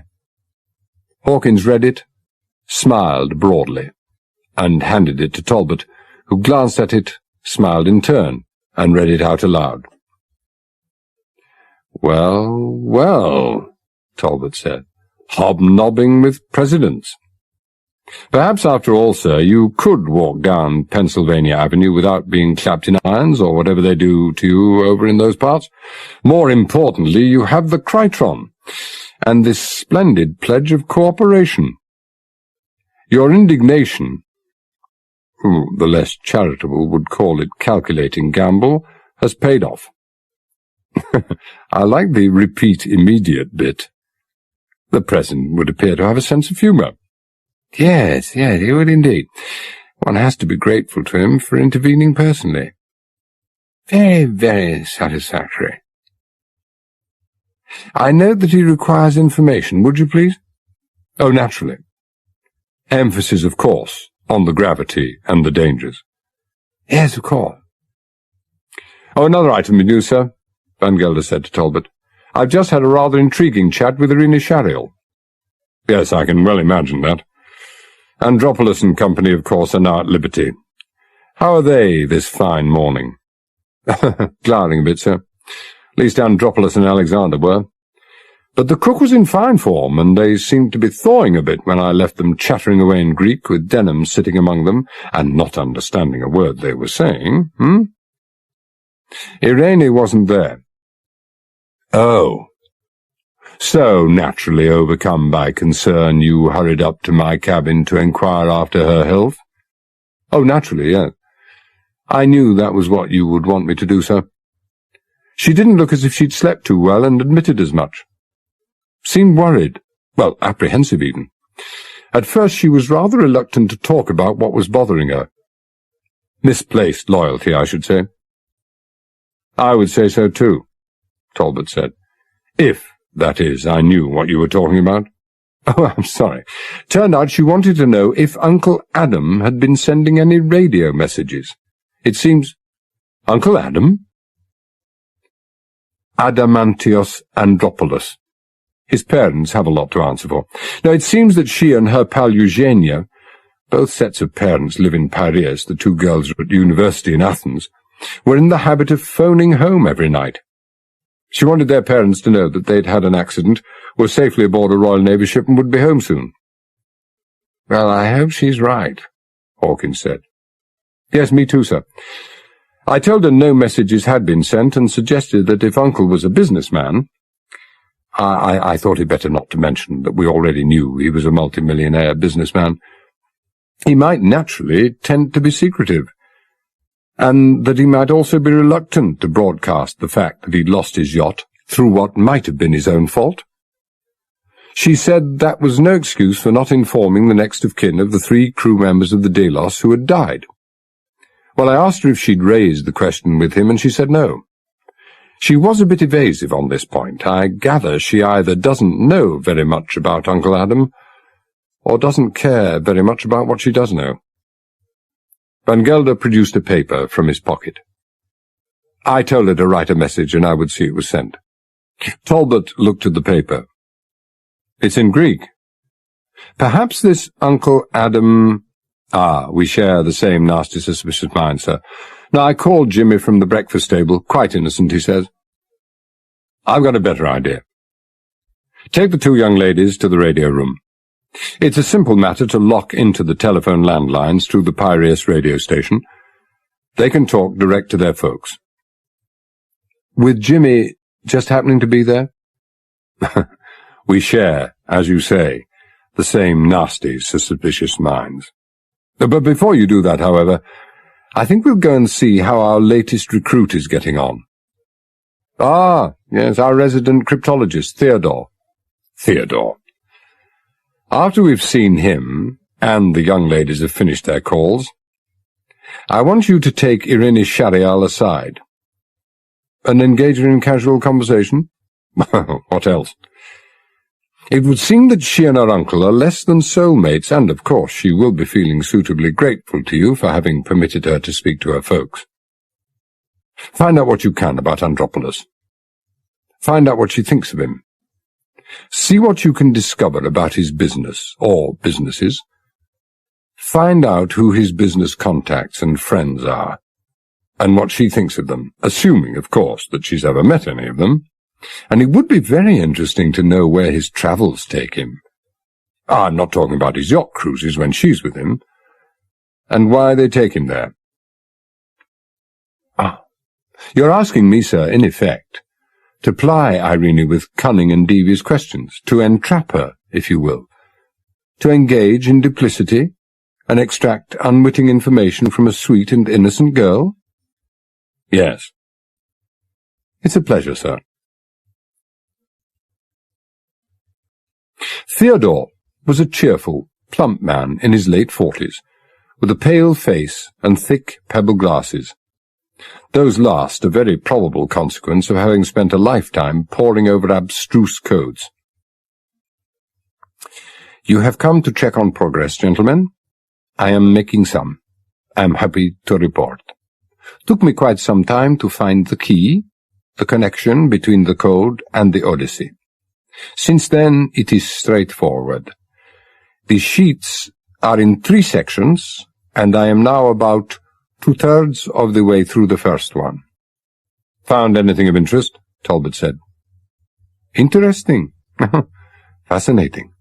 Captain, fascinating. Statements of his accounts, bank holdings, if you like. He has his money stashed away. Stashed is the word, yes? All over the world, it seems. As a matter of interest, I'm totting up the sum of his holdings as I go along. He has made it very easy for me. Everything is in US dollars. So far, let me see, it's $280. Yes, $280. A man could retire on that, Van Gelder said. Indeed. 280 followed by 6 zeros. Talbot and Van Gelder looked at each other in silence, then bent forward over Theodore's shoulders to look at the figures he'd added up. After some seconds they straightened, looked at each other again, then bent forward once more. $280 million, Talbot said. On that you could retire, Vincent. Yeah, if I scraped and pinched a bit, I might manage. Do you know where those bank accounts are kept, Theodore? Cities, countries, I mean? Oh, some I do, because he has given names and addresses. Some I don't. For the second lot he may have another code, which I don't have. Or he just knows them by heart. By heart, I would guess. I have no means of knowing where at least half the accounts are. Just the amounts, that is all. Could you show us some of those? Talbot said. Of course. Theodore pointed to some entries, flipped over several pages, and indicated several more. Just amounts, as I said. As you see, there is a differing capital letter after each entry. They mean nothing to me. Maybe they do to Andropolis. Talbot leafed through the pages again. 5 letters, just 5, recur regularly. Z, W, V, B, and G. Well now, if you were a thrifty citizen and wanted a safe piggy bank secure from the prying eyes of nasty parties such as police and income tax authorities, which country would you choose? Switzerland. Yes. I think the same far-from original thought had occurred to Andropolis, for at least half of his assets. Z for Zurich, W, Winterthur, perhaps? V. Offhand, I don't know about that one. Vevey? Van Gelder said. On Lake Geneva? No, I don't think so. Hardly what you might call an international banking centre. Ah, I've got it. Not in Switzerland, but it might as well be. Vaduz, Liechtenstein. I don't know much about those things, but I understand that once cash disappears into the vaults of Vaduz, it never surfaces again. B could be Bern or Basel. Andropolis would know, of course. G has to be Geneva. Well, how am I doing, number 1? Oh, splendidly, I'm sure you're right. I'd hardly like to point out, sir, that we still don't have the names and addresses of those banks. Yes, true. Crestfallen, but only slightly, we still have names and addresses of other banks. You have a list of those cities where those banks are located? I don't have to, Theodore said. I have it in my head. They are all over the place. West, east, and in between. Places as different as Miami, Tijuana, Mexico City, Bogota in Colombia, Bangkok, Islamabad in Pakistan, Kabul in Afghanistan. Why anyone should want to hide away money in Kabul is quite beyond me. Country is torn by war, and the Russians occupy and control the capital. Andropolis would appear to have friends everywhere, Talbot said. Why should the poor Russians be left out in the cold? Why, is that about the lot? Quite a few other places, Theodore said. Mostly smaller accounts. One exception, though. The biggest deposit of all. Where? Washington, D.C. Well, now. Talbot was silent for a few minutes. What do you make of that, number 1? I think I've just about stopped making anything out of anything. My mind has taken a leave of absence. But my eyes are still working in a fashion, you might say. I think I see a faint light at the end of the tunnel. I think if we think a bit more, it might turn into a searchlight. How much money? $18 million. $18 million, Van Gelder said. My. Well, even in Washington, D.C., a man could buy a lot with $18 million. Chapter 6. The Angelina, to put it at its most kindly, was a rather striking-looking craft. An 80-tonner built of pine wood from the forests of the island of Samos. She had a dazzling white hull, which contrasted strongly, some would have said violently, with her vermilion gunwale. Wide of beam and low in the water amidships. She had a pronounced flare aft and forward, a curved stem that projected high above the gunwale. As a sailing boat, she was well equipped with a standing lug main and a balance lug foresail, together with 2 jibs. Had it been left at that, as she had originally been built, the Angelina, a typical example of the Tehadiri class, would not only have been striking but downright handsome. Unfortunately, it had not been left at that. The owner, Professor Wotherspoon, although a self-avowed traditionalist, was also strongly attached to his creature comforts. Not content with converting the craft's very considerable hold, it was after all originally constructed as a cargo vessel, into cabins and bathrooms, he'd constructed on the deck a bridge, saloon, and galley, which, while admittedly functional, detracted notably from the overall aesthetic effect. Shortly before 10 o'clock in the morning, the Angelina almost slack-sailed and ghosting along under a Meltemi that hardly rated as a Zephyr, tied up along the starboard side of the Ariadne. Talbot, accompanied by Denham, climbed down a rope ladder to greet the owner. The first impression that Talbot had of Witherspoon was that he didn't look a bit like a professor or an archaeologist, but then he had to admit he had no idea what a professor or archaeologist was supposed to look like. He was tall, lean, shock-haired, and deeply tanned, humorous of mien, and colloquial of speech. He was the last person one would expect to find wandering through the groves of Academe. He was certainly not more than 40 years old. His wife, with auburn hair and laughing hazel eyes, was at least 10 years younger, and was also, it seemed, an archaeologist. Introductions effected by Denham, Talbot said, "I appreciate this very much, Professor. Very kind of you to come. Not to say very gallant. You do appreciate there is a fair chance that you might find yourself prematurely in another world. Lieutenant Denham did explain the dangers to you." "Oh, in a cautious, roundabout fashion. He's become very tight-lipped since he joined the senior service." "I didn't join, I was dragooned." "He did mention something about vaporization. Well, one gets a bit tired of studying ancient history. Much more interesting to be a part of the making of it." "It might be a very short-lived interest indeed. Does Mrs. Witherspoon share your short-lived interest?"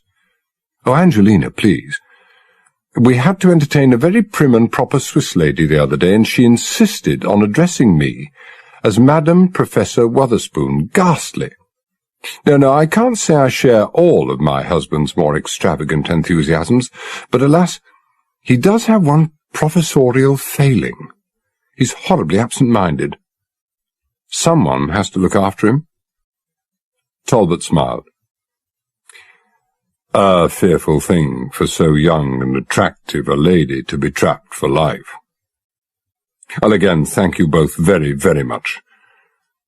I should like it if you'd join us for lunch. Meantime, I'll leave Lieutenant Denham to explain the full horrors of the situation to you, especially the ones you'll encounter across the lunch table." "Gloom and despondency," Van Gelder said. "It ill becomes one so young and beautiful to be gloomy and despondent. What is the matter, Irene?" Insofar as one so young and beautiful could look morose, Irene Shariel gazed out morosely over the taffrail of the Ariadne. "I am not, Lieutenant Commander Van Gelder, in the mood for flattery."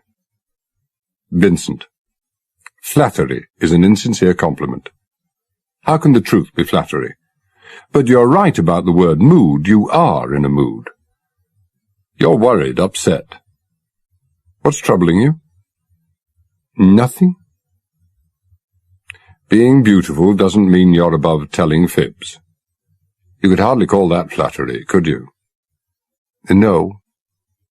A fleeting smile touched the green eyes. "Not really." "I know this is a very unpleasant situation you found yourself in, but we are all trying to make the best of it. Or did something your parents say upset you?" "You know very well that is not true." Van Gelder also knew it. Denham had reassured him on that point. "Yes, that's so. You were hardly in a cheerful frame of mind when I first met you this morning. Something worries you. Is it so dreadful a secret you can't tell me?" "You've come here to pry, haven't you?" "Oh, yes. To pry and probe. Crafty, cunning, devious questions to extract information from you that you don't know you're giving away. It was Van Gelder's turn to look morose. I don't think I'm very good at it. I don't think you are either. That man sent you, didn't he? What man? Oh, now you're being dishonest, Commander Talbot. Your captain. A cold man, distant, humourless. Well, he's neither cold nor distant. And he's got a considerable sense of humour. Humour? I don't see any signs of it. I'm beginning not to be surprised. Van Gelder had stopped smiling. Maybe he thought it would be wasted on you. Maybe he's right. She appeared not to have taken offence. Or maybe I just don't see too much to laugh at the moment.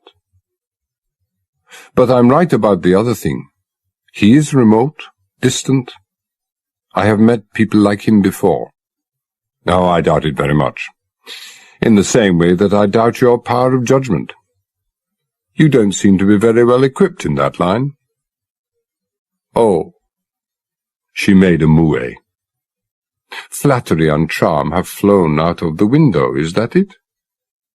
I don't flatter. I've never claimed to have charm. I meant no harm, please. I see nothing wrong with being a career officer. But he lives for only two things, the Royal Navy and the Ariadne. Well, you poor deluded creature. Van Gelder spoke without heat. But how were you to know? John Talbot lives for only two things, his daughter and his son. Fiona aged 6 and Jimmy aged 3. He dotes on them, and so do I. I'm their Uncle Vincent. Oh. She was silent for some moments. And, his wife? Dead. I am sorry. She caught his arm. To say I didn't know is no excuse. Go ahead, call me a clown. I don't flatter, I don't charm, and I don't tell lies. But you do turn a pretty compliment. She took her hand away, leaned on the rail, and looked out over the sea. After some time she said, without looking around, "It is my Uncle Adam, isn't it?" "Yes." "We don't know him. We don't trust him. And we think he's a highly suspicious character. You will forgive me talking about your nearest and dearest in this fashion. He is not my nearest and dearest." She had turned to face him. There was neither vehemence in her voice, nor marked expression in her face. At most, a slight degree of bewilderment in both.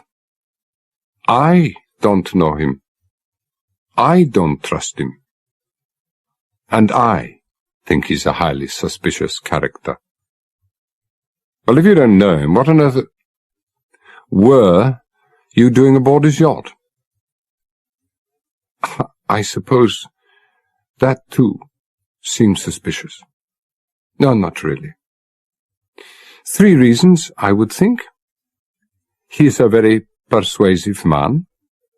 He seems to be genuinely fond of our family, my younger brother, my sister, and myself, for he is forever giving us presents, very expensive presents, too, and it seemed churlish to refuse his invitation. Then there was the element of fascination. I know practically nothing about him, nor what his business activities are, or why he spends so much time in foreign countries.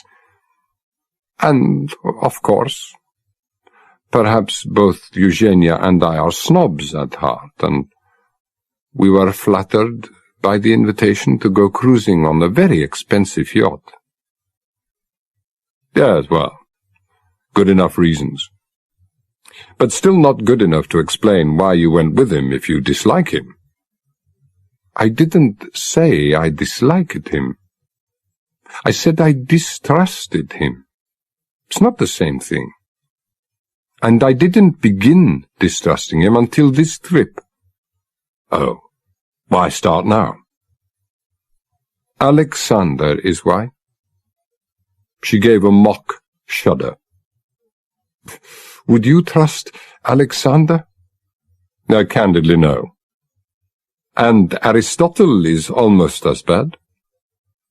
The three of them spent hours talking together, usually in the radio room. Whenever Eugenia or I went near them, they stopped talking. Why? Well, it's obvious, isn't it? They didn't want you to hear what they were talking about. Ever been with him abroad on his business trips? Good heavens, no. She was genuinely startled at the idea. Not even on the Delos? I've only been on the Delos once before, with my brother and sister. A short trip to Istanbul. He was going to have less than a sensational report to make to his captain, Van Gelder reflected. She didn't know her uncle. She didn't know what his businesses were. She never travelled with him, and her only reason for distrusting him was that she distrusted Alexander, a feeling almost certainly shared by the majority of people who had ever met him. Van Gelder made one last try. Your mother's brother, of course. She nodded. What does she think of him? Oh, she never speaks ill of him. But she never speaks ill of anyone. She's a wonderful lady, a wonderful mother. Not simple or anything like that, just a very trusting person who could never bring herself to speak ill of anyone. Well, she's obviously never met Alexander. Your father? He never speaks of Uncle Adam either. But he doesn't speak in a very different way, if you follow me. Now, my father is very straight, a very honest man, very clever. Head of a big construction company, highly respected by everyone. But he does not speak of my uncle. I'm not as trusting as my mother. I believe my father strongly disapproves of Uncle Adam, or whatever businesses he runs, or both. I don't believe they've talked in years. She shrugged and gave a faint smile. Sorry, I cannot be of more help. You haven't learnt anything, have you? Yes, I have. I've learnt I can trust you. This time the smile was warm and genuine and friendly. You don't flatter. You don't charm. And you don't tell lies. But you are gallant. Yes, Van Gelder said. I believe I am. Sir John, the President said, you have put me in a most damnably awkward position. I speak, you understand, more in sorrow than in anger. Oh, yes, Mr. President, I am aware of that, and I'm sorry for it. It is, of course, no consolation for you to know that I'm in an equally awkward situation. If Sir John Travers, the British ambassador to the United States, did indeed find himself in such a situation, he showed no signs of it. But then Sir John was renowned throughout the diplomatic world for his savoir-faire, his monolithic calm, and his ability to remain wholly unruffled in the most trying and difficult situations. I'm only the messenger boy, see, grade 1, of course. Well, who the hell is this fellow Hawkins, anyway? Richard Hollison, deputy head of the FBI, couldn't quite match Sir John's tranquil serenity. But he had his obvious anger under tight control. I don't think we care very much for having a foreigner telling the White House, the Pentagon, and the FBI how to run its business. Hawkins is a vice admiral in the British Navy. The general was the fourth and only other person in the office. An exceptionally able man. I cannot think of any United States naval officer whom I would sooner have in his place in those near-impossible circumstances, and I don't think I need point out that I am in the most awkward situation of all. Now, I don't want to sound overly possessive, but bloody hell, the Pentagon is my concern. Now, Richard Hollison, Sir John said, I've known you for some years now, and I know your reputation for toughness is matched only by your reputation for fairness. Be fair in this case. Admiral Hawkins, as the General has just said, is in a position of having to cope with almost impossible circumstances, which, as you're in a position to know better than most, involves making almost impossible decisions. Now, he's not telling anybody how to run their business. In order to get a message to the President, without anyone in the government or the Pentagon seeing the message before the President, he elected to bypass the Pentagon and all the standard avenues of communication. Now, certainly, the Pentagon knows it's already under investigation, but Hawkins didn't want anyone to know that he was pointing fingers in certain directions. If it is your intention to set a cat among the pigeons, or let loose an eagle in the dovecote, you don't send a postcard in advance announcing your intentions. Yes, I accept that, Hollison said. With weary resignation I accept it, but don't ask me to like it. I'll like it or lump it, the President said. I accept it too. He looked unenthusiastically at the paper before him on his desk. It would appear that this Adamantios Andropoulos, who is Hawkins' temporary guest, I could well imagine that Admiral Hawkins would use the term guest, even if this unfortunate were clapped in irons in some shipboard dungeon, has an account with a Washington bank. Name and address supplied here, of some $18 million, and would we kindly make inquiries to see if he has been dispersing any of this of late, and if so, in what direction? Now, I know this lies well within your capabilities, Richard. Point is, how long will it take? Well, it all depends how many false names, how many dud companies, how much of the usual laundering paraphernalia is involved. The villain, if there is a villain, might well have a numbered account in Outer Mongolia. It's unlikely, I admit, but you take my point. 1 hour, maybe 3. We will not stand upon the order of our going. Excuse me, Mr. President. Excuse me, gentlemen. Hollison left.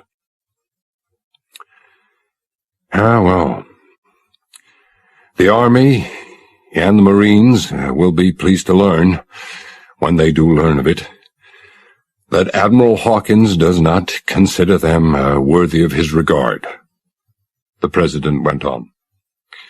Only the Air Force and the Navy. The Air Force I can, in the circumstances, understand. But it would be interesting to know why he has deemed the Navy to be deserving of his interests. Now, he gives no indications on that score. The President sighed. Well, maybe he doesn't even trust me. Or maybe he knows something that we don't know. Sir John said placidly, Well, if that is the case, that he knows something we don't, I have little doubt that he'll tell us in the fullness of time. The man under discussion in the White House was, at that moment, dwelling on precisely the same subject. Well, time's winged chariot, John. I forget the rest of the quotation, but it's definitely on the wing. Leaning back in a comfortable armchair, a glass of frosted lime juice in his hand, Hawkins succeeded only in giving the impression of a man with all the time in the world. Oh, so much to do. So little time to do it in. How stands the Ariadne in respect of the rest of this uncaring world? I think you might say, sir, that the patient is coming along as well as could be expected. Our carpenter is aboard the Angelina, building a cradle for the bomb according to the specifications the Pentagon gave us.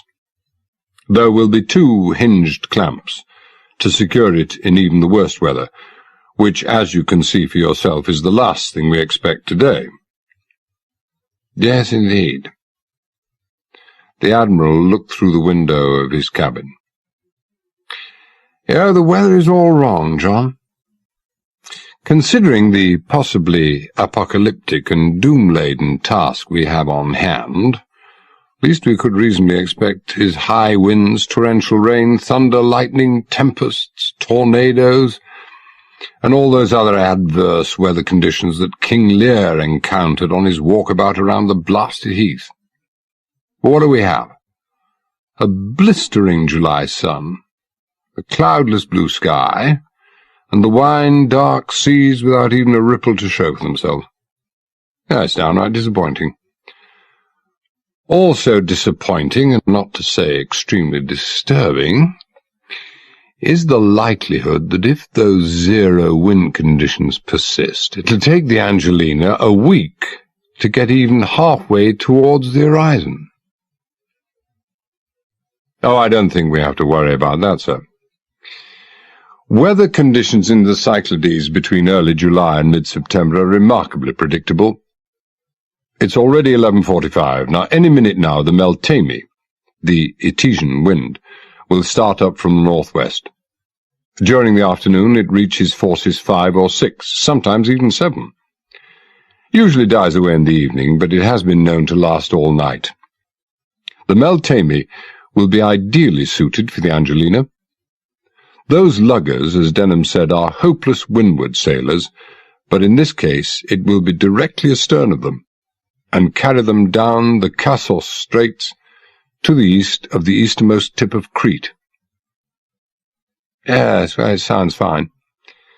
But, well, even if Montgomery manages to raise this bomber, if he manages to cut a hole in the fuselage without blowing us all to kingdom come, if he manages to extract the atom bomb, and if he manages to secure it to the Angelina's cradle, now what happens if the thing detonates before he reaches the Kassos Strait? Well, then that's it for Wotherspoon and his crew. For us, the risk is low. I've been talking to Dr. Wickram about this. He seems convinced of the inherent stability of the hydrogen bomb.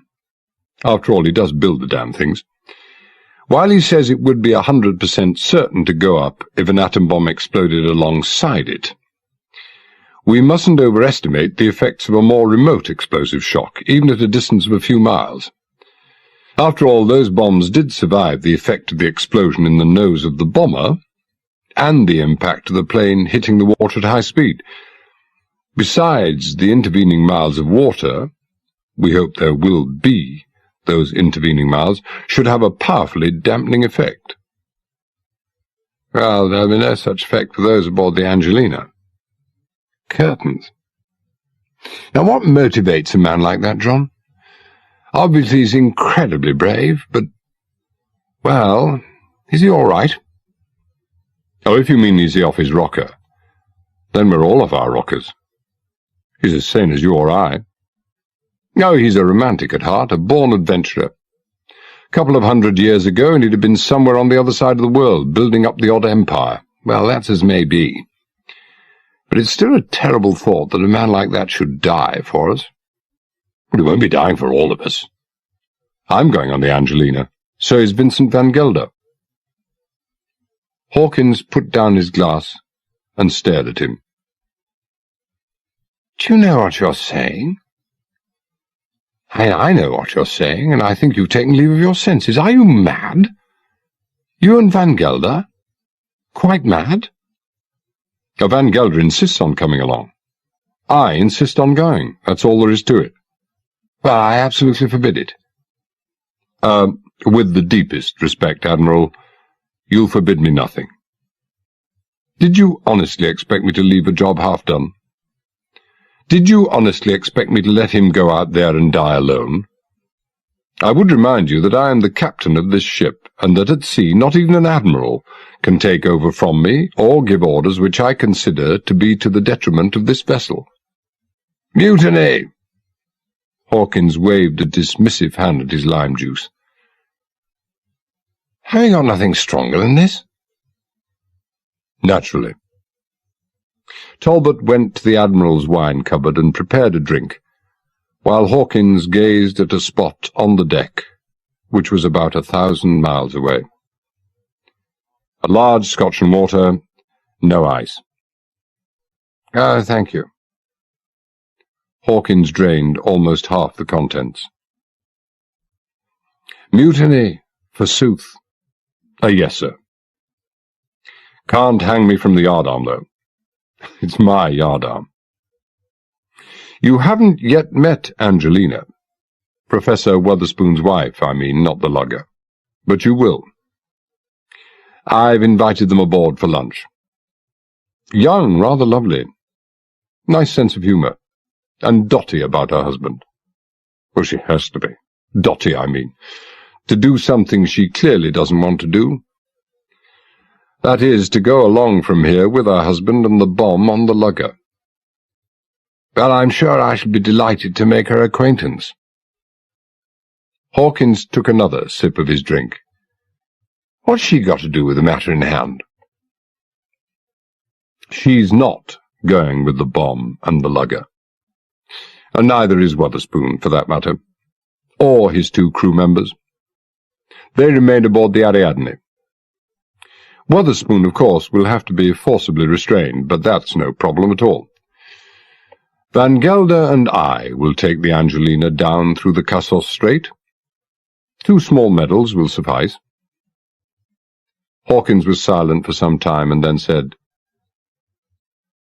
How are you going to pin on a couple of posthumous VCs or whatever when you're circling the Earth in vaporized orbit? Oh, one problem at a time. We can't let the girl go. Oh, good God, no, I'll never forgive myself. I never even started to think. I wonder— Wonder me no wonder, sir. We don't have room for 3 heroes aboard the Angelina. Someone has to take the Ariadne home again, remember? Well, that's the Angelina. Now the Kilcharan. I've just been talking to Captain Montgomery. He's just given a couple of experimental tugs on the lifting slings, and he reckons the bomber, with the help of the flotation bags, of course, is nearing a state of neutral buoyancy. 20 minutes, half an hour at the most. And he's going to start to haul away. You won't want to miss that, sir? No, indeed, no. What did Walter Delamere say? Look your last on all things lovely every hour. Well, this may be the last thing I'll ever see. Oh, I rather hope it doesn't come to that, sir. Apart from the lugger and the recovery of the bomber, we have to wait for 3 other things. The reaction to the message we sent to the President via our embassy in Washington, which might take quite some time, for even the most cooperative of banks, and banks almost by definition are secretive and detest the very thought of cooperation, are going to be very reluctant to disclose any information about their important clients, because important clients don't like that sort of thing. Admittedly, Air Force generals and admirals are unlikely to be very important financially, but they are from the point of view of prestige and power, and they would, I should think, carry a disproportionate amount of clout. I do hope we haven't upset too many people over there. Then, and this I should expect very soon, there should be a reply from Greek intelligence to our query asking for the complete list of places where Andropolis has conducted business, any kind of business, over the past few years. Then, of course, we await the arrival of this Krytron device from America, which may arrive any old time. I mean, we have no idea, have we? Do the Americans have supersonic planes? Oh, sure they have, but fighters only. And their nearest refueling point would be the Azores. And I'm quite certain no fighter could fly the close-on 2,000 miles they'd have to travel to get there. It's a question of fuel capacity, sir. Besides, it's not absolutely essential that we get this device before leaving with the bomb. Always assuming, of course, that we do leave. We could always dump the bomb, drop a marker, warn all shipping to keep clear, wait for the Krytron to arrive, return there, and detonate the bomb. Yeah. Well, it's much more satisfactory. if it could all be done in one fell swoop. Hawkins thought for a moment and then smiled. What's the time in Washington? 4 a.m., I think. Oh, excellent, yeah. Well, a short message. Ask them how it's being transported and what's the expected time of arrival. Give them something to do. Talbot lifted a phone and dictated the message. Well, I haven't seen your second-in-command lately, Hawkins said. I understood he was prizing secrets loose from Andropolis's niece. Oh, Vincent normally carries out his duties with efficiency and dispatch. When the duties involve Irene Sharial, it seems to take a little longer. Not so many years ago it would have taken me a little longer myself. Ah! Van Gelder had appeared in the doorway. Well, just discussing you, young man. A difficult and protracted interview, I take it. One treads delicately, sir, but she told me everything she knew. He looked reproachfully at Talbot. I detect a trace of scepticism in your expression, sir. Unwarranted, I assure you. I believe her. I trust her. And I was not bewitched by her green eyes, owing to the fact that I was on duty at the time. Well, less than admirable though they may be, Vincent, deviousness and low cunning have their place in the scheme of things. It wasn't like that at all. I told her that you'd sent me to try and trap her into making unwary and unguarded statements, unwittingly to betray herself. After that, we got along famously. Talbot smiled. Well, it's just another way of being devious. What does she know? Nothing. I guarantee you'd come to the same conclusion, sir. She doesn't know her uncle except superficially. She doesn't trust him. She thinks he's a highly suspicious character. She thinks Alexander is a highly suspicious character, although that wouldn't require any great acumen on anybody's part. She knows nothing about his businesses. She's never travelled with him. Her father, whom she obviously dotes on, and has the highest respect for, thinks he's a highly suspicious character. He and Andropolis haven't spoken for years. She's convinced that her father knows a great deal about her uncle and his businesses, but Dad refuses to discuss any aspect of the matter. Well, it sounds as if we could do with Dad aboard right now, Hawkins said. I have the feeling we could learn some very interesting things from him. I'm sure we could, sir. Oh, one odd thing. She's convinced that her uncle is genuinely fond of her. Hawkins smiled. I think it'd be rather difficult not to be fond of the young lady. However, I would point out in passing, and apropos of nothing, that mass murderers have been known to dote on tiny tots. Oh, I hardly think he's a mass murderer, sir. And she's certainly not a tiny tot. He looked speculatively at Talbot. A passing thought, John? Yes. Talbot looked out through the window for an unseeing moment, and then back at Hawkins. How do we know he's not a mass murderer? The speculation was still in Hawkins's eyes. Why, you don't normally make remarks like that. Not without good reason. Do you have something in mind? I think I have. But it's so far back in my mind that I can't reach it. It'll come. He turned as Denham entered the cabin. I seem to recall having asked you this question before. What dragged you away from the flesh-pots? Oh, duty, sir. You will have noticed, Admiral, Talbot said, how devoted the Ariadne's officers are to their duty. I thought, Jimmy, that you were supposed to be lurking and eavesdropping. Oh, I have lurked, sir, and eavesdropped. I've also been plying Mr. Andropolis and his friends with strong drink. What, at this time of the morning? Hawkins said. Oh, Captain's orders, sir. I hope, Captain, that the Admiralty are going to take care of my bar bill. Prodigious? Well, not as prodigious as their thirst. They have relaxed a bit. They have apparently agreed that I'm simple-minded. They're quite certain I don't know a word of Greek, but even so they're very cautious, much given to allusions and cryptic references, all made, for good measure, in a Macedonian dialect. Which you learnt at your mother's knee, Oh, well, a bit later than that. But I am at home in it. I don't know whether you will consider this good news or bad, sir. But Andropolis knows there are hydrogen bombs aboard that bomber. He even knows there are 15 of them. There was a fairly lengthy silence, while the other 3 men in the cabin considered the implications of Denham's words. Then Hawkins said, "Well, good news and bad news. Good news for us, bad news for Andropolis. Well done, my boy, very well done." "I echo that, sir," Talbot said.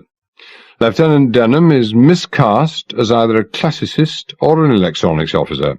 No, MI5 should have him.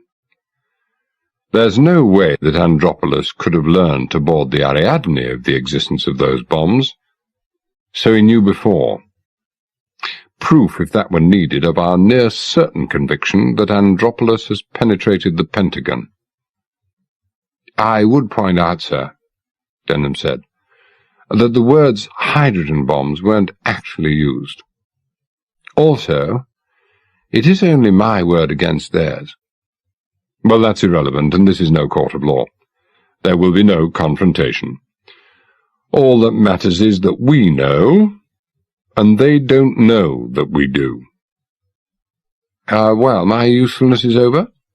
Or do I continue to lurk?" "Oh, lurk, of course. The 3As must be making some contingency plans. We know now why they wanted aboard the Ariadne.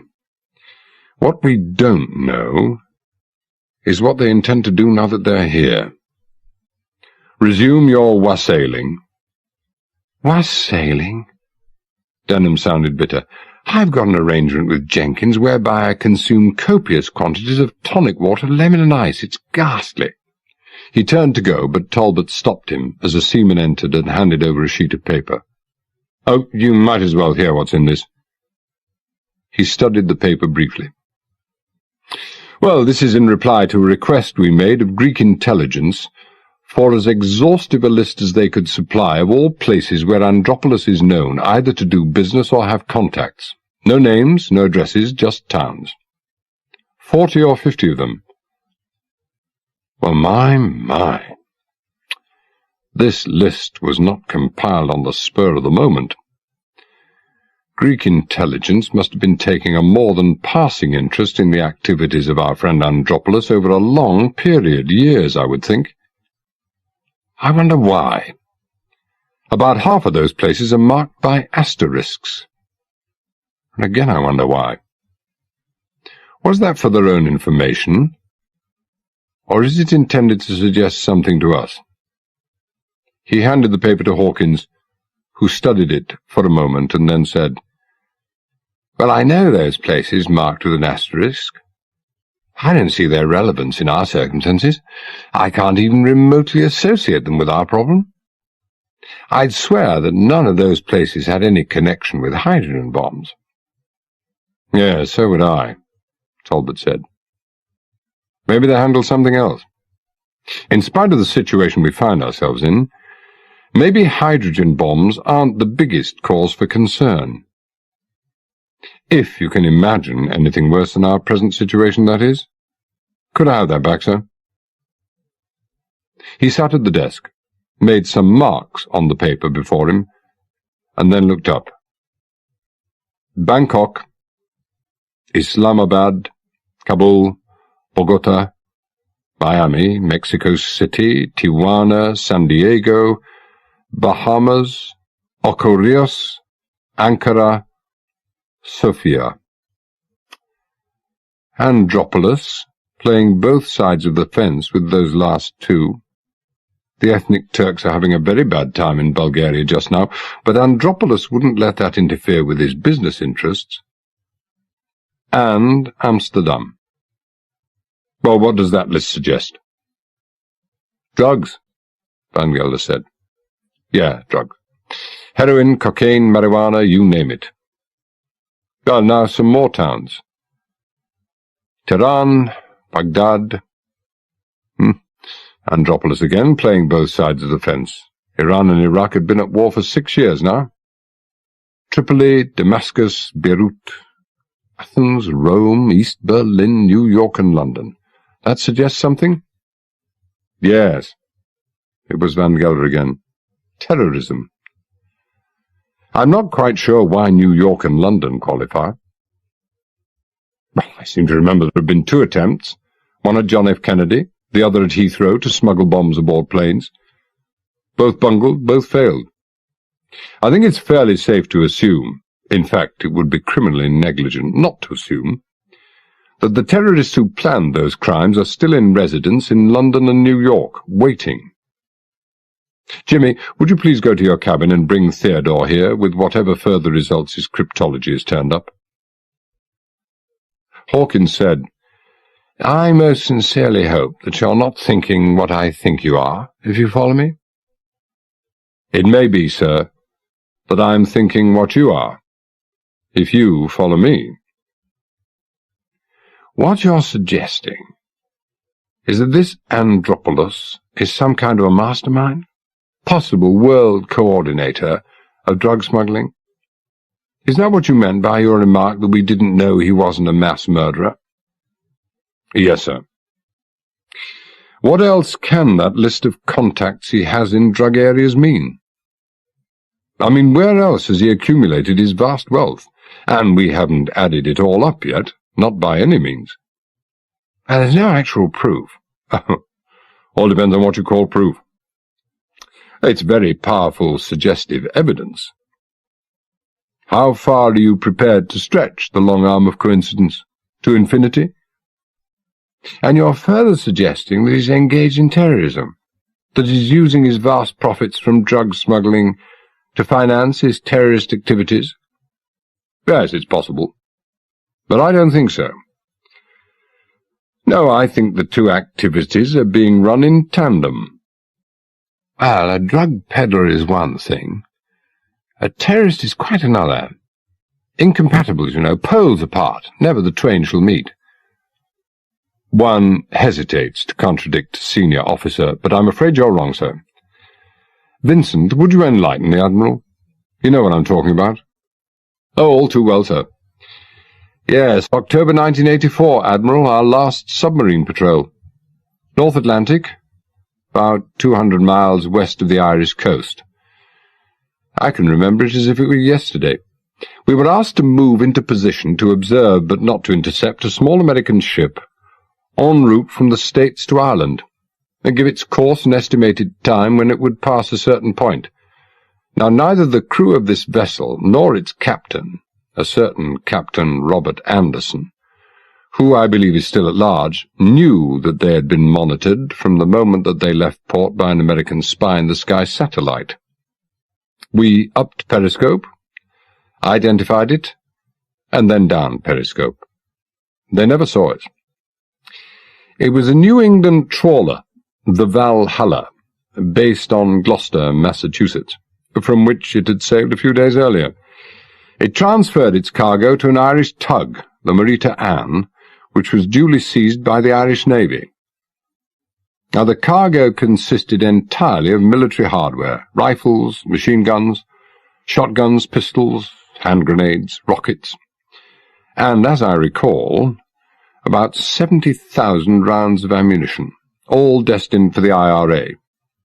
It was to have been the IRA's biggest gun-running plot ever, but it was foiled because of what was called Operation Leprechaun, where the CIA, our MI5, and Irish intelligence took a healthy, or unhealthy, it all depends on your point of view, interest in the activities of NORAID, an Irish-American group that specialized, for all I know it may still be specializing, in buying American arms and shipping them to the IRA in Ireland. Now, round about the same time, A Panamanian-registered cargo ship by the name of the Ramsland, chartered by the same gang who had organized the Valhalla, put into Boston Harbor and was promptly seized by the United States Coast Guard. The Ramsland had secret compartments below decks, but the Coast Guard knew all about those secret compartments. They held no less than 30 tons of marijuana, another smuggling record. The proceeds from the sale of those drugs were, of course, intended to fund IRA terrorist activities. Yes, we became quite interested in the drugs-terrorist connection, Talbot said, and we made some discreet inquiries. At least 5 other drug-terrorist connections had been discovered and broken up. It's believed that considerably more connections have not been discovered and so not broken up. Now, why should Andropolis be an exception to what appears to be a fairly well-established rule? Yeah, a suitably chastened admiral sits before you, Hawkins said. We live, we learn. Well, you two should join Denham and offer your services to MI5. Ah, well, the man himself. Denham entered the cabin with Theodore, who handed over to Talbot some papers he had with him. Talbot looked at them and handed them over to Hawkins. Well, Hawkins said. What an interesting coincidence. Or, in view of what I've just been learning, perhaps not all that much of a coincidence. 15 of the towns that Greek intelligence asterisked, if that's the word, on their list.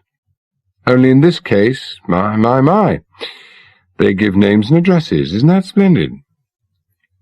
Captain, a thought has occurred to me.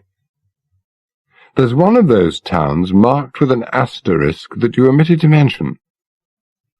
Washington, D.C. Does that come under D for drugs, or T for terrorism? Oh, neither. B for bribery. Are you about through the list, Theodore? Oh, 2/3, I would say. And that will be an end of it? No, Captain. There is still a last list. Well, it would be gratifying if it held some more revelations, but perhaps that would be too much to hope for. How long have you been up and around, Theodore? 3 o'clock this morning. 3:30, I am not sure. I was a bit fuzzy. If I had known what would be required of me this morning, I wouldn't have gone to that birthday celebration last night. But it's now noon, or thereabouts. 7 hours of beating your brains out when you weren't feeling all that hot to begin with. You must be exhausted. But I would appreciate it if you could at least finish this present list off. After that, Jimmy, I suggest that Theodore has a drink, a snack, and snooze in that order. The 2 men left. If you agree, Admiral, I suggest that Vincent contacts Greek intelligence after Theodore has finished that list and furnishes them with a list of the towns together with the appropriate names and addresses. Could help. Yeah, well, what do you imagine Greek intelligence can do? Oh, very little, I should think. But they can forward the list with utmost urgency to Interpol. Admittedly, Interpol's writ doesn't run worldwide. They would have zero clout in places like, say, Tripoli, or Tehran, or Beirut. And they are an information-gathering and dispensing agency, not an executive unit. And they know more about bad people than any other group in the world. And ask them if they suspect, not have proof, that Andropolis is engaged in drug running. Yes, shall be done, sir. Sign it, Admiral Hawkins? Naturally. Hawkins shook his head. Admiral Hawkins here, Admiral Hawkins there. Seems he's signing his name everywhere. Or rather, somebody's signing it for him. I shall have to look to my checkbooks.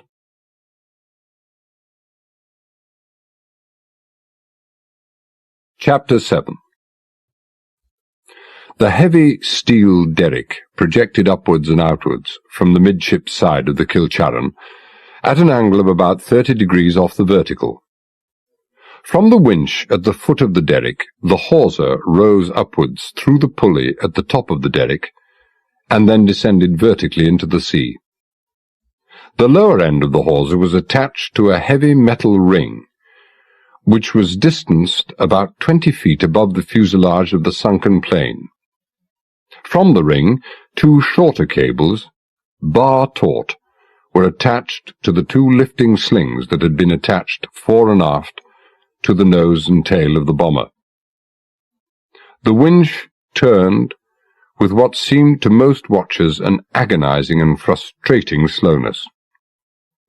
There was ample electrical power available to have revolved the drum several times as quickly, but Captain Montgomery was in no hurry. Standing there by the winch, he exhibited about as much anxiety and tension as a man sitting with his eyes closed in a garden deck chair on a summer's afternoon.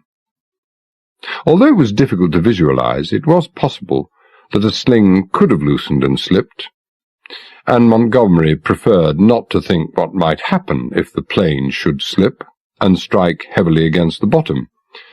So he just stood patiently there, personally guiding the winch's control wheel, while he listened with clamped earphones to the two divers who were accompanying the plane on its 10-foot-a-minute ascent. After about 5 minutes, the grotesque shape of the plane, grotesque because of the missing left wing, could be dimly discerned through the now slightly wind-ruffled surface of the sea. Another 3 minutes, and the lifting ring came clear of the water.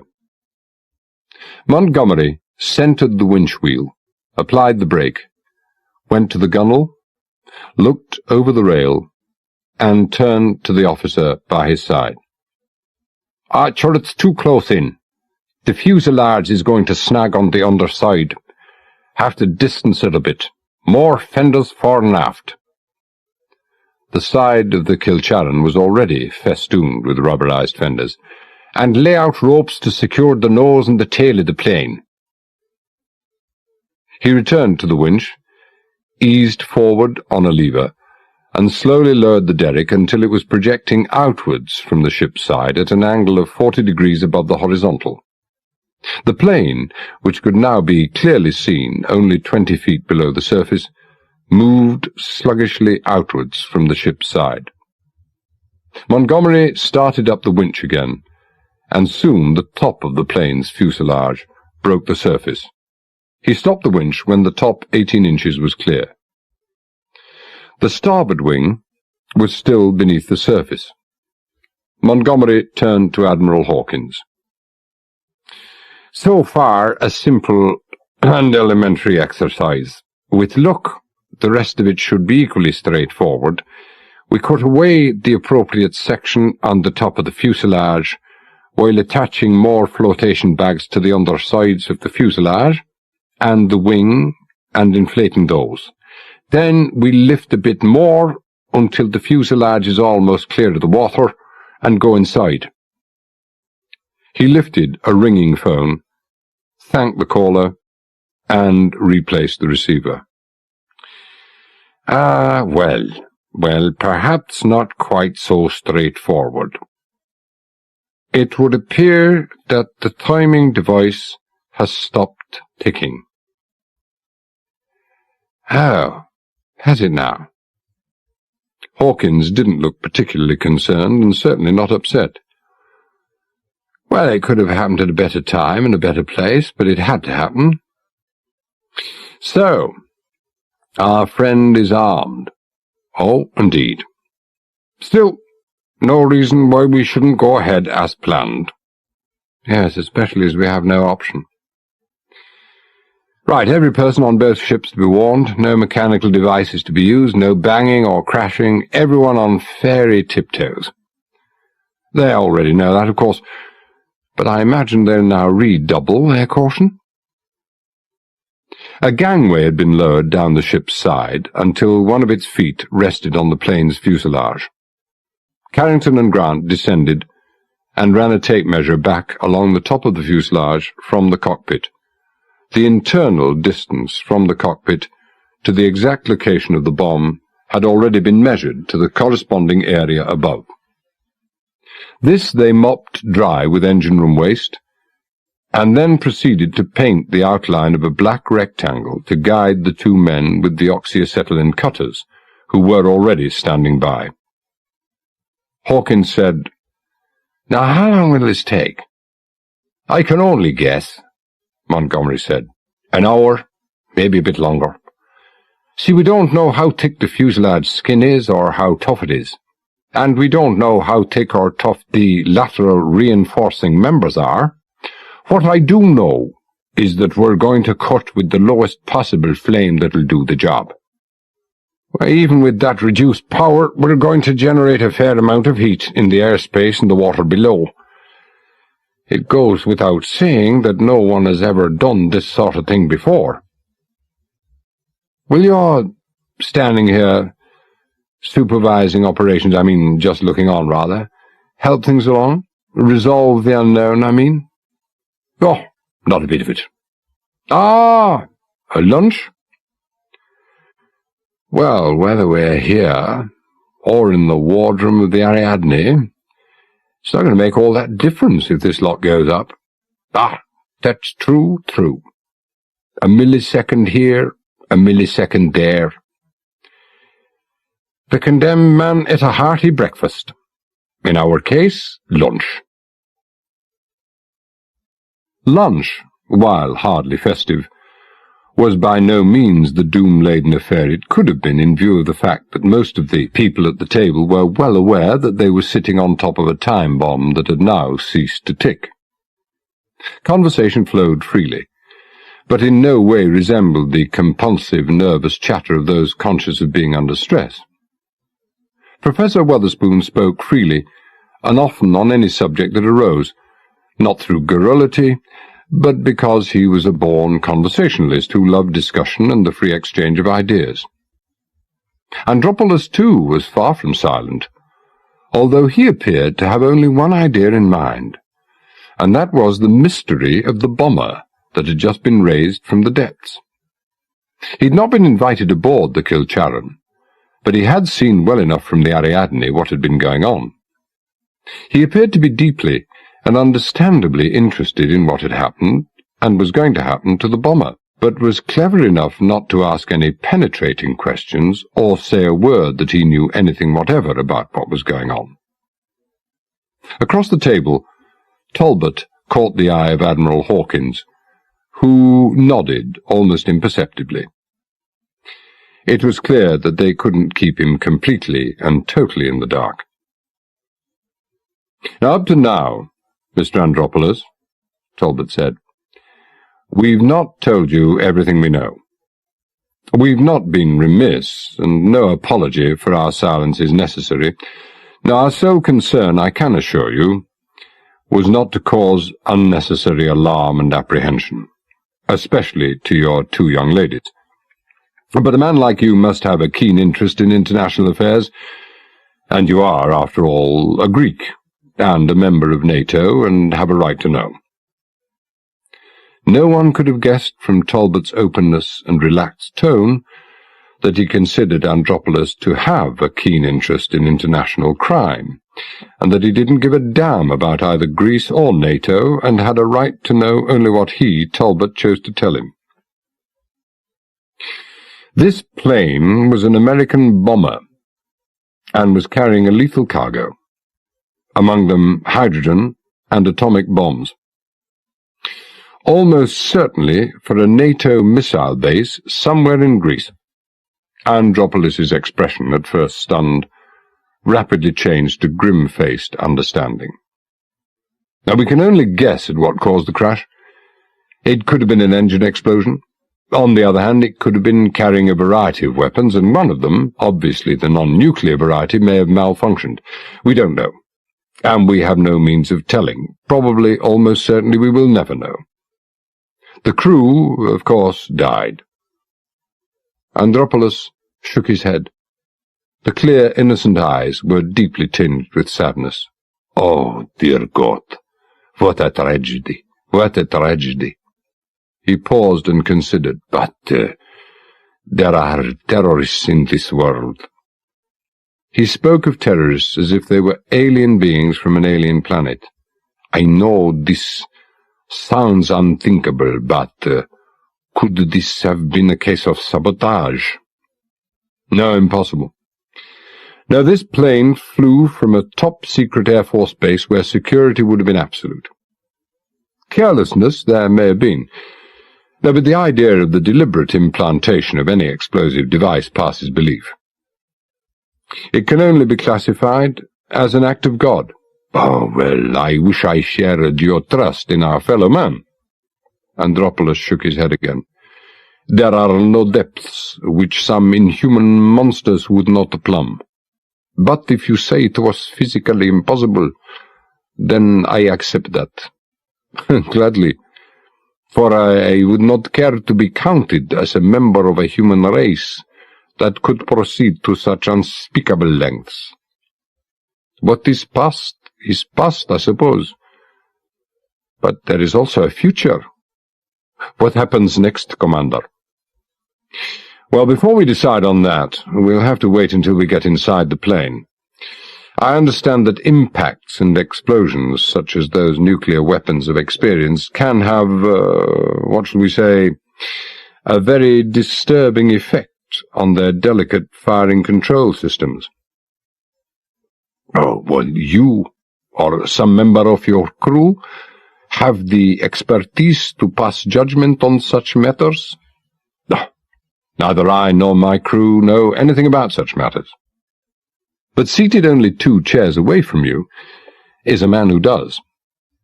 Dr. Wickham, I will not spare his blushes, is a world-famous nuclear physicist who specializes in nuclear weaponry. We are fortunate indeed to have him aboard. Oh, my word, that is convenient. Andropoulos leaned forward and half-bowed to Wickham. I was, of course, unaware that you are an expert in these matters. I hope you can help to resolve this dreadful dilemma. Well, hardly in the dreadful category yet, Mr. Andropoulos, Talbot said. A problem, shall we say. He turned as Denham, who had not joined them for lunch, entered the wardroom. Lieutenant? Oh, sorry to disturb you, sir. Lieutenant McCafferty's apologies, but would you be kind enough to come to the engine room? Once outside, Talbot said, What's the trouble in the engine room, Jimmy? Oh, no, nothing. This habit of deception grows on one. Message from the Pentagon, sir, and some interesting information turned up by Theodore. I thought he was resting. Oh, he elected not to, sir. It's just as well, as I'm sure you'll agree. He produced a slip of paper. The Washington message. Krytron device en route direct New York, Athens, via Concorde. My word, someone over there does carry some clout. I detect the hand of the President in this. Can't you just see the outrage of 100-odd Europe-bound passengers when they find themselves being dumped on the tarmac of John F. Kennedy in favor of a teeny-weeny electrical device? Not that they'll know why they've been dumped. It goes on, fullest cooperation British Airways, Spanish and Italian authorities. Well, why Spain and Italy? Denham said. You don't require permission to overfly friendly countries. Just air control notification, that's all. Yes, except I imagine when you're going to upset their normal peace and quiet by a non-stop sonic boom. Message ends, ETA, your time, 3 p.m. Ah, just over an hour. We'll have to make arrangements to have a plane standing by in Athens airport. Let's see what Theodore has for us. Something of significance, I'll be bound. Theodore had indeed found something of significance, although its relevance was not immediately evident. I have started on the third and last list, Captain, Theodore said. And this is the sixth name I've come up with. George Skepertzis. Full Washington address. And under the address, as you see, it says, Reference KKTT.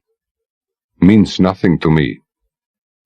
No, not to me, Talbot said. Anything to you, Lieutenant? Well, it might. Skepertzis is a Greek name, well, that's sure. Could be a fellow countryman of Andropolis, and if our friend has contacts in the Pentagon, you can lay odds that he wouldn't be writing to them using their names, care of the Pentagon. No, you'd expect Andropolis to use a buffer man, a go-between. I'd expect anything of that character. Yeah, you're probably right. So, a message to the bank, asking if they have any accounts under those initials, and one to the FBI to find out if there are any Air Force generals or admirals with those initials. It's a shot in the dark, of course, but it might find a target. Now, in the remote event of their contemplating a sound night's sleep, a personal message to the President, via the FBI, that the tick, tick, tick has stopped, and that the atomic mine is armed. We'll clear it with the Admiral first. Would you ask him to join us? Have number 1 and Dr. Wickram come along too. I suggest the bridge. I'm sure you'll think up a suitable excuse on the way to the wardroom. Oh, I don't have to think so. It's second nature now. Well, fair enough. Hawkins laid down the 3 radio messages that Talbot had already drafted. The Greek Ministry of Defense will have a plane standing by when the Concorde lands. If its estimated time of arrival is reasonably accurate, we should have this Krytron device in Santorini about 3:30. Now, even allowing for the fact that your men will have to row to and from at least Cape Akrotiri, we should have the device aboard by 5 p.m. There's an even chance that the messages to the FBI and the Washington Bank may produce some positive results. As to the news that the mine is armed, we shall await the presidential reaction with interest. Send these at once. Well, you have some other matters on your mind, Captain. Urgent, I take it? As you said yourself not so long ago, sir, time is on the wing. Questions, sir, and we better try and find some answers quickly. Why was Andropolis so restrained in his questioning about the bombers? Because, apart from that ticking time device, he already knew everything there was to know, and he saw no point in asking questions when he already held the answers. Why did he express no surprise at Dr. Wickram here, just happening to be aboard at this critical juncture? Even the most innocent of people would have thought it the most extraordinary coincidence that Dr. Wickram should be here at the moment when he was most needed, and would have said so. Now, what's going to pass through that crafty and calculating mind when he sees us hauling that atom bomb out of the fuselage, always providing we do, of course? And what are we going to do to satisfy his curiosity? Now, I can answer your last 2 questions and explain my presence here, Wickram said. I've had time to think, although, to be honest, it didn't require all that much thought. Now, you heard that the plane had hydrogen bombs aboard. You didn't know what the degree of danger was, so you called in the resident expert. That's me. Now, the resident expert informs you there is a high degree of danger. There is no way to prevent a slow but continuous degree of radioactive emanations from a hydrogen bomb. And there are 15 of those aboard that plane. Now, this radioactivity builds up inside the atom bomb. which is, of course, of an entirely different construction, until the critical stage is reached. Then it's good night, all. It's all a question of mass, really. This really happens? Well, how the hell should I know? I've just invented it. But it sounds scientific enough and more than vaguely plausible. Your average citizen has a zero knowledge level of nuclear weaponry. Now, who's going to dream of questioning the word of a world-famous nuclear physicist, which, in case you've forgotten Commander Talbot's words, is me? Talbot smiled. I wouldn't dream of it, Dr. Wickram. Excellent. Now, next query. What are Andropolis's code lists doing aboard the Ariadne? Well, to start with, Hawkins said, you put them there. There's no need for massive restraint, Captain. You had something else in mind? No, wrong question. Why did he leave them behind? He forgot? No, not likely. Not something as important as that. Because he thought they'd never be found? Well, it's possible, but again, not likely. Because he thought that if anyone found them, then it would be unlikely that that person would recognize it as a code or try to decode it. Rather more likely. But I think the real reason is that he thought it would be too dangerous to bring them aboard the Ariadne. The very fact that that was the only item he chose to salvage from the wreck would have been significant and suspicious in itself, so he elected to leave them behind and recover them later by diving. He may always have had this possibility in his mind, and if he did, he wouldn't have left them in a cardboard folder. So he chose a waterproof metal box. Now, recovery of the box from the bottom of the sea would mean the presence or availability of a diving ship. Just a hunch. I think that the Delos was sunk by accident and not by design. Probably Andropolis never visualized the need for a diving ship for that purpose. But a convenient diving ship would have been useful for other purposes, such as, dare I suggest, the recovery of nuclear weapons from a sunken bomber. Now they, whoever they are, wouldn't have brought it down anywhere in the Sea of Crete, because that's the area between the Peloponnese in the west, the Dodecanese in the east, the Cyclades in the north, and Crete to the south, because by far the greater part of that area is between 1,500 and 7,000 feet. Far too deep for recovery by diving. Now maybe it was meant to bring it down where it was brought down. Maybe this hypothetical diving ship was meant to be where we inconveniently were. Yes, well, it's a long shot, Hawkins said. But no stone unturned, is that it?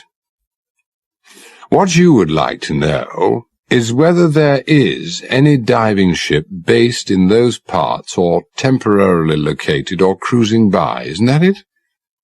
Talbot nodded. Well, finding out is no problem. Heraklion, in Crete? Yes, of course. U.S. Air Force Base there is our main center for electronic surveillance in those parts. Now, they use AWACS and other high-flying radar planes to monitor Soviet, Libyan, and other countries' military movements. The Greek Air Force use their Phantoms and Mirages for the same purpose. I know the base commander rather well. Write an immediate signal. They'll either find out in very short order or have the information already. A couple of hours should do it. I speak in no spirit of complaint, Captain Montgomery said to Talbot. His voice, in fact, held a marked note of complaint. But I think we might have been spared this. He indicated a bank of heavy, dark cloud approaching from the northwest. The wind's already force 5 and we're beginning to rock a bit. Travel agents wouldn't like this at all. This is supposed to be a golden summer's day in the golden Aegean. Force 5 isn't uncommon here in the afternoons, even at this time of year. But rain is most unusual. But it looks as if we're going to have quite a lot of the unusual in the very near future. Weather forecast is poor and the barometer's unhappy. Talbot looked over the rail of the Kilcharan. And this is what makes you unhappy? Montgomery's ship was not in fact rocking at all. Headed directly northwest into the gentle 3-foot swell, it was quite motionless, which could not be said for the plane lashed alongside. Because of its much shorter length, and the fact that it was 9/10 submerged, it was reacting quite badly to the swell, pitching rather noticeably to and fro, and snubbing alternately on the ropes that secured its nose and the remnants of its tail to the Kilcharan. Cutting the metal and maintaining balance was becoming increasingly difficult for the oxyacetylene team on top of the fuselage, as the tops of the swells periodically washed over the area on which they were working. They'd already reached the stage where they were spending more time looking after their own safety than using their torches. Well, not so much unhappy as annoyed. The rate of progress has been reduced to almost zero, and God knows they were moving slowly enough, even in the good conditions. That fuselage, and especially the transverse members, are proving much tougher than expected. Well, if things don't improve, and looking at that weather coming at us, I'm sure they won't, I'm going to have to withdraw the cutters. They're in no danger, of course, but the plane might very well be. We have no way of knowing how weakened the nose or the tail may be, and I don't care to imagine what'll happen if one of them comes off. So you're going to float it astern on a single tow rope? I don't see I have any option. I'll build a cradle of ropes round the nose and the wing of the plane, attach a single rope, a heavy one to act as a spring, to it, and let it drift a cable length astern. Have to inform the Admiral first. Well, there's no need. He never interferes with an expert. An unpleasant thought occurs, Captain. What happens if it breaks loose? Well, we'll send a boat out, rowing, of course, to secure it with an anchor. And if that goes? We puncture the flotation bags and sink it. Can't have it drifting all over the shop, ready to blow the whole works whenever the first ship's engines come within auditory range. And if it sinks where it is, we, of course, won't be able to move from here. You can't have everything. Oh, agreed, Hawkins said. Montgomery's got no option. When is he starting? Any moment. Perhaps you might have a word with him. I said that there was no question, but that you would agree, but I think he'd like your say-so. Yes, of course, Hawkins said. What's your weather forecast? Deteriorating. Any word from the Washington Bank, the FBI, or Heraclian? No, nothing. Just a lot of unsolicited rubbish from diverse heads of state, presidents, premiers, and so forth, commiserating with us in one breath and asking us why we aren't doing something about it in the second breath. One wonders how the news has been leaked.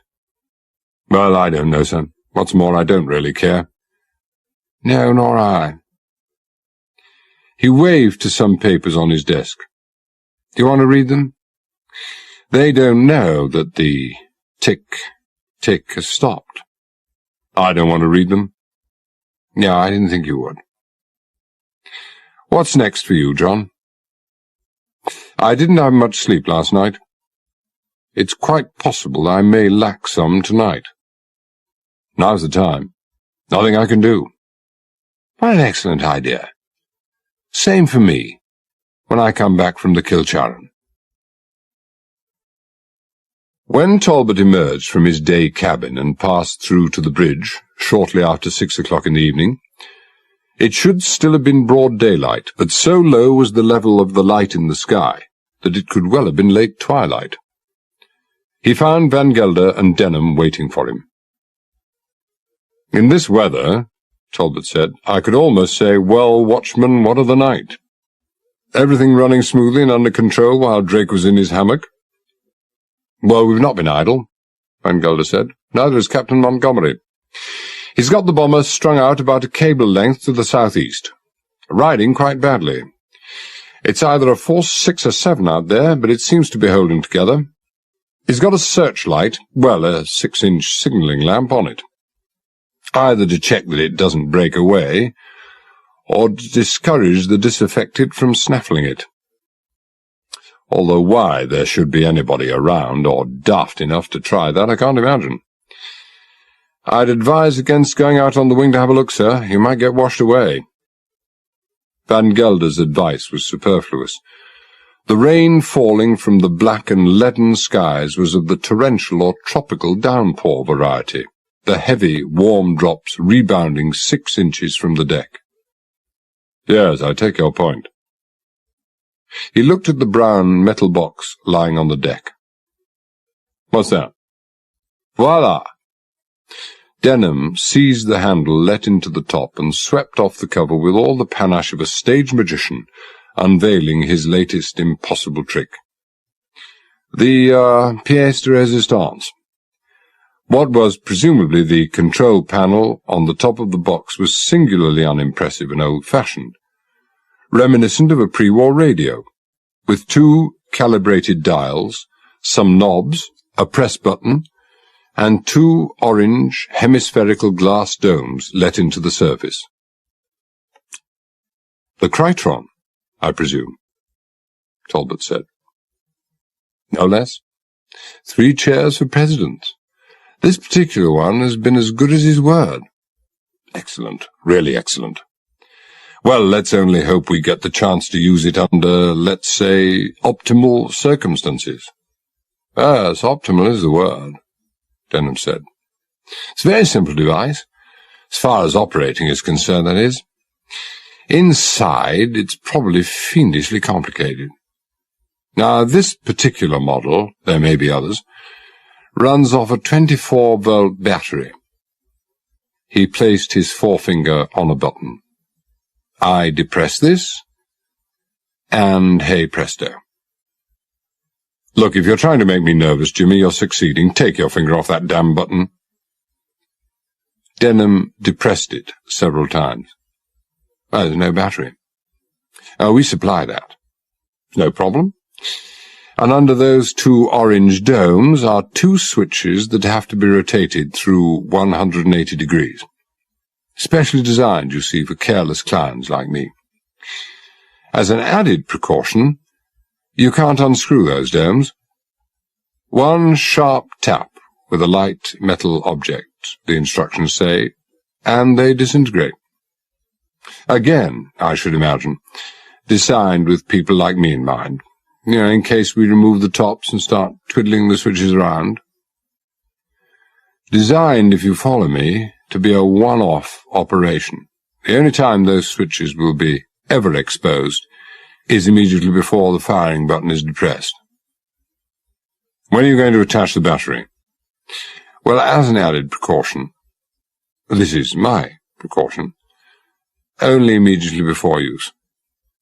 These are positive and negative connections. We use spring-loaded crocodile clips, 2 seconds to attach the clips, 3 seconds to crack the domes and align the switches, 1 second to press the button. Nothing could be simpler. There's only one trifling requirement, sir, that we have that atom bomb, on its own, and a long, long way from anywhere and us, at a very prudent distance when we detonate it." "You ask for very little, Jimmy." Talbot looked out at the driving rain and the dark and now white-capped seas. "We may have to wait a little. An hour or 2 as an optimistic guess, all night as a pessimistic one, before we can even begin to move. Anything else?" "Well, I repeat, we've not been idle," Van Gelder said. We've heard from the Heraklion airbase. There is, or was, a diving vessel in the near vicinity, if you can call the western tip of Crete the near vicinity. Is? Or was? Oh, was. It was anchored off Suda Bay for a couple of days and apparently took off about 1 a.m. this morning.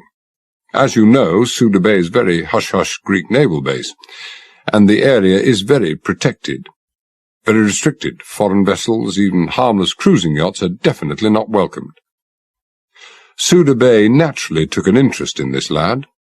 It's their business to be suspicious, especially at a time when NATO are operating in the area. And what did they find out? Oh, well, precious little. It was called the Taormina, and registered in Panama. A Sicilian name? Well, no significance. Panama, a convenience registry. Some of the most successful ocean-going crooks in the world are registered there. Anyway, you don't have to be an artist to change both names in very short order. All you require is a couple of pots of paint and a set of stencils. Where did it come from? Well, they didn't know. As it had anchored offshore, it didn't have to register with either the customs or the port authorities, but they did know that it took off in a roughly northeasterly direction, which, just coincidentally, is the course it would have taken if it were heading for Santorini. And as Suda Bay is just under 100 miles from here, even a slow ship could have been in this area well before the bomber came down. So your hunch could have been right, sir. Only problem is we've seen no sign of him. Well, could have been coincidence. Could have been that Delos warned him off. Did Heraklion say anything about going to have a look for this ship? Well, no. Jimmy and I discussed the idea, but we didn't think it important enough to disturb you when you were, resting lightly.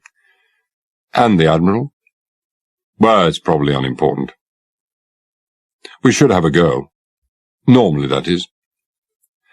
Where does Heraklion lie from here? About due south? Yes, near enough. Well, a couple of planes, one carrying out a sweep to the north, the other to the east, should locate this lad, if he's in the area, in half an hour, probably less. Part of an urgent NATO exercise, you understand. But conditions aren't normal, a waste of time in near-zero visibility. Well, it's an option we'll keep in mind for better weather. Anything else? Oh, yes, we've heard from both the Washington Bank and the FBI. Mixed results, you might say. Under the initials of KK, the bank says it has a certain Kyriakos Katsenevakis. Yes, promising. You could hardly get anything more Grecian than that. Under the TT, they have a Thomas Thompson. You can't have anything more Anglo-Saxon than that. The FBI say there are no high-ranking officers in the Pentagon, by which I take it they mean admirals and Air Force generals, or at the outside vice-admirals and lieutenant generals, with those initials. Yes, well, on the face of it, disappointing. But it may equally well be just another step in the laundering cover-up. Another step to distance themselves from their paymaster. The FBI hasn't been in touch with the bank? No, of course not. No, we didn't even mention the bank to them. That's remiss of us. No, it's remiss of me. I mean, the bank must have addresses for Messrs. KK and TT, and although those will almost certainly turn out to be accommodation addresses, they may lead to something else. And another omission. God, entirely my fault again. We didn't let the FBI have the name and address of this George Skepetsis. Well, we'll do that now. There's an outside chance that the FBI may be able to link Skepetsis, KK, and TT together. And what was the presidential reaction to the stopping of the tick? He appears to be beyond any further reaction. Montgomery sipped his drink, gazed gloomily through his cabin window, winced, and looked away. "Oh, the weather has deteriorated in the past half-hour, Commander Talbot." "Well, it couldn't possibly be any worse than it was half an hour ago." "I'm an expert on such matters," Montgomery sighed. "Yes, it makes me quite homesick for the mountains of Mourne. We get a lot of rainfall in the mountains of Mourne. Do you see this lot clearing up in the near future?" "No, not this side of midnight." "And that'd be an optimistic estimate, I'm thinking. By the time we haul this damned bomber back alongside, cut away the hole in the fuselage, hoist it out of the water, and extract that bomb, it'll be dawn. At least. Might possibly be well into the forenoon. You'll understand if I turn down your kind offer to join you for dinner. That's an early snack for me, and then bed. I might have to get up any time during the night. I'll have a couple of boys on the poop all night, watching the plane and with orders to wake me as soon as they think the weather has moderated enough for us to start hauling it in." Dr. Wickram said, "How is that for a brief resume of the speech I shall so reluctantly make at the table tonight? And it's not too much, I would have thought, and not too little?" "No, it's perfect." "Perhaps the tone a thought more doom-laden?" "Well, half-octave deeper, you think?" "It's odd, isn't it, how easily this mendacity comes to one? Aboard the Ariadne it's become positively endemic. Very catching." "I've just had a word with Eugenia," Denham said. "I thought you ought to know." "What, that you've been neglecting your duty? Not lurking, I mean?" "Well, no, a man gets tired of lurking. I meant what she had to say." "Oh, you spoke to her privately, I take it?" "Oh, well, yes, sir, in her cabin. Well, number one's cabin, that is to say." "You do surprise me, Jimmy." "If I may say so, sir, with some dignity. We had been discussing matters on a purely intellectual level. Very bright girl. Going for a double first at university, language and literature. Greek, ancient and modern. Ah, deep, calling unto deep." "Well, I wouldn't call it that, because I spoke only in English. Now, I was under the impression that she was convinced that I didn't speak a word of Greek." "She's no longer convinced? A close observer, the young lady? Well, perhaps you registered a flicker of expression when something was said in Greek when you should have registered nothing. I suspect you were trapped in your innocent youth by some fiendish feminine wile." "Well, how would you react, sir, if you were told that a scorpion was crawling up your shoe?" Talbot smiled. "She spoke in Greek, of course. You immediately carried out a hurried check to locate this loathsome monster. Well, anybody would have fallen for it. You've not suffered too much chagrin and mortification, I hope?" No, not really, sir. She's too nice. And too worried. She wanted to confide in me." "Ah, alas. The days when lovely young ladies wanted to confide in me appear to be over." "But I think she's a little scared of you, sir. So is Irene. No, she wanted to talk about Andropolis. Girl talk, of course. And I suppose there's no one else really on the ship they can talk to. No, that's not quite fair. I suppose they're clearly very close friends. Seems that Irene repeated to her, more or less verbatim, the conversation she had with number one this morning, and told her that she'd told Vincent everything she knew about her Uncle Adam. Now, it would appear that Eugenia knows something about Uncle Adam that his niece doesn't know. May I have a drink, sir? I've been awash since dawn in tonic and lemon." "Yes, help yourself. Revelations, is that it?" "Well, I don't know how you'd classify it, sir, but I know you'll find it very interesting. Eugenia's father has quite a lot in common with Irene's father. Apparently they're good friends. They're both wealthy businessmen, they both know Andropolis, and they both think he's a crook. Well, there's nothing new in that so far. We all think he's a crook. But Eugenia's father, unlike Irene's, is willing to talk freely and at length about Andropolis, and Eugenia hasn't talked about it to Irene, because she doesn't wish to hurt her feelings. Denham sampled his drink and sighed in satisfaction. It would seem that Adamantios Spiros Andropoulos has a pathological hatred of Americans. Now, who would suspect such a charming, courteous, urbane, and civilized gentleman to have a pathological hatred of anyone?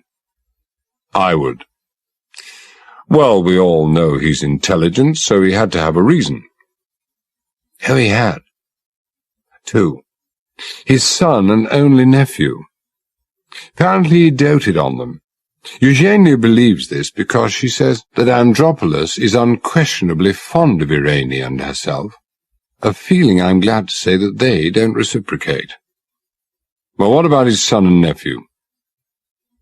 Disappeared, in most mysterious circumstances, never to be seen again.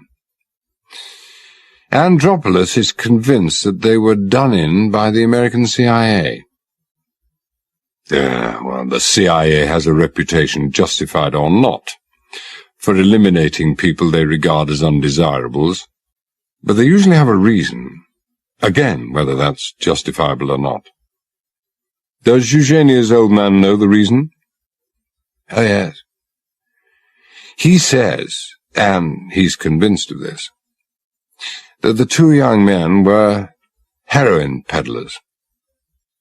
Well, ties in all too well with what we've been increasingly suspecting. There are times, Jimmy, when I regard the CIA as being a much maligned lot. The atmosphere at the dinner table that night was noticeably but not markedly less relaxed than it had been at lunchtime.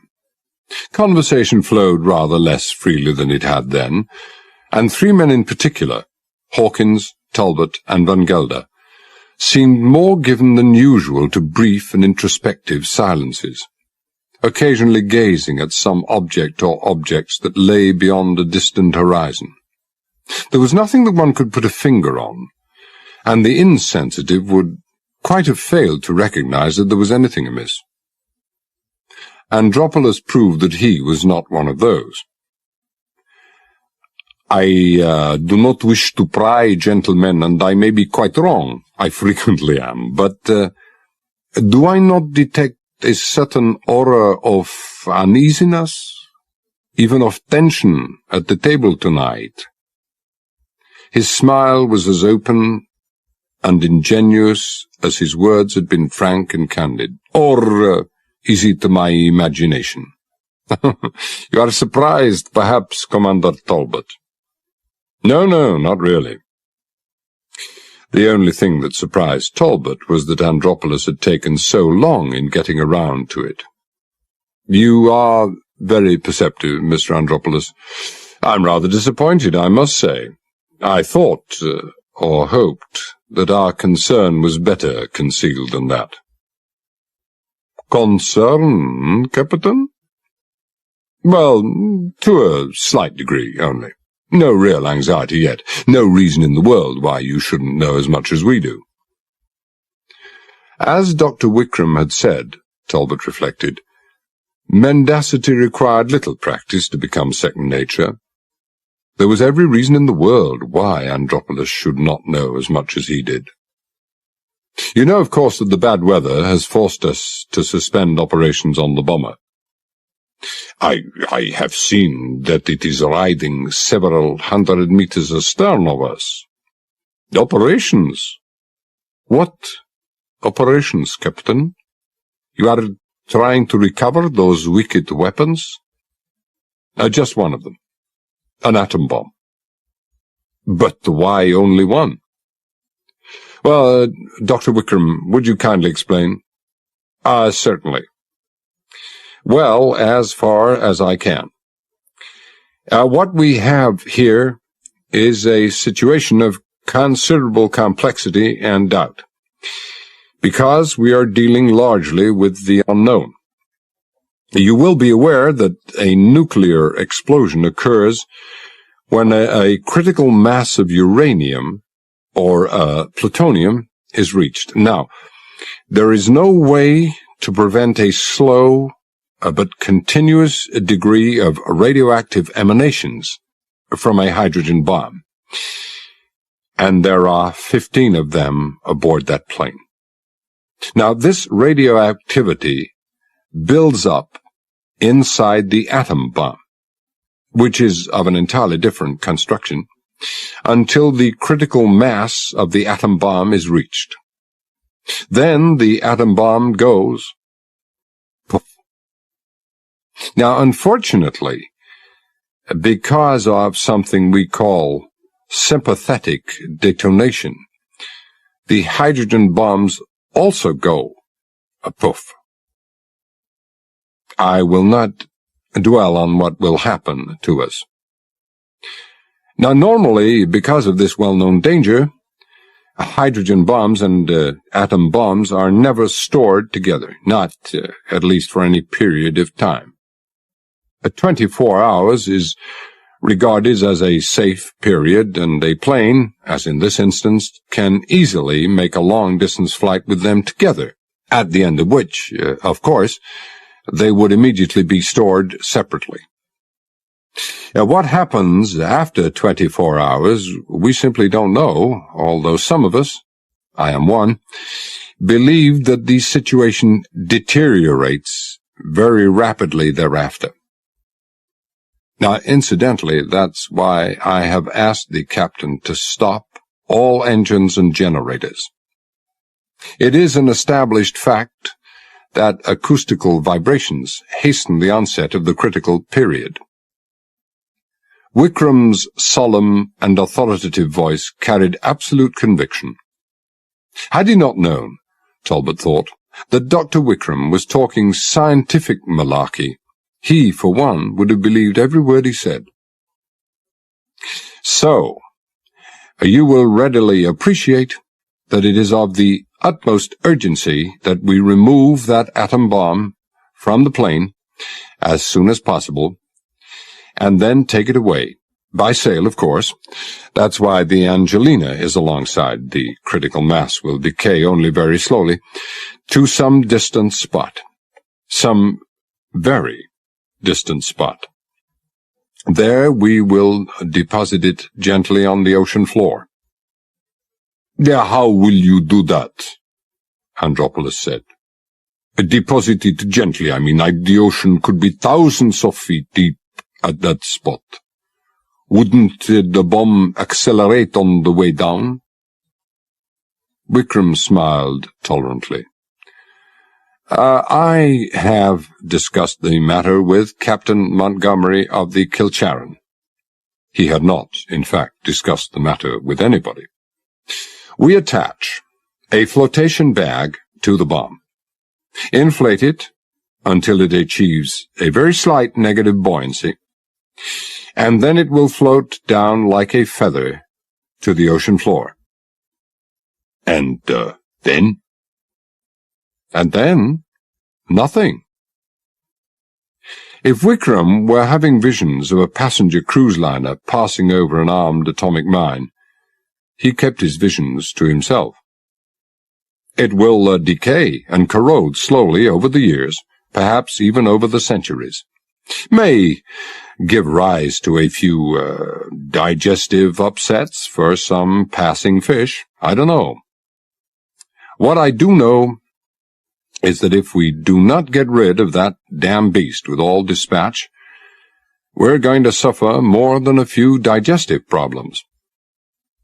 Better that some of us, or those concerned with the recovery of the bomb, have a sleepless night, than that we all sleep forever.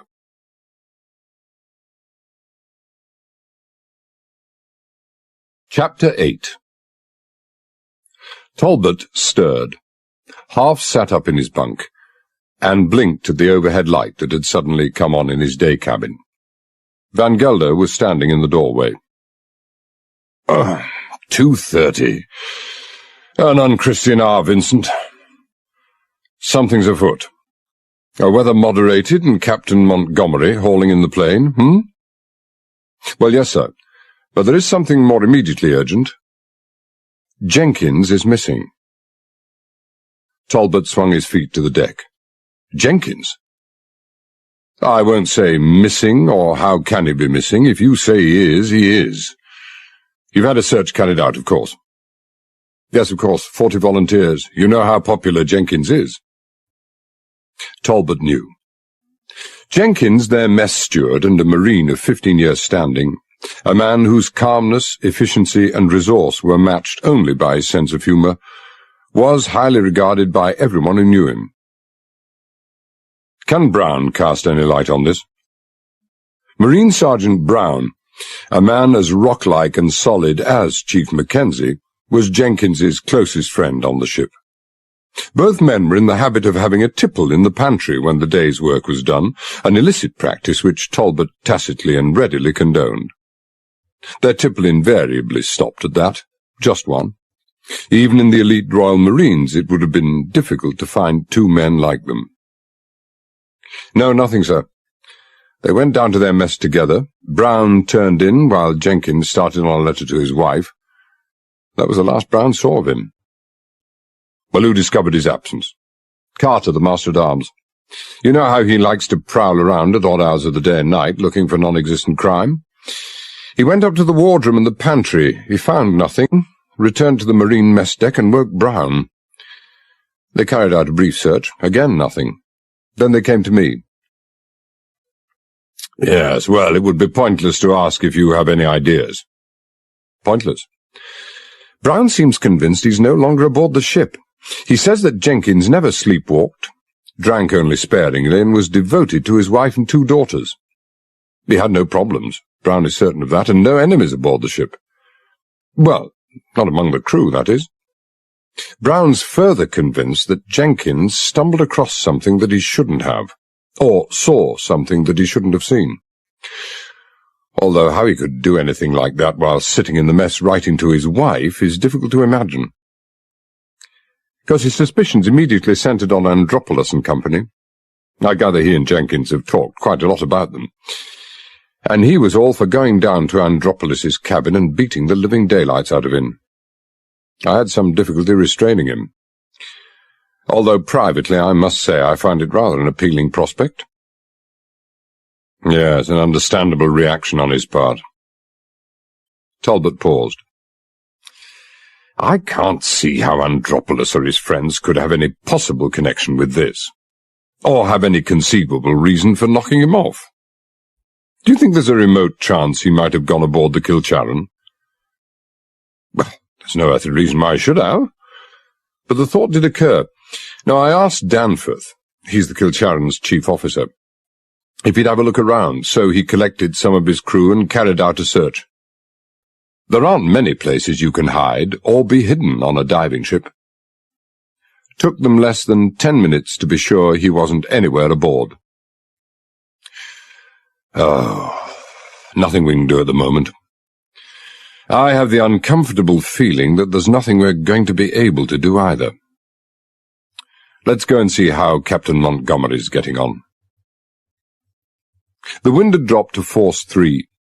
The sea was no more than choppy, and the rain had eased, but only slightly, from torrential to heavy. Montgomery, clad in streaming oilskins, was at the winch. The plane, still bobbing rather uncomfortably, was slowly but steadily nearing the stern of the diving ship. The oxyacetylene crew, also in oilskins, were standing by the guardrail, torches at the ready. Talbot said, "Your men going to be able to maintain their footing?" "Well, it won't be easy. The plane should steady up a bit when we secure it fore and aft. And we'll have ropes on the men, of course. And this confounded rain doesn't help. I think we should be able to make some progress, but it'll be slow. The point is, this may be as good weather as we're going to get." No point in your remaining, Commander. You better be off to your bunk. I'll let you know when we've cut away the section and we're ready to lift, He wiped rain away from his eyes. I hear you've lost your chief steward. It's bloody odd, isn't it? Do you suspect foul play? I'm at the stage where I'm about ready to suspect anything or anybody. Van Gelder and I are agreed that it couldn't have happened accidentally, so it must have happened on purpose, and not, of course, his purpose. Yes, foul play. As to what kind of foul play and the identity of the person or persons responsible, we don't have a clue. It should have been dawn, but wasn't, when Van Gelder roused Talbot shortly after 6:30 in the morning. The sky was still heavy and dark, and neither the wind nor the steadily drumming rain had improved in the past 4 hours. "Well, so much for your breathless Aegean dawns," Talbot said. "I take it that Captain Montgomery has cut away that section of the plane's fuselage?" "Yes, 40 minutes ago. He's got the fuselage more than halfway out of the water already." "How are the winch and the derrick taking the strain?" "Oh, very little strain, I believe.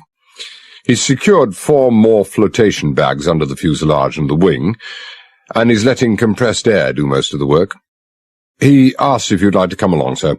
Oh, and we've had a communication from Greek intelligence about Andropolis." "Well, you don't seem very excited about it." "Well, I'm not. It's interesting, but it doesn't really help us.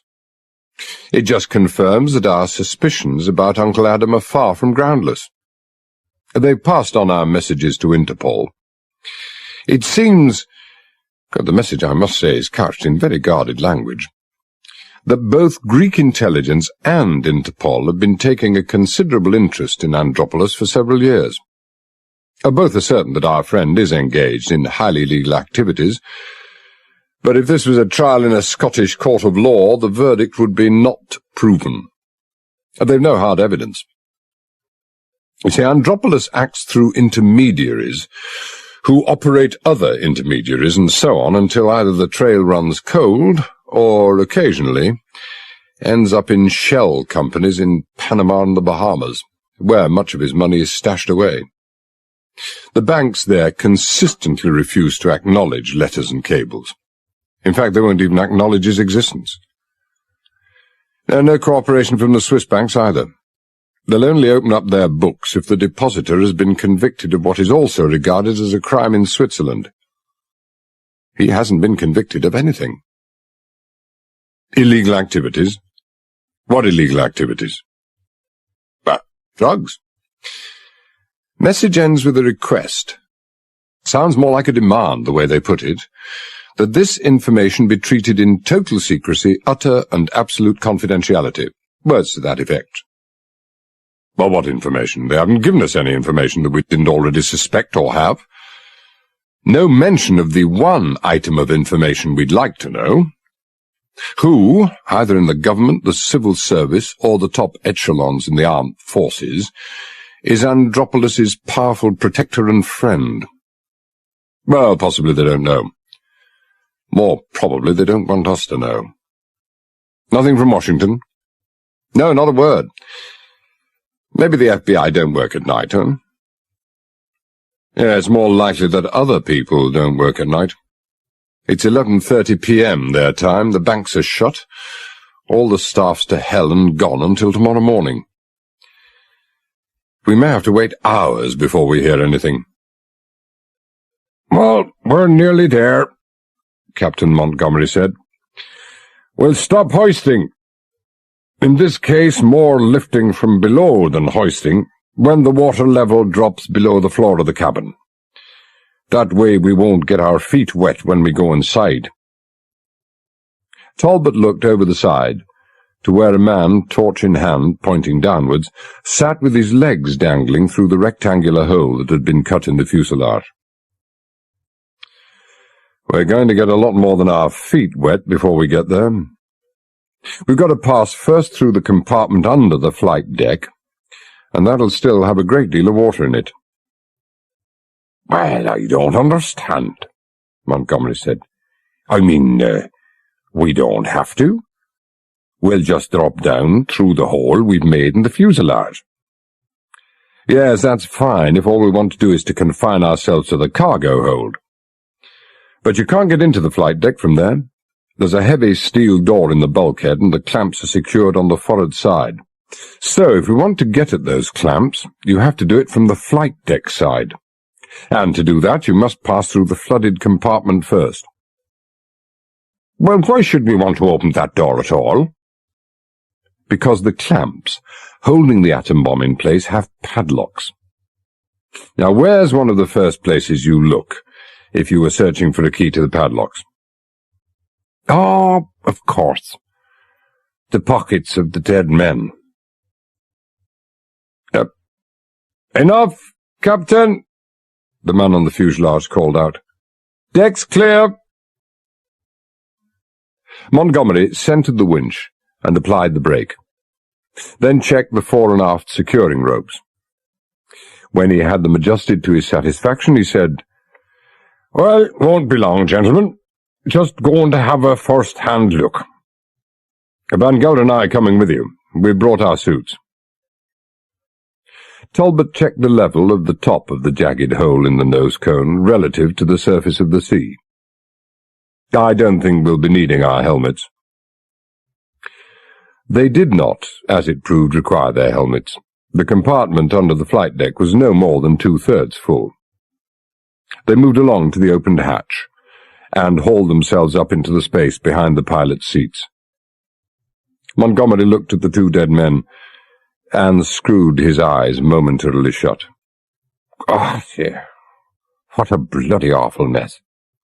And to think that the fiend responsible is still walking around free as air. I don't think it will be for much longer. Oh, but you said yourself you don't have the evidence to convict him. Andropolis will never come to trial. Vincent, would you bang open that door and show Captain Montgomery where our friend is? No banging. Maybe our friend doesn't like banging.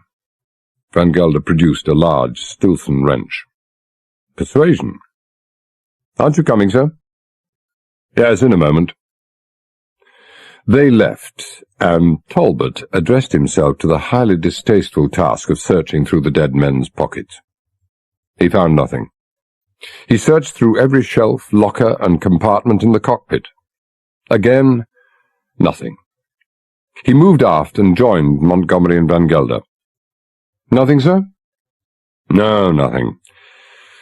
And nothing I can find anywhere in the flight deck. Montgomery grimaced. Oh, sure, you were, of course, looking through the pockets of the dead men. Well, sooner you than me. This is a very big plane. The key, if there ever was a key, could have been tucked away anywhere. I don't give much for our chances of recovering it. So, other methods. Now, your number one suggests a corrosive to cut through those clamps. Now, wouldn't it be easier just to use an old-fashioned hacksaw? Well, I wouldn't recommend it, sir, Van Gelder said. If you were to try, I'd rather be a couple of 100 miles away at the time.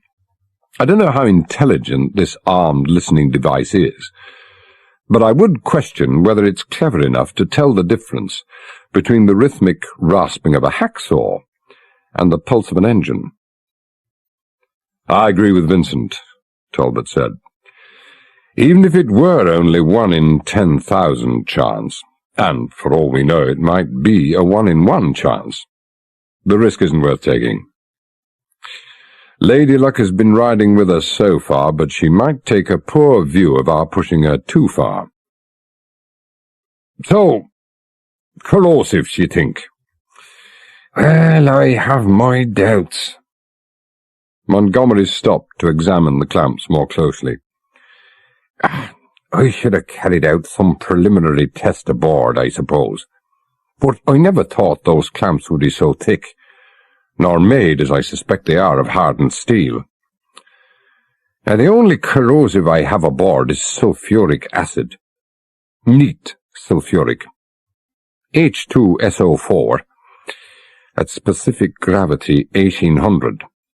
Vitriol, if you like, is a highly corrosive agent when applied to most substances, which is why it's usually carried in glass carboys which are immune to the corrosive action of acids. But I think it'd find this a very tough meal to digest. Patience and diligence, of course, and I'm sure it'll do the trick, but it might take hours. Talbot said, "What do you think, Vincent?" "Oh, I'm no expert. I should imagine Captain Montgomery is quite correct. So, no corrosives, no hacksaws, no oxyacetylene torches." Van Gelder hoisted the big Stilson in his hand. "This." Talbot looked at the clamps and their mountings, and then he nodded. "Of course, that. We're not very bright, are we? At least I'm not." He looked at the way the clamps were secured to the side of the fuselage and the floor. Each of the bases of the 4 retaining arms of the clamps was fitted over 2 bolts and were held in place by heavy 1.5-inch nuts. "We leave the clamps in situ, and we free the bases instead. See how stiff those nuts are, will you?" Van Gelder applied the Stilson to one of the nuts, adjusted the grip, and heaved. The nut was big and tightly jammed in position, but a Stilson wrench affords great leverage. The nut turned easily. "Simple," Van Gelder said. "Indeed."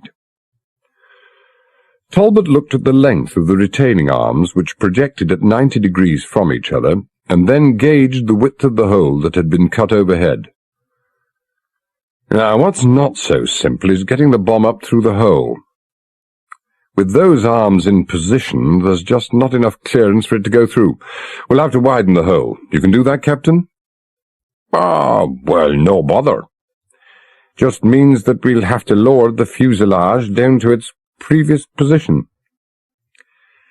"Yeah, I'm coming around to Van Gelder's view about taking 0 chances. I want as much water as possible in this compartment to dissipate the heat of the torches. It'll take a couple of hours, maybe longer, to do the job, but better 2 or 3 hours late down here than 20 years early you know where." Van Gelder said, "Do I undo these nuts now?" No, we're stable enough at the moment. But if the fuselage returns to its previous position of being almost submerged and then the weather blows up, well, I don't think it'd be a very clever idea to have an armed atomic mine rolling about all over the shop." "No, I don't think so either." Talbot and Van Gelder were back aboard the Ariadne, and having coffee in the deserted wardroom, when a seaman from the radio room entered and handed Talbot a message. Talbot read it, handed it to Van Gelder, who read it twice, then looked at his captain with a certain thoughtful surprise. "Looks as if I'd been casting unjust aspersions on the FBI, sir. It further looks as if they do work at night. Even better, it seems as if they have no compunction about waking others, such as bank managers, in the middle of the night and making them work also. One gathers from the message that Andropolis's mysterious friend, George Scapertis, does know the even more mysterious Kyriakos Katsenvakis and Thomas Thompson. If GS deposits $1 million each in the accounts of KK and TT, and has given them smaller sums on previous occasions, one gathers that they are more than passing acquaintances. Unfortunately, it seems that the one person who could identify them, the bank clerk who handled the accounts of all the 3 men, has been transferred elsewhere. They say that they're pursuing inquiries, whatever that means. It means, I'm certain, that the FBI are going to drag this unfortunate bank clerk from his bed and have him conduct an identity parade. I find it hard, somehow, to visualize generals and admirals voluntarily consenting to line up for inspection. No, they won't have to. The FBI or the Pentagon itself is bound to have pictures of them. Talbot looked out of the window. Dawn is definitely in the sky, and the rain has eased off to no more than a drizzle. I suggest we contact Heraklion, the airbase, and ask them if they'll kindly go and have a look for the diving ship Taormina. Together with the Admiral and the two scientists, Talbot and Van Gelder were just finishing breakfast when a messenger arrived from the Kilcharan. Captain Montgomery, he informed them, had just finished enlarging the opening on the top of the bomber's fuselage and was now about to raise the plane again. Would they care to come across? He'd made a special mention of Lieutenant Commander Van Gelder. "It's not me he wants," Van Gelder said. "It's my trusty Stilson wrench." As if he doesn't have a dozen aboard. "I wouldn't miss this," Hawkins said. He looked at Benson and Wickram. "I'm sure you gentlemen wouldn't want to miss it either. It will, after all, be an historic moment when, for the first time in history, they drop a live atomic mine on the deck of a ship." "You have a problem, Captain Montgomery?" the Admiral asked. Montgomery, winch stopped, was leaning over the guardrail and looking down at the fuselage, which had been raised to its previous position with its cargo deck just above the level of the sea. "You look a mite despondent." "Well, I'm not looking despondent, Admiral. I'm looking thoughtful. You see, the next step is to hoist the bomb from the plane. After that, we have to load it aboard the Angelina. And then the Angelina sails away, correct?" Hawkins nodded, and Montgomery wet his forefinger and held it up. "Well, to sail away, you require the wind. Unfortunately, and most inconveniently, the Meltemi has died completely." "Yes, it has, hasn't it?" Hawkins said. "Well, most inconsiderate, I must say. Well, if we manage to get the bomb aboard the Angelina without blowing ourselves to smithereens, we'll just tow it away." "How will we do that, sir?" Van Gelder said. "The Ariadne's whaler. Not the engine, of course. We row." "Well, how do we know that the cunning little brain of this explosive device can differentiate between the repeated creaking of oars and the pulse of an engine? After all, sir, it is primarily an acoustic device." "Well, then we'll go back to the naval days of yore, muffled oars." "But the Angelina displaces between 80 and 100 tons, sir. Even with the best will and the strongest backs in the world, it wouldn't be possible to make as much as 1 nautical mile an hour. And that's with men continuously pulling with all their strength. Even the strongest, fittest, and most highly trained racing crews, Oxford, Cambridge, Thames Tideway, approach complete exhaustion after 20 minutes. Well, not being Oxford Blues, our limit would probably be nearer 10 minutes. Half a nautical mile, if we're lucky. And then, of course, the periods between successive onsets of exhaustion would become progressively shorter. Cumulative effects, if you follow me, sir. 1/4 mile an hour. It's close on 100 miles to the Cassos Strait. Even assuming they can row night and day, which they can't, and discounting the possibility of heart attacks, it's going to take them at least a fortnight to get to the Cassos Strait. "Well, when it comes to comfort and encouragement," Hawkins said, "I couldn't ask for a better man to have around. Bubbling over with optimism." "Professor Wotherspoon, now you live and sail in these parts. What's your opinion?" "Well, it's been an unusual night, but this is a perfectly normal morning. 0 wind. The Etesian wind, the Meltemi as they call it in these parts, starts up around noon. Comes from the north or the northwest. What if the wind comes to the south or the southwest instead?" Van Gelder said. "It would be impossible for the rowers to make any headway against it. The reverse, rather. I mean, can't you just picture it? The Angelina being driven onto the rocks of Santorini." "Oh, Job's comforter," Hawkins said. "Would it be too much to ask you to kindly cease and desist?" No, not Job, sir, nor his comforter. I see myself more in the role of Cassandra. Oh, why Cassandra? Beautiful daughter of Priam, king of Troy, Denham said. The prophecies of the princess, though always correct, were decreed by Apollo never to be believed. I'm not much of a one for the Greek mythology, Montgomery said.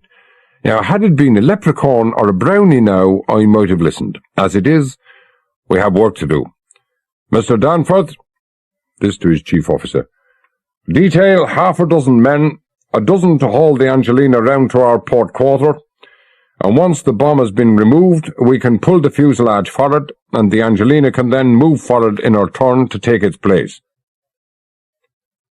Under Montgomery's instructions, the derrick hook was detached from the lifting ring and the derrick itself angled slightly aft, until the hook dangled squarely over the centre of the rectangular opening that had been cut in the fuselage. Montgomery, Van Gelder, and Carrington descended the companionway to the top of the fuselage. Van Gelder with his Stilson, Carrington with 2 adjustable rope grommets, to which were attached 2 slender lengths of line, one 8 feet in length and the other perhaps 4 times as long. Van Gelder and Carrington lowered themselves into the cargo bay and slipped and secured the grommets over the tapered ends of the mine, while Montgomery remained above, guiding the winch driver until the lifting fork was located precisely over the centre of the mine. The hook was lowered until it was 4 feet above the mine. None of the 8 securing clamp nuts offered more than a token resistance to Van Gelder's Stilson, and as each clamp came free, Carrington tightened or loosened the pressure on the 2 shorter ropes which had been attached to the hook. Within 3 minutes, the atomic mine was free of all restraints that had attached it to the bulkhead and the floor of the cargo bay, and in less than half that time it had been winched upwards, slowly and with painstaking care, until it was clear of the plane's fuselage. The 2 longer ropes attached to the grommets were thrown up onto the deck of the Kilcharan, where they were firmly held to ensure that the mine was kept in a position precisely parallel to the hull of the ship. Montgomery climbed aboard and took over the winch. The mine was hoisted until it was almost level with the ship's deck, and then, by elevating the angle of the derrick, carefully brought alongside, until it was resting against the rubber-cushioned sides of the Kilcharan, a manoeuvre that was necessary to ensure that the mine didn't snag against the port stays of the foremast of the Angelina when that vessel was brought alongside. It took what seemed like an unconscionably long time, in fact it took just over half an hour, to bring the Angelina alongside.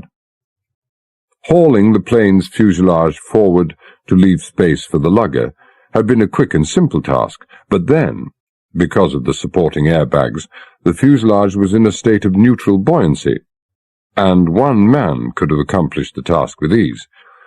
But the Angelina displaced upwards of 80 tons, and even the 12 men assigned to the task of towing it found it a laborious job just to get it under way, a difficulty that amply confirmed Van Gelder's assertion that towing it any distance at all by a whaler propelled only by oars was a virtual impossibility. But eventually, brought alongside it was, the mine gently lowered into its prepared cradle and clamped into position. Routine, Montgomery said to Hawkins. If he was experiencing any feelings of relief and satisfaction, and he would have been less than human not to have done, he showed no signs of them. Nothing should have gone wrong, and nothing did go wrong. All we need now is a tiny puff of wind, the lugger's on her way, and all our troubles are over. Maybe all our troubles are just beginning, Van Gelder said. Hawkins looked at him suspiciously. And what, may we ask, are we expected to gather from that cryptic remark? There is a tiny puff of wind, sir. Van Gelder wetted a forefinger and held it upwards. Unfortunately, it's not from the northwest, it's from the southeast. The beginning, I'm afraid, of what is called the Euros. Van Gelder had assumed a conversational tone. I was reading about it last night. Rare in the summer months, but not unknown. I'm sure Professor Wotherspoon will confirm this.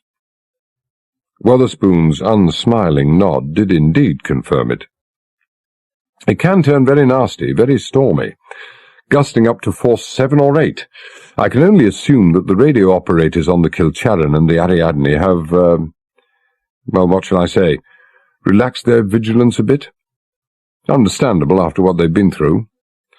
Must have been something about it in the weather forecasts, and if this wind increases, and according to the book there's no doubt it will, any attempt to sail or row the Angelina anywhere will end up in a banging not against the rocks of Santorini, as I suggested, but against those of Siphinos or Folegandros, which I believe are rather sparsely populated. But if the Euros backs more to the east, which I understand it occasionally does, then it would bang into Milos. 5,000 people on Milos. Well, so it says in the book. I speak with the strength, Van Gelder, Hawkins said. I don't exactly see myself in the role of an ancient Roman emperor, but you do know what happened to messengers who brought bad news to them? Ah, they got their heads chopped off. 'Twas ever thus, sir. A prophet hath no honour in his own country. Bearers of bad news were having a hard time of it on both sides of the Atlantic that morning. The President of the United States was no longer a young man, and at 5:30 on that morning in the Oval Office he was showing every year of his age. The lines of care and concern were deeply entrenched in his face, and the skin beneath the permanent tan had a greyish tinge to it. But he was alert enough, and his eyes were as clear as could be expected of an elderly man who had had no sleep whatsoever that night. I am beginning, gentlemen, to feel almost as sorry for myself and ourselves as I am for those unfortunates in Santorini. The gentlemen he was addressing were the chairman of the Joint Chiefs of Staff, Richard Hollison of the FBI, John Hyman, the Defence Secretary, and Sir John Travers, the British Ambassador. I suppose I should, in all decency, apologize for bringing you all together at this unearthly hour of the morning, but frankly, I have no decency left in me. I am right at the undisputed top of my self-pity list. He rifled some papers on his desk. Admiral Hawkins and his men are sitting on top of a ticking time bomb, and it seems that nature and circumstances are conspiring to thwart their every attempt to rid themselves of this canker in their midst. With his latest report, I had thought that I had reached the ultimate nadir. Inevitably, I was wrong. He looked sorrowfully at the deputy head of the FBI. You had no right to do this to me, Richard. Well, I'm sorry about that, Mr. President. Hollison may well have meant what he said, but the sorrow was completely masked by the expression and tone of bitter anger. It's not just bad news, or damnably bad news, it's shattering news. Shattering for you, shattering for me, and most of all shattering for the General. I can still hardly bring myself to believe it. Well, I might be prepared to believe it, Sir John Travers said, and might well be prepared to be shattered along with the rest of you, if, that is, I had the slightest idea what you're all talking about. And I am sorry about that, the President said. We've not been really remiss. There just hasn't been the time yet. Richard, the ambassador, has not yet read the relevant documents. Could you put him in the picture, please? Well, that shouldn't take too long. It's a most damnably ugly picture, Sir John, because it reflects badly, just how badly is only now beginning to dawn on me, on both Americans in general and the Pentagon in particular. The central figure in the scenario, of whom you've of course heard, is a certain Adamantios Andropoulos, who is rapidly emerging as an international criminal of staggering proportions. Now, as you know, he is at present being held aboard the frigate Ariadne. He's an exceptionally wealthy man. I'm talking merely of hundreds of millions of dollars. It could be billions for all I so far know. And he has money, laundered money under false names, hidden away in various deposit accounts all over the world. Marcos of the Philippines and Duvalier of Haiti are, or were, rather good at this sort of thing, but they're being found out they should have employed a real expert like Andropoulos. "Well, he can't be all that expert, Richard," Sir John said. "You found out about him." "A chance in a million. It's a break that comes to a law agency once in a lifetime. In any but the most exceptional and extraordinary circumstances, he would have taken the secret to the grave with him. And I didn't find out about him. There is no possible way I ever could have done, and no credit whatsoever attaches to us. Know that he was found out is due entirely to two things: an extraordinary stroke of luck and an extraordinary degree of astuteness by those aboard the Ariadne. I have incidentally had cause to revise my earlier, and I must admit prejudiced and biased opinion of Admiral Hawkins. He insists that none of the credit belongs to him, but to the captain and two of his officers aboard the Ariadne. It takes quite a man to insist on that sort of thing. Among his apparently countless worldwide deposits, Andropoulos had tucked away $18 million in a Washington bank through an intermediary or a nominee by the name of George Skepertzis. Now, this nominee had transferred over $1 million apiece to the accounts of two men registered in the bank as Thomas Thompson and Kyriakos Katsanavakis. Now, the names inevitably are fictitious. No such people exist.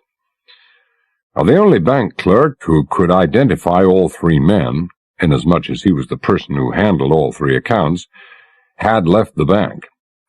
While we tracked him down, he was understandably a bit upset about being dragged out of his bed at midnight, and we showed him a group of photographs. Two of them he recognized immediately, but none of the photographs remotely resembled the man going by the name of George Skepertzis. But he was able to give us some additional and very valuable information about Skepertzis, who seemed to have taken him into some limited degree of confidence. Well, there's no reason why he shouldn't, of course. Skepertzis had every reason to believe that his tracks were completely covered. This was approximately 2 months ago. He wanted to know about the banking facilities in certain specified towns in the United States and Mexico. The bank clerk, his name is Bradshaw, gave him what information he could. It took Bradshaw about a week to find out the details Skepertzis wanted. I should imagine that he was well rewarded for his labors, although, of course, Bradshaw didn't say so. There were no criminal charges that we could have laid against him for that. Well, not that we would, even if we could have. Now, Bradshaw provided our agent with the names and addresses of the banks concerned. We checked those against two lists regarding Andropoulos's banking activities that we just received from the Ariadne and Greek intelligence. Well, a third, if you count Interpol.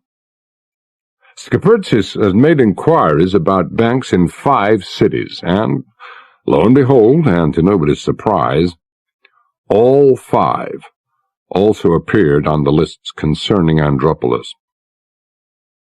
So, we instituted immediate inquiries. Bankers, especially senior banking officials, have profound objections to being woken in the middle of the night, but among our 8,000 FBI agents in those United States, we have some very tough and persistent individuals who are also very good at putting the fear of God into even the most law-abiding citizens. And we do have some very good friends in Mexico. Turns out that our friend Scapertzis has bank accounts in all 5 cities, all under his own name. Now, you're ahead of me here, the President said. This is news to me. When did you find this out? Oh, just over half an hour ago. I'm sorry, Mr. President, but there just hasn't been the time to confirm everything and tell you until now. In 2 of those banks, in Mexico City and San Diego, we struck gold. In each of those banks, close on $750,000 have been transferred to the accounts of a certain Thomas Thompson and a certain Kyriakos Katsanvakis. It's a measure of those 2 gentlemen's belief in their immunity to investigation that they haven't even bothered to change their names. Not that that would have mattered in the long run, not after we had got around to circulating photographs. Now, one final point of interest. 2 weeks ago, the bank in Mexico City received a draft of $2 million in favor of George Scapertzis from a reputable or supposedly reputable bank in Damascus, Syria. A week later, exactly the same amount was transferred to a certain Philip Tripanis in Greece. We have the name of the Athens bank, and we've asked Greek intelligence to find out who or what Tripanis is or for whom he's fronting. A cent gets $100 that it is a pal of Andropolis. A silence ensued. A silence that was long and profound and more than a little gloomy. It was the President himself who finally broke it. A stirring tale, is it not, Sir John? Yes, stirring indeed. Richard had the right term for it, shattering. But, have you no questions? No. The President looked at him in near disbelief. Not even one little question? Not even one, Mr. President. But surely you must want to know the identities of Thompson and Katsanevakis. I don't want to know. If we must refer to them at all, I'd rather just refer to them as the General and the Admiral. He looked at Hollison. That would be about right, Richard? I'm afraid so. A General and an Admiral. Your Admiral Hawkins, Sir John, is smarter than your average bear. Oh, I would agree. But you have to be fair to yourselves. He had access to information that you hadn't until now. I, too, have an advantage that you people lack. You're deep in the middle of the wood. I'm on the outside looking in. Now, 2 things, gentlemen. As a representative of Her Majesty's government, I am bound to report any developments of significance to the Foreign Office and the Cabinet. But if I specifically lack certain information, such as specific names, then I can't very well report them, can I? We ambassadors do have the power to exercise a very wide range of discretion. In this particular instance, I choose to exercise that discretion. The second point is that you all seem convinced. There appears to be a certain doom-laden certainty about this, that this affair, this top-level treason, if you will, is bound to become public knowledge. Now I have one simple question. Why? Why? Why? The President shook his head as if bemused or stunned by the naivety of the question. God damn it, Sir John, it's bound to come out. It's inevitable. How else are we going to explain things away? If we are at fault, if we are the guilty party, We must in all honesty openly confess to that guilt. We must stand up and be counted. Now, we've been friends for some years now, Mr. President. Friends are allowed to speak openly. Of course, of course. Your sentiments, Mr. President, do you the greatest possible credit, but hardly reflect what, fortunately or unfortunately, goes on in the more rarefied strata of international diplomacy. Now, I'm not speaking of deception and deviousness. I am referring to what is practical and politic. It's bound to come out, you say? Well, certainly it will, but only if the President of the United States decides that it must. Now, how, you ask, are we going to explain things away? Simple. We don't. You give me one valid reason why we should move this matter into the realm of the public domain, or, as you appear to suggest, make a clean breast of things, and I'll give you half a dozen reasons equally valid, if not more so, why we shouldn't. Sir John paused, as if to marshal his facts, but was in fact merely waiting for one of the four intent listeners to voice an objection. He had already marshalled his facts. I think, Mr. President, that it might do us no harm to hear what Sir John has to say. Hollison smiled. Who knows? We might even learn something. As the senior ambassador of a vastly experienced foreign office, it seems likely that Sir John must have gained some little expertise along the way. Well, thank you, Richard. Bluntly and undiplomatically, Mr. President, you have a duty not to speak out. There is nothing whatsoever to be gained, and a very great deal to be lost. At the best, you will be hanging out a great deal of dirty washing in public, and all to no avail, to no purpose. At the worst, you will be providing invaluable ammunition for your enemies. Now, such open and, if I may say so, ill-advised confession will achieve at best an absolute zero, and at worst a big black minus for you, for the Pentagon, and the citizens of America. Oh, the Pentagon, I'm sure, is composed of honorable men. Sure, it may have its quota of the misguided, the incompetent, even the downright stupid.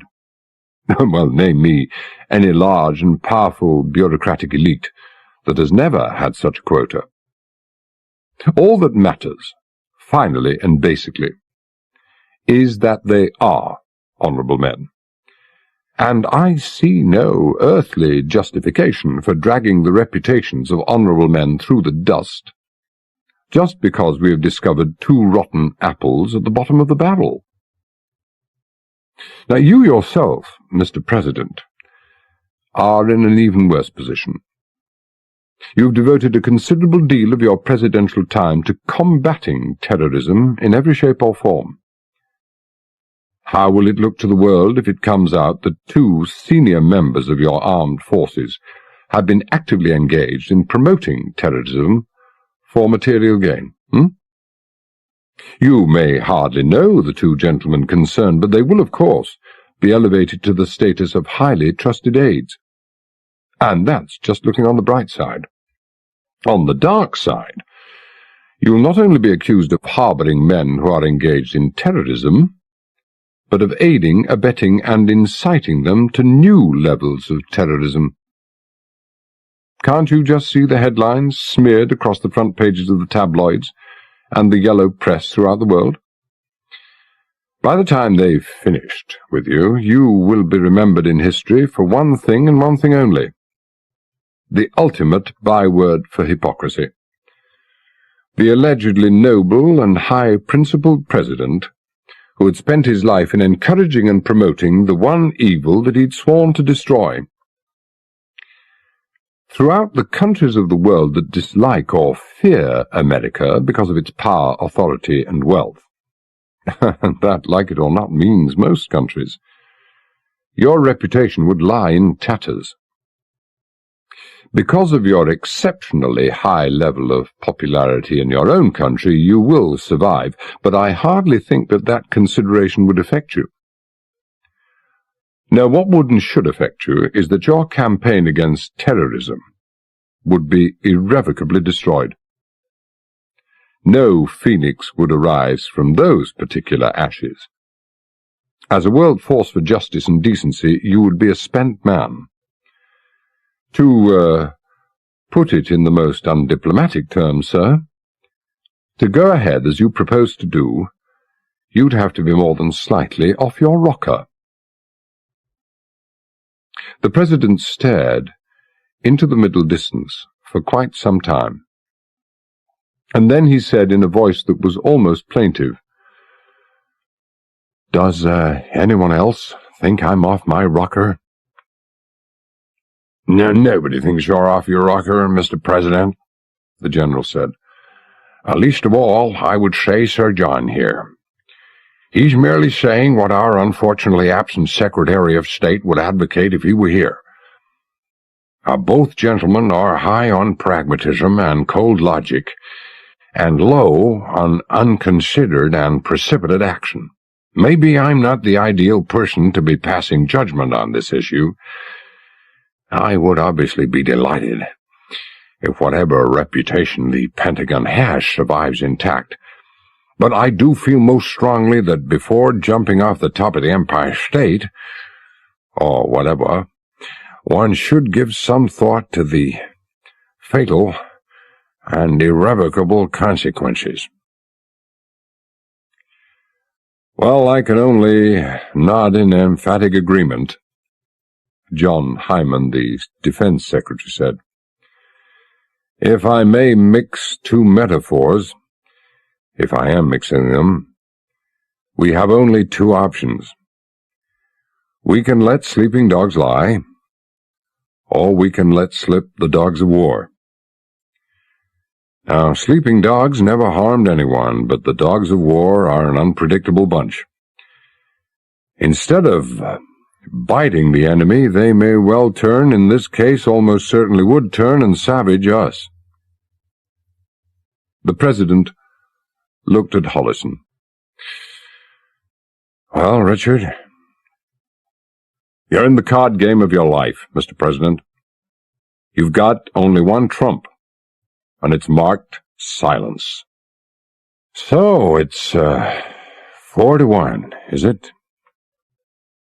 "No, Mr. President," Hyman said. "It's not, and you know it. It's 5-0. "Well, I suppose.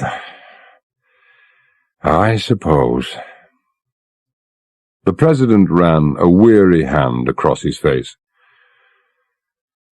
"And how do we propose to mount this massive display of silence, Sir John?" Sorry, Mr. President, but not me. If I'm asked for my opinions, I'm not, as you've seen, slow to give them. But I do know the rules, and one of them is that I cannot be a party to formulating the policy of a sovereign state. Decisions are for you, and for what is, in effect, your war cabinet here." A messenger entered, and handed a slip of paper to the President. "Dispatch from the Ariadne, Mr. President." Well, I don't have to brace myself for this," the President said. "As far as dispatches from the Ariadne are concerned, I am permanently braced. Someday I'm going to get some good news from that ship." He read the message. "But not, of course, this time.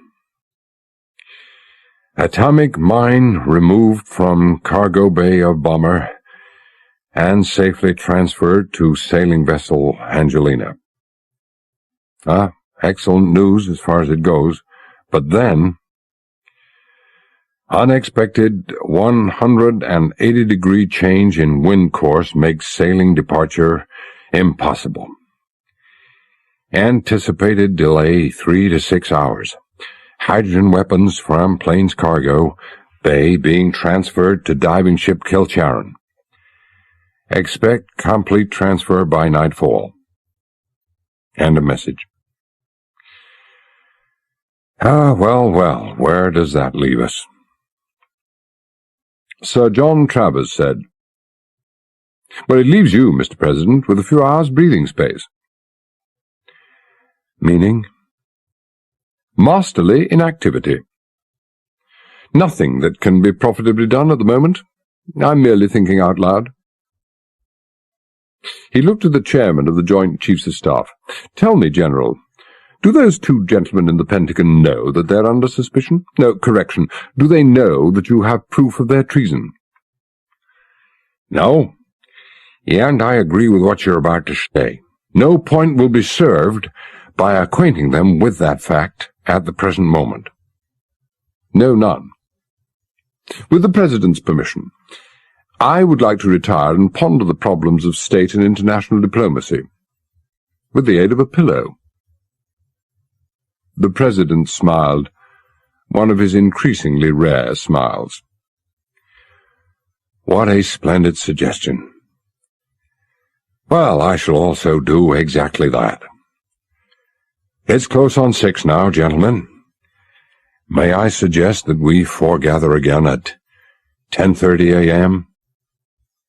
At 2:30 that afternoon, Van Gelder, message sheet in hand, joined Talbot on the bridge of the Ariadne. "Radio from Heraklion, sir. Seems that a phantom of the Greek Air Force located the diving ship Taormina less than 10 minutes after taking off from base.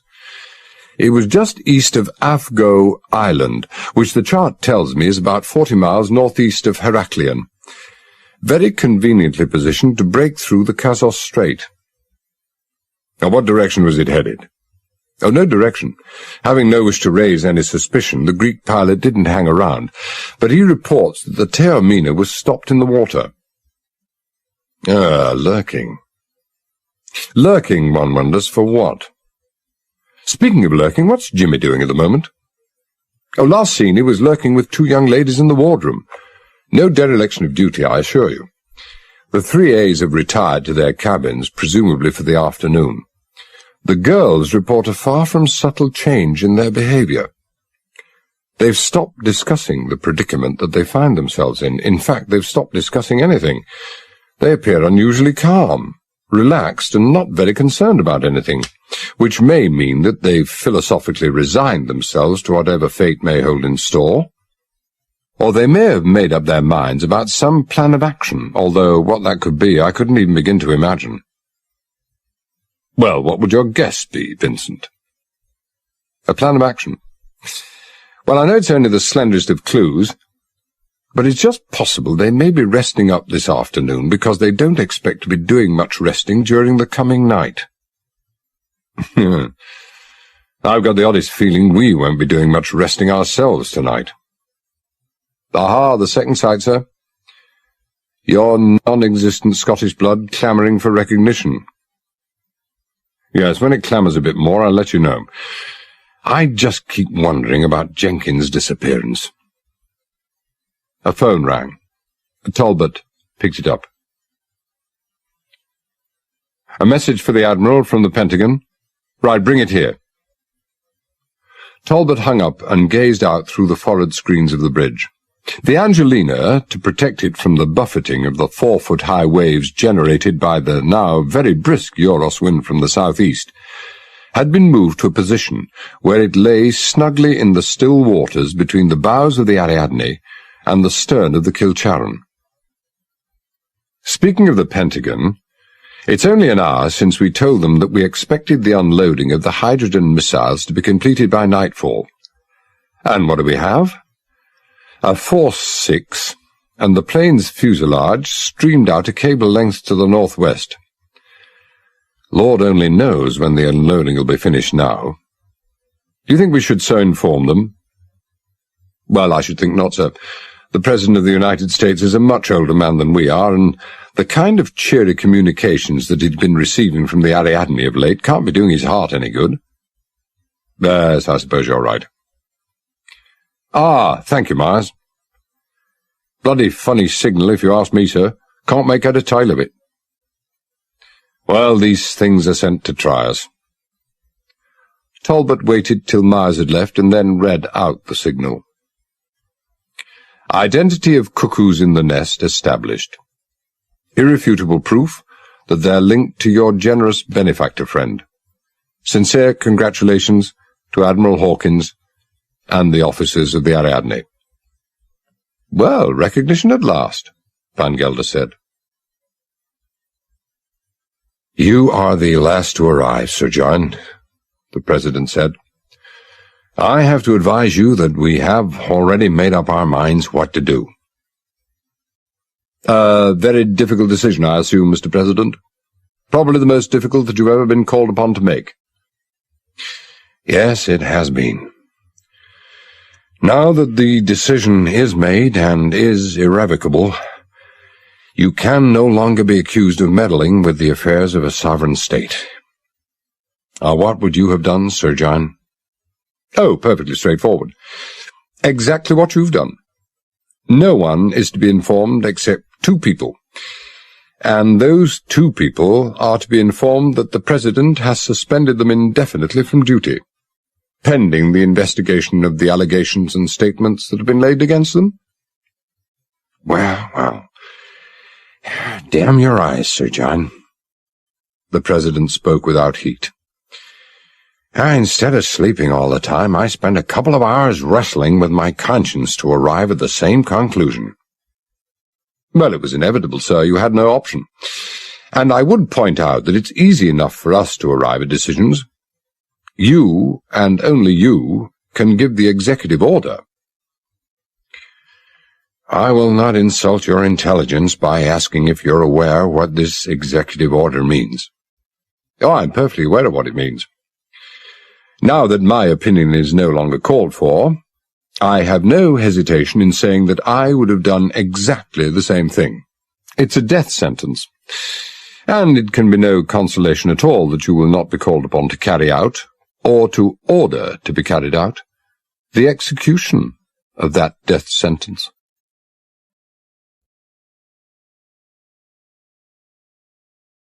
Chapter 9. Manhattan Project? Admiral Hawkins said. What on earth does she mean by Manhattan Project? Well, I don't know, sir, Denham said. Eugenia doesn't know either. No, she just caught the words as she walked into the wardroom. Only Andropolis, Alexander, and Aristotle were there. The phrase was repeated twice, and she thought it odd enough. Well, I think it's very odd, too, to pass it on to me. When they became aware of her presence, the subject was switched. She said that whatever the nature of the subject was, they seemed to find it rather amusing. Talbot said, Even Alexander was amused? Humour, sir, is not Alexander's forte. Nobody's seen him smile since he came aboard the Ariadne. I would doubt if anybody's ever seen him smile. Besides, it was Alexander who was discussing the subject. Well, maybe he doesn't laugh at his own jokes. I know you know something about those things, Denham, Hawkins said. Doesn't it suggest anything to you? No, zero, sir. No, the immediate and obvious, far too obvious connection is the atom bomb. The Manhattan Project, of course, was that immensely long, immensely complicated, and immensely expensive project that led to the invention of the atom bomb. But Manhattan was only a code word. The actual research was carried out in New Mexico and Nevada, or thereabouts. No, I'm sorry, sir, but the significance, the relevance of the phrase in our present situation quite escapes me. Well, at least I've got company, Hawkins said. He picked up 2 slips of paper from his table in the Admiral's cabin. Those 2 messages have come in since last we saw you. In this case, I don't think their significance will escape you. Ah, this one from the White House itself. 2 of your philanthropist's beneficiaries are no longer with us. Beneficiary A has been involved in a fatal automobile accident. Denham looked up from the paper. Has he now? For beneficiary A, I take it we can read either Admiral X or General Y. Did he fall, did he jump, or was he pushed? He looked at the paper again. And I see that beneficiary B has just disappeared. Again, I assume that beneficiary B was either X or Y. How very inconvenient for them. How very convenient for us. Denham looked from Hawkins to Talbot. From the very restrained wording, I take it that this news is not to be broadcast from the housetops? No, I shouldn't have thought so, Hawkins said. We have already arranged for the coded original to be destroyed. But I take it then, sir, that speculation about their abrupt departure is pointless? Oh, indeed, yes. Not only pointless, but needless. They've fallen upon their own swords. One does not wish to sound cynical nor stand in condemnation, but it's probably the only faintly honourable thing that they've done for a long time. Right, the second signal, Denham? Oh, the one from MacLean. Yes, interesting, sir. It seems that the Taormina's last port of call was Tobruk. Furthermore, although it's registered in Panama, it appears to be permanently based in Tobruk. It's more than interesting. It's intriguing, especially considering that well-known philanthropist sitting in our wardroom appears to have considerable business interests in Tripoli. It is most damnably frustrating, sir. Well, what is? Well, that we haven't a single shred of evidence to adduce against him, far less proof. I've got this feeling, Talbot said, that neither evidence nor proof will ever be required. Andropolis will never come to trial. Hawkins looked at him for a few thoughtful moments. That's the second time you've said that, Captain.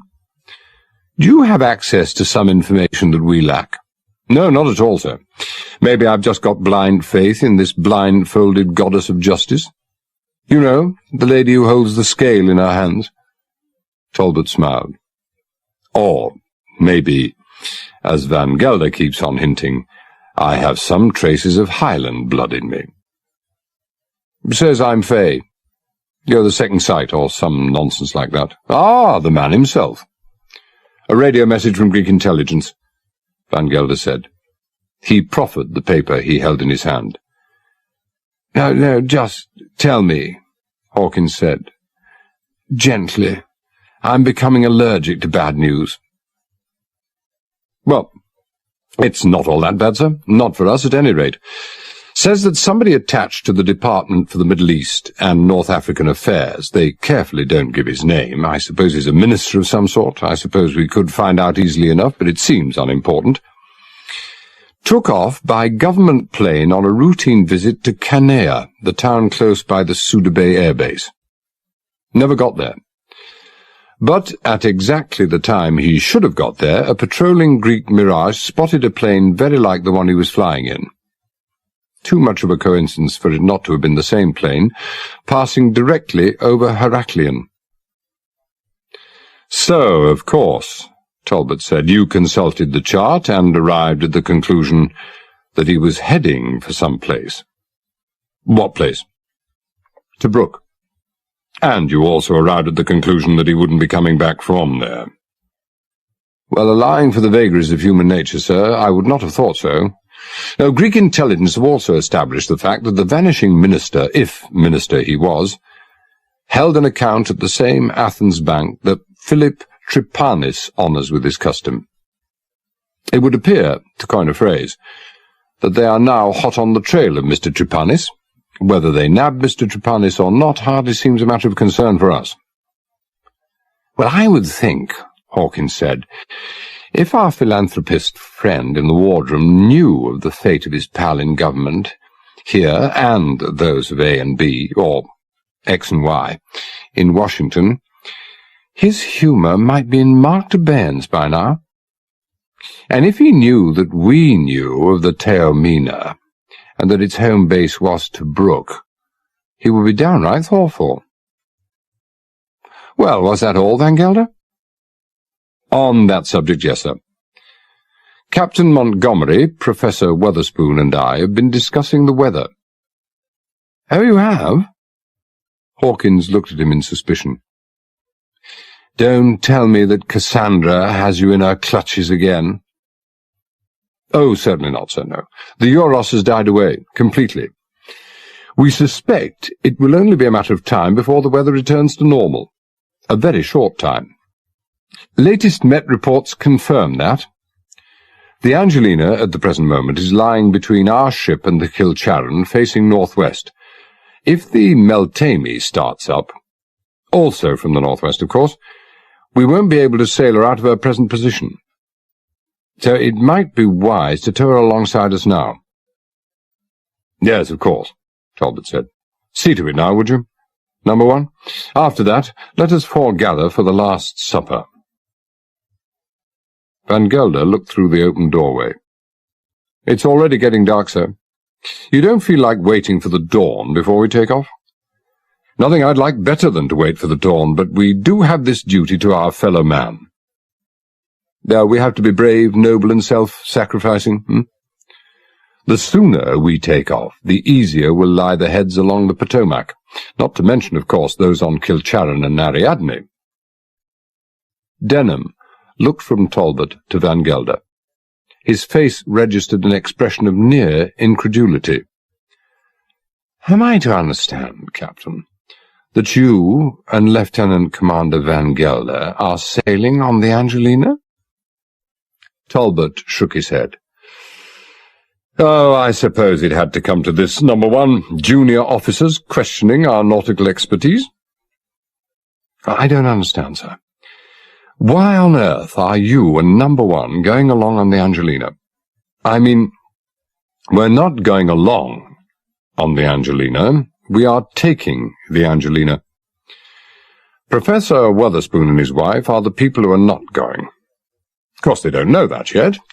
The good professor is going to be very wroth, but it's difficult to please everybody. I see, sir. Yes, I see. Well, I should have guessed. I'd like to come along, sir. Yes and no. Oh, you shall come along, but not on the Angelina. You will take the launch. You won't start up the engine until we're at least 3 miles clear. We don't want, you understand, to precipitate any premature big bangs. And then we follow you at that distance? Not so much follow as circle us at, of course, the same prudent distance of 3 miles. Your purpose again, of course, is to ward off and warn any unsuspecting vessels that come too close. And then help tow you back here? When we've dumped the mine and sailed on a sufficiently safe distance, we'll start the engine and head back. A tow would help. Or perhaps the Admiral will fetch us in the Ariadne. We haven't decided yet, and at the moment it's not important. But what I'm about to say is important. You will take along with you Chief Petty Officer Mackenzie, Marine Sergeant Brown, and Petty Officer Myers to operate the radio. Most importantly, you will also take with you, suitably wrapped in plastic, the Krytron detonating device and conceal it well. I suggest under the floorboards of the wheelhouse. You'll instruct Petty Officer Myers to take along the smallest portable transceiver he can lay hands on and conceal it in the same place. Make sure the floorboards are securely nailed down afterwards. May I ask the reason for this excessive secrecy, sir? You may not. For the excellent reason that I have no reason to give you. The best I can do is to wave a vague hand and say that I am preparing for unforeseen eventualities. And the trouble with the unforeseen is that it is unforeseeable. You understand? Yes, I think so, sir.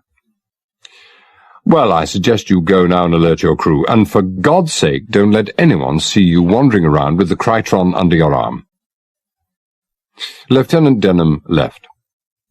Hawkins said, You know, there are times, Captain, when I feel I have to say, with regret, of course, that the truth is not always with you. I mean the truth, the whole truth, and nothing but the truth. I agree, sir, Van Gelder said. Sets a very bad example for junior officers. Talbot smiled. Be ye as pure as snow, ye shall not escape calumny. Something like that. Well, we captains become inured to such injustices. I have the odd feeling— all right, Vincent, let's settle for just a few microscopic traces of Highland blood— that Andropolis is going to be asking the odd casual question at the table tonight. I suggest we have Dr. Wickham up here. Andropolis did indeed have the odd casual question to ask at table that night, but he was in no hurry to introduce them. It was not until after they'd finished the main course that he said, We do not wish to pry, Captain, nor ask questions about purely naval matters which should be none of our concern, but whatever is happening surely does concern us, whether directly or indirectly, and we are but human and very, very curious. Now, we can see that the Angelina is alongside, with that highly suspect atomic mine lashed down in its cradle on the deck. I thought the intention was to sail it away with all possible speed. Oh, we shall be doing just that, Mr. Andropolis, in the fullness of time, by which I mean after we finish dinner. You'll not be happy until it's gone, I confess I will feel a considerable degree of relief when I see the Angelina disappearing over the horizon, and with a clear sky and an almost full moon, we should be able to see just that, Selfish? Cowardly? Well, maybe not. Andropolis sighed. I do not see myself in the role of a hero. Well, I don't see myself as such. No sensible person does. Oh, but surely— Well, that atomic mine, it is still highly unstable, is it not? Well, I don't think it's quite so highly dangerous as it was. But why ask me? You're sitting next to the expert. Oh, of course, Dr. Wickham. How do you see things now, sir? The captain is right, or I hope he is. The radioactive emanations of the hydrogen missiles, from which, of course, the atomic mine is now separated, have an extremely limited range. They are no longer affecting the mine, which should be now slowly beginning to stabilize itself, but I do have to emphasize that it's a slow process. How long will it be before it has fully stabilized itself? By which I mean, when will it reach a condition when a passing vessel's engines will have no effect on it? Well now. Wickram's tone was the verbal equivalent of a shrug. As I've said, we are in the realms of the unknown, the untested. But I have been making some calculations. Difficult calculations involving some rather advanced mathematics. So I won't bother you with those, but my estimate is that the mine should be quite safe in 12 hours at the most, possibly even 6 hours. At a lesser time than that, well, the risk would be unacceptably high. Damn you to hell, Talbot, Witherspoon said. His voice was low and controlled, but the ivory-knuckled fists showed the depths of his anger. It's my boat you're talking about. It's not the property of your damn navy. I am aware of that, Professor, and I am most damnably sorry about it. Talbot was with Hawkins, Witherspoon, and his wife in the Admiral's cabin, but you are not coming along. Did you honestly imagine that the Royal Navy would idly stand by and let you civilians risk your lives for us? Talbot smiled. It's not only our duty, but we are getting paid for it. It's not only bloody high-handed, it's piracy. Hijack. That sort of illegal behavior you are sworn to destroy. You are, of course, prepared to resort to force in order to restrain me? If we have to, yes. Talbot nodded to the opened, darkened doorway. Witherspoon turned, caught sight of 3 large figures hidden in the gloom. When he turned back, he was literally speechless with fury. "It's the last thing we want to do," Talbot said, "and it is totally unnecessary." He let an element of coldness creep into his voice. "But quite frankly, Witherspoon, my primary concern is not your welfare. I think you're being most extraordinarily selfish and totally inconsiderate. How long have you been married, Mrs. Witherspoon?" "How long have—" She tried to smile, but her heart wasn't in it. "Almost 6 months." "Less than 6 months." Talbot looked at Witherspoon without enthusiasm. "And yet you're willing to expose her to danger, and, the chance is very real, to send her to her death because your stiff-necked pride has been wounded. Well, you must be proud of yourself. Do you really want to go, Mrs. Witherspoon?" "Angelina." The correction was automatic, and this time she did smile, almost certainly because of the incongruity of it in the circumstances. "You put me in an impossible situation." She paused, and then went on quickly. "No. No, you don't. I don't want to go. I don't want James to go either. Delving around in antiquities is our business, not violence and death. Heaven knows I'm no latter-day Amazon, and if there are any dragons waiting around to be killed, I don't want my husband to be St. George." "Oh, please, James." Hawkins spoke for the first time. "I make no appeal to your emotions, Professor. All I ask you is to put yourself in Commander Talbot's position. I do think you would agree it's a pretty impossible one."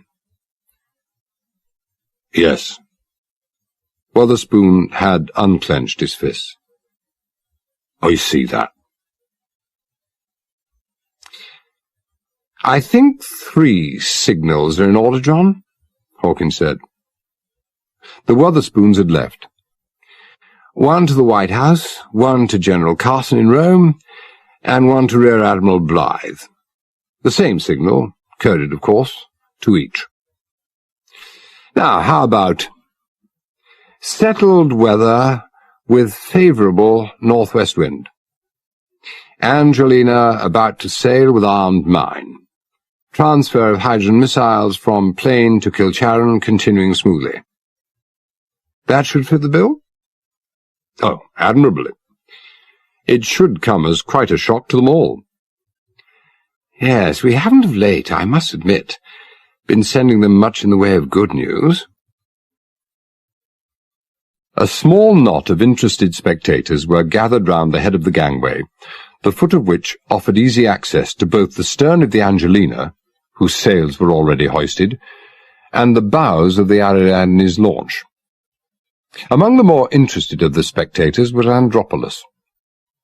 He turned to Talbot and said, "How much longer now, Captain?" "Oh, 10 minutes, thereabouts." Andropolis shook his head as if in disbelief. "Oh, and then all our troubles will be over?" "Well, it's beginning to look that way, isn't it?" "It is indeed. Tell me, why is the launch there?" "Simple. It's coming with us." "But going with you? I don't understand. Won't the sound of its engines, well, maybe trigger off the mine? Well, the launch won't start up until we're at least 3 miles clear. It will then proceed to circle us, again at a distance of 3 miles, to warn off any vessels, powered vessels, that is, that threaten to come too close to us. Oh, we haven't come this far, Mr. Andropoulos, to take any chances. The thought, the precaution never occurred to me. Alas, I fear I will never make a man of action. Talbot gave him what Andropoulos misinterpreted as a kindly smile. One cannot be all things to all men, sir. You ready to go, Captain? Hawkins said. He'd just joined them. There's a few minutes, sir.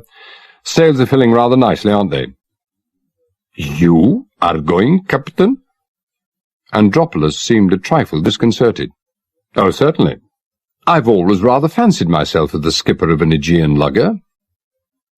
You, seem rather surprised, Mr. Andropoulos. Oh, I am. Or rather, I was. But, not now. He looked down to the deck of the Angelina, where Van Gelder was adjusting a halyard on the foresail. And, of course, inevitably, Lieutenant Commander Van Gelder. Hand-picked men, eh, Captain? Hand-picked by yourself, of course. I congratulate you. I also salute you. I suspect that this is a much more dangerous mission than you have led us to understand. A mission so perilous that you have chosen not to delegate some members of your crew to carry it out. No nonsense, Mr. Andropoulos. You exaggerate. Well, Admiral, we're off. Taking a median estimate on Dr. Wickram's time limits, we should be disposing of this mine in 9 hours' time. That's 6 a.m. tomorrow. If the wind holds, there's no guarantee that it will, of course, we'll be well on our way to the Kazos Straits by then. Hawkins nodded. And with luck, although I don't see why the factor luck should enter into it, we should be picking you up in the early afternoon tomorrow. We shall remain with Captain Montgomery until he's finished loading the hydrogen missiles, and until the destroyer I've radioed for comes to pick him up and escort him to Thessalonica. That should be between 9 and 10 in the morning. Then we'll come looking for you. He turned his head. You're off, Mr. Andropoulos? I should have thought you would have remained to witness this rather historic moment. I intend to do just that. I also intend to record this historic moment. I go to fetch my trusty Leica. Well, Lieutenant Denham's trusty Leica. He lent it to me less than an hour ago. Talbot chatted briefly with Hawkins, said his goodbye, climbed down the gangway, had a brief word with Denham on the launch, and then boarded the Angelina. Van Gelder had already pulled in and coiled the bow rope. Talbot stooped over the cleat on the poop deck to do the same with the stern rope, when he became aware of a certain commotion and exclamations about his head. He straightened and looked up. Andropoulos had made his reappearance, not with his trusty Leica, but with what was probably an equally trusty and much more unpleasant Navy Colt .44, the muzzle of which was pressed against the temple of a plainly terrified Angelina Wotherspoon. Behind him loomed Alexander and Aristotle, both men similarly armed, and both with the muzzles of their pistols similarly pointed at temples, those of Irene Sharial and her friend Eugenia, neither of whom looked any happier than Angelina, which was to say that they looked very unhappy indeed. Having a pistol grinding into one's temple is an unpleasant sensation for even the most hardened. For 3 young ladies, whose nearest previous approach to violence must have been the printed page or some of the less regarded TV psychodramas, the effect must have been traumatic. "Do not cast off quite yet, Captain," Andropoulos said. "We are coming with you." "What in God's name is the meaning of this devilry?" Hawkins' expression reflected an equal degree of shock and anger. "Have you taken leave of your senses?" "We have not taken leave of our senses. We are just taking leave of you. But I don't understand, Hawkins said. I just don't understand. This is the way you repay us for having saved your lives and offered you every hospitality. We thank you for both your care and your kindness. However, we have no wish to overstay our welcome or impose upon you further. He jabbed Angelina's temple with a force that made her gasp with pain. After you, Mrs. Wotherspoon. The 6 of them descended the gangway in succession and boarded the Angelina. Andropolis transferred the attention of his colt from Angelina to Talbot and Van Gelder. Nothing rash, or heroic, or gallant, if you please, Andropolis said. Especially gallant. It could have only the most distressing consequences, both for you and the 3 young ladies. Is this a joke? Talbot said. Ah, do I detect a certain loss of composure, a crack in the monolithic calm? If I were you, Captain, I would not take me for a joker. I don't. Talbot made no attempt to conceal his bitterness. I took you for a wealthy businessman and a man of honor. I took you at your face value. I suppose we all learn from our mistakes. Oh, you are too late to learn from this mistake. You are correct in one respect. I freely confess to being a wealthy businessman. Oh, a very wealthy one. As to the second charge, he shrugged his indifference. Honor is in the eye of the beholder. Now let us not waste time. Instruct this young man. Denham, standing in the bows of the launch, was less than 6 feet away, to follow his orders precisely. The orders, I understand, that you have given him, Captain? That is, not to start his engines until we have put ourselves 3 miles away from him, and then to circle us at the same distance to fend off unwanted intruders. Lieutenant Denham understands his orders perfectly clearly. Ah, in which case, cast off. The wind was fresh, but not strong, and it took the Angelina quite some time to overcome its initial inertia and reach a speed of 3 or 4 knots. Slowly, the Ariadne dropped to stern, and after 15 minutes, it was at least a mile distant. Excellent, Andropolis said. Rather gratifying, is it not, when things go exactly according to plan?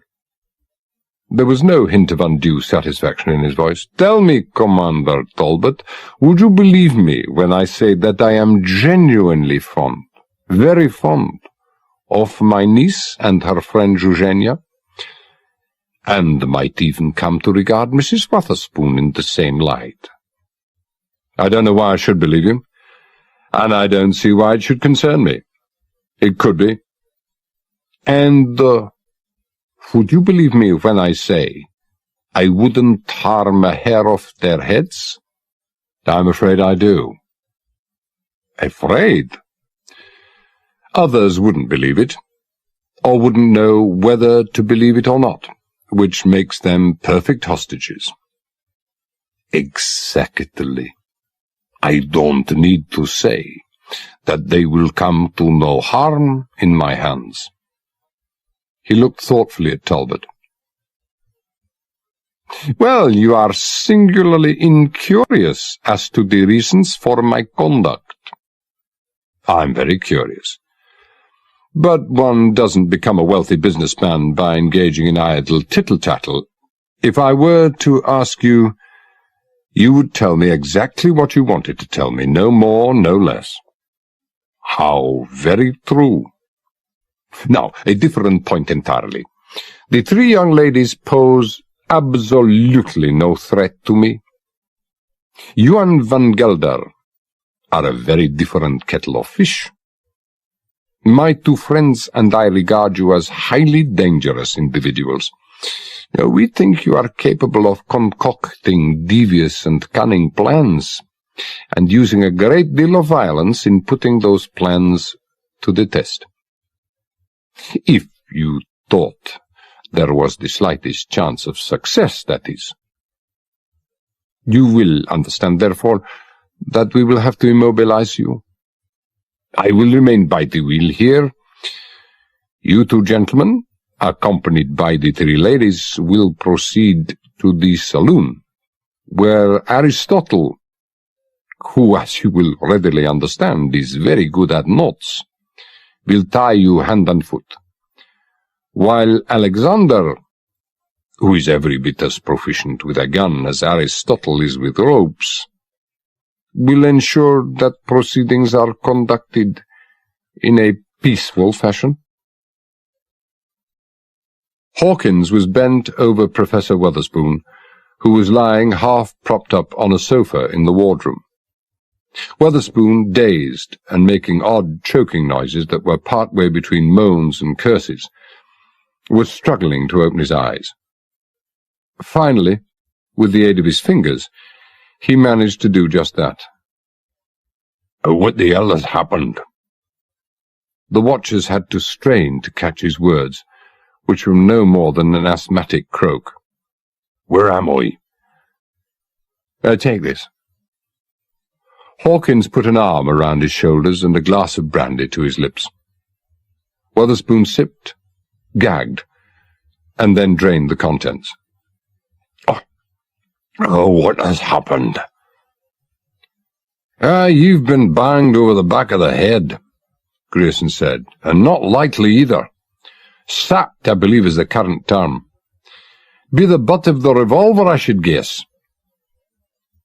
Witherspoon struggled to a sitting position. "Who?" "Andropolis," Hawkins said. "Or one of his criminal friends. Some more brandies in order, Doctor?"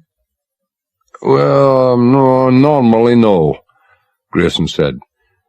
"In this case, yes.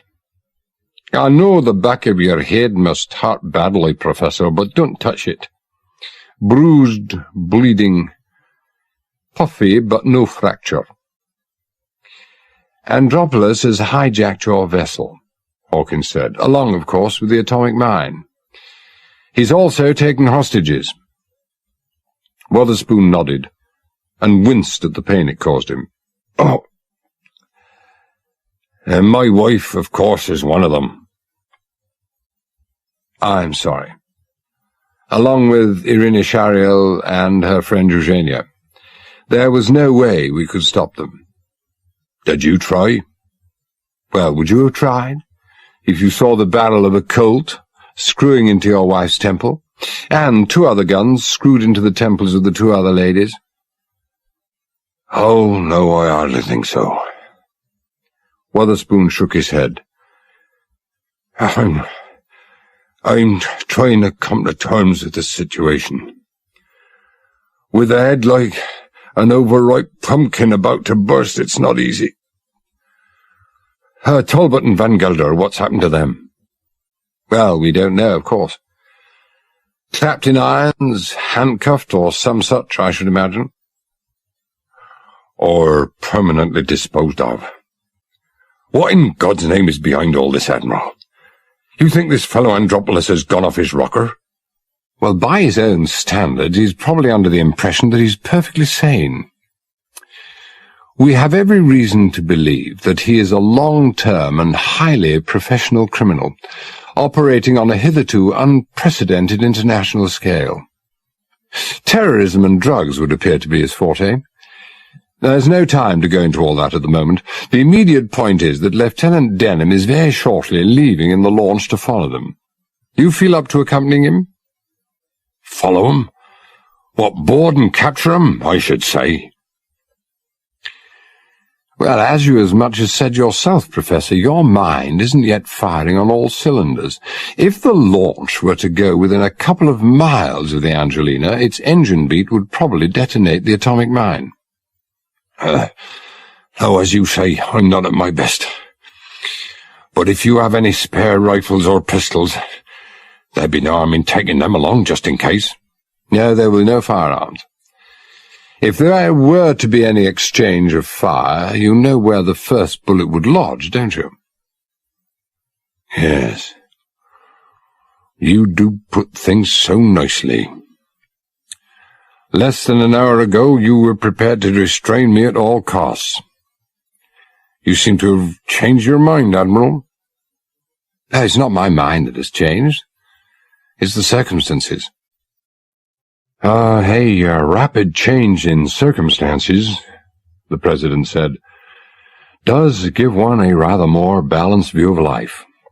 Now, I wouldn't go so far as to say that I enjoyed that lunch. But then, a couple of hours ago, I didn't expect or wish to have any today. Although the memory of the treachery will be with us for a long time, one has to admit that the discreet if tragic settlement of the Pentagon question removes a major burden of worry.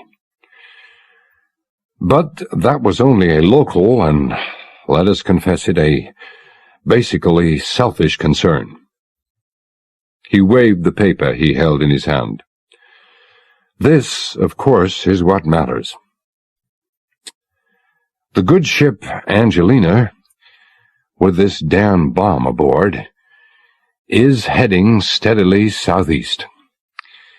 And with every second that passes, it is putting another yard, or is it two, between itself and all the horrors of Santorini. It is not too much to say, gentlemen, that a holocaust of unimaginable proportions has been averted. He raised his glass. I give you a toast, Sir John. The Royal Navy. The President had barely returned his glass to the table when a messenger entered. The President glanced at him briefly, looked away, and then looked at him again. All traces of satisfaction drained from his face. Bad news, Johnson? I'm afraid so, Mr. President. The worst? The very worst? Not the very worst, but bad enough. The President took the message, read it in silence, then looked up and said, I'm afraid our celebrations have been rather premature. The Angelina has been hijacked. Nobody repeated the word hijacked. Nobody said anything. There didn't seem to be anything to say. Message reads, Angelina, an armed mine hijacked by Andropolis and 2 criminal associates. 5 hostages taken. Commander Talbot, Lieutenant Commander Van Gelder, and 3 ladies, one of whom is Andropolis's niece. Physically impossible for Angelina to return to area, so major danger no longer exists. We'll keep you posted hourly. Our major and only concern now, recovery of hostages. Dear me, Sir John said. Well, this is distressing. Both ominous and confusing. Here we have this madman, or genius.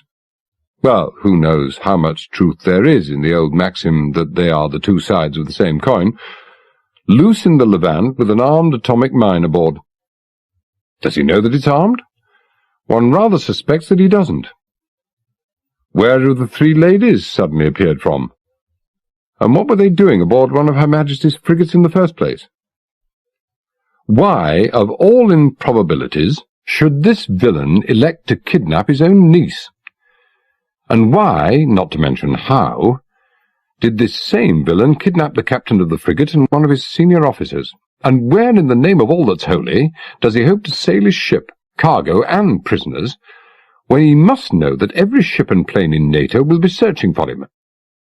But he does so hope, that's obvious.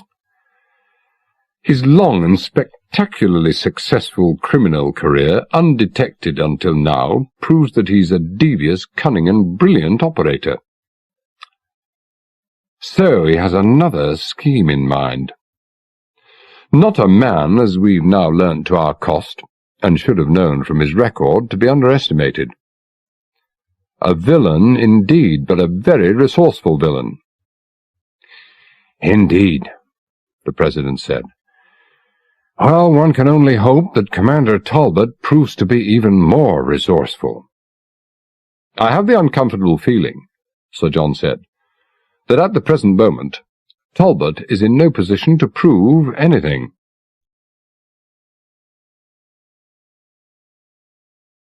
Chapter 10. On the hour of midnight, East Mediterranean time, Commander Talbot was in no position to prove anything, and, judging from his uncomfortable position on a sofa in the Angelina's saloon, with his ankles lashed together and his hands bound behind his back, it didn't seem that he would be in a position to prove anything for quite some time to come. Van Gelder, equally uncomfortable at the other end of the sofa, was in no better case. Aristotle, with a wholly unnecessary pistol held loosely across his knee, was seated very comfortably indeed in a large armchair facing the sofa. The three ladies were in smaller armchairs towards the after end of the saloon, and didn't look at all comfortable. They hadn't exchanged a word for upwards of 2 hours. There didn't seem to be much to talk about, and all three, understandably enough, were preoccupied with their own thoughts. Talbot said, "Tell Andropolis I want to speak to him." "Do you now?" Aristotle lowered the glass from which he'd been sipping. "You are not in a position, Captain, to give orders to anyone? Would you kindly present my compliments to the Captain and say I would like to talk to him?" "Ah, that is better." Aristotle rose, crossed to the short flight of steps leading up to the wheelhouse, and said something in Greek. Andropolis appeared almost at once. He too was needlessly armed. There was a relaxed and confident, even cheerful air about him.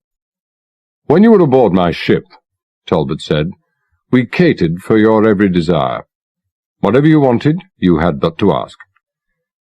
"Well, I wish I could say the same for Greek hospitality. Well, your version of it." "I think I take your point. It cannot be easy for you to lie there and watch Aristotle steadily lowering the level in a bottle of Retsina. You are thirsty?" "Yes." "That is easily remedied." In very short order, Aristotle had their bonds quickly and skilfully rearranged, with Talbot's left wrist and Van Gelder's right loosely but securely attached to each other. Their free hands now held a glass apiece. "I am becoming suspicious, Captain," Andropolis said. He neither looked nor sounded suspicious. "You seem totally unconcerned as to the immediate past and the immediate future. I find it very curious indeed." "Well, there's nothing curious about it.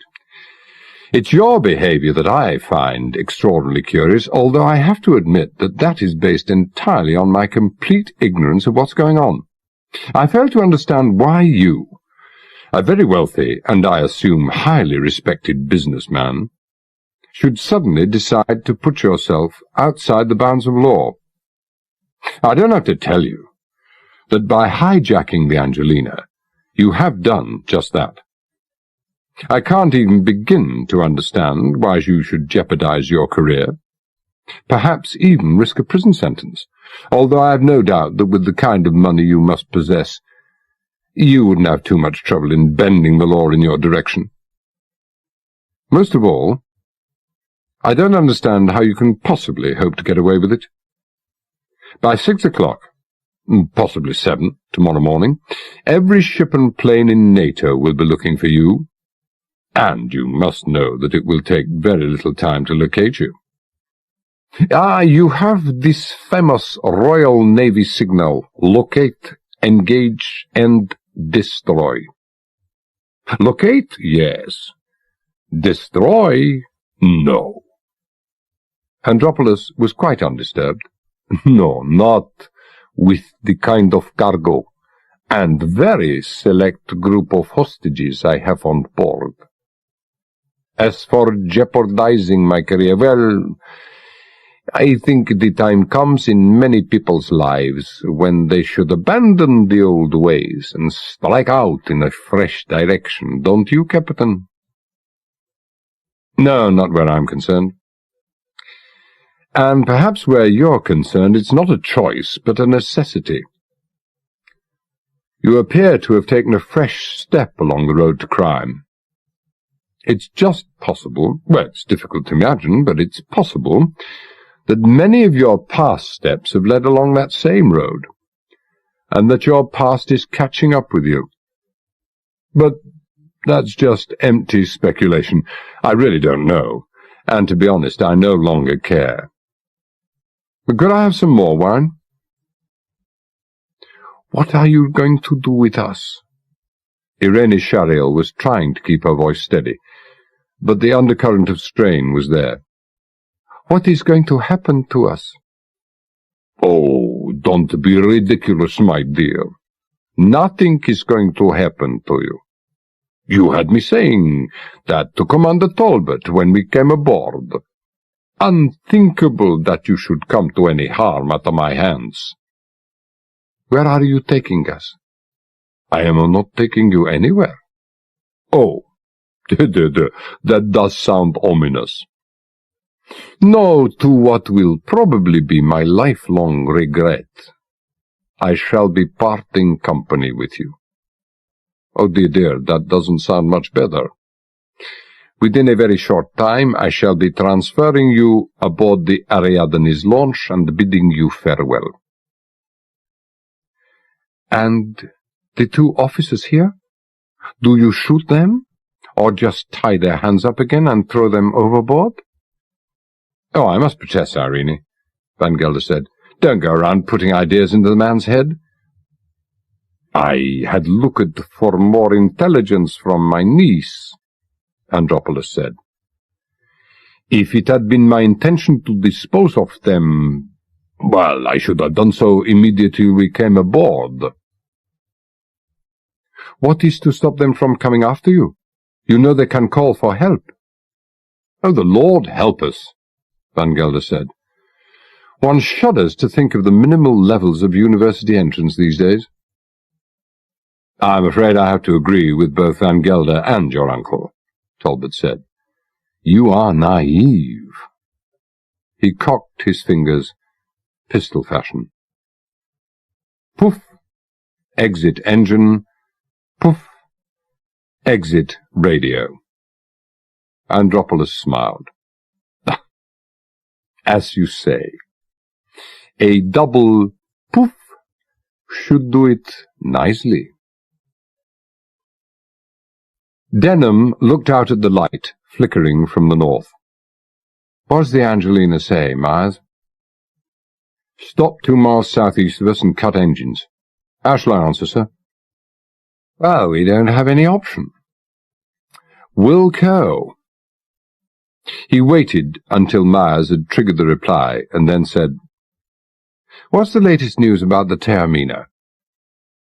The Ariadne had been monitoring the radio traffic between the Angelina and the Taormina for almost 3 hours, and had the position of the Taormina and themselves pinpointed to within a few hundred yards. Just 10 miles north of Abgo Island and moving pretty slowly north. Proceeding with admirable caution. The Ariadne had picked up Andropolis's warning to the Taormina of the danger of their coming together too soon. How long before they make contact? Well, 3 hours, give or take.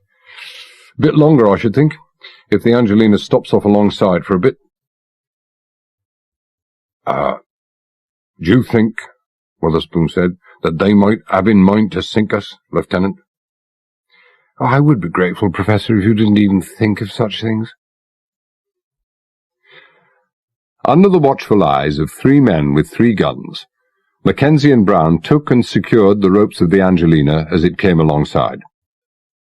First aboard was Andropolis himself, followed by Angelina Wotherspoon, who immediately seemed bent on strangling the professor, then the two girls, Talbot and Van Gelder, with their hands still bound behind their backs, and finally Alexander and Aristotle, the last carrying a bag. "We will not stay long," Andropolos said. "One or two small things to attend to first, then we shall be on our way." "May one ask what is in that bag?" Wotherspoon said.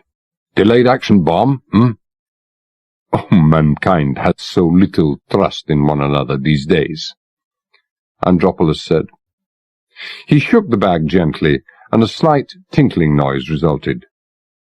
"To while away the time while you await rescue. Commander Talbot's idea, really. After all, it is your liquor, Wotherspoon. This, I take it, is the radio?"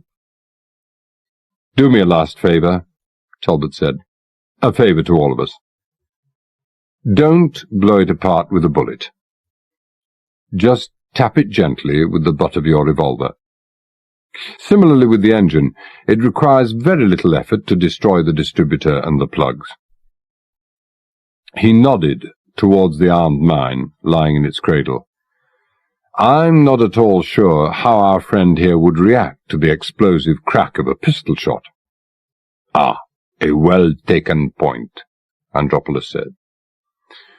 "Yes, we just do not know how temperamental that mine is." He reversed his grip on the pistol, levered open the faceplate of the radio, and swept the butt across the transistors. It took him scarcely more time to attend to the engine. He next turned his attention to the signalling lamp, smashed it thoroughly, and turned to Myers. "Is there a spare?" Myers swore at him softly, and Andropolos raised his gun. Talbot said, "Don't be a fool, Myers, give it to him." Myers, tight-lipped, handed over a small hand-signalling lamp. Andropolos broke the face and threw it into the water. He then turned his attention to a small metal box attached to the deck, just outside the wheelhouse, and jerked his gun in Mackenzie's direction. "The distress flares there, over the side with them, if you please." He was silent for a moment, as if considering. Engine, radio, signalling lamps, distress flares. "No, I don't think there is any other way you can communicate with anyone." "Not that there is anyone around to communicate with." "I trust you do not have too long and uncomfortable a wait before you are picked up." He turned to Irene Shariel. "Well then, my dear, I will say goodbye." She did not answer him, didn't even look at him. Andropolos shrugged, stepped across the gunnels, and disappeared inside the Angelina's wheelhouse. Alexander and Aristotle followed him aboard, retrieved the lines that had secured them to the launch, and pushed off with boat-hooks. The Angelina got slowly under way, and headed off once more towards the southeast. Mackenzie used his seaman's knife to slice through the ropes that bound the wrists of Talbot and Van Gelder. "Hey, someone," he said, "certainly used a lot of enthusiasm to tie those knots." That they did. Talbot flexed painful and swollen wrists and hands, and looked at the bag Aristotle had brought aboard.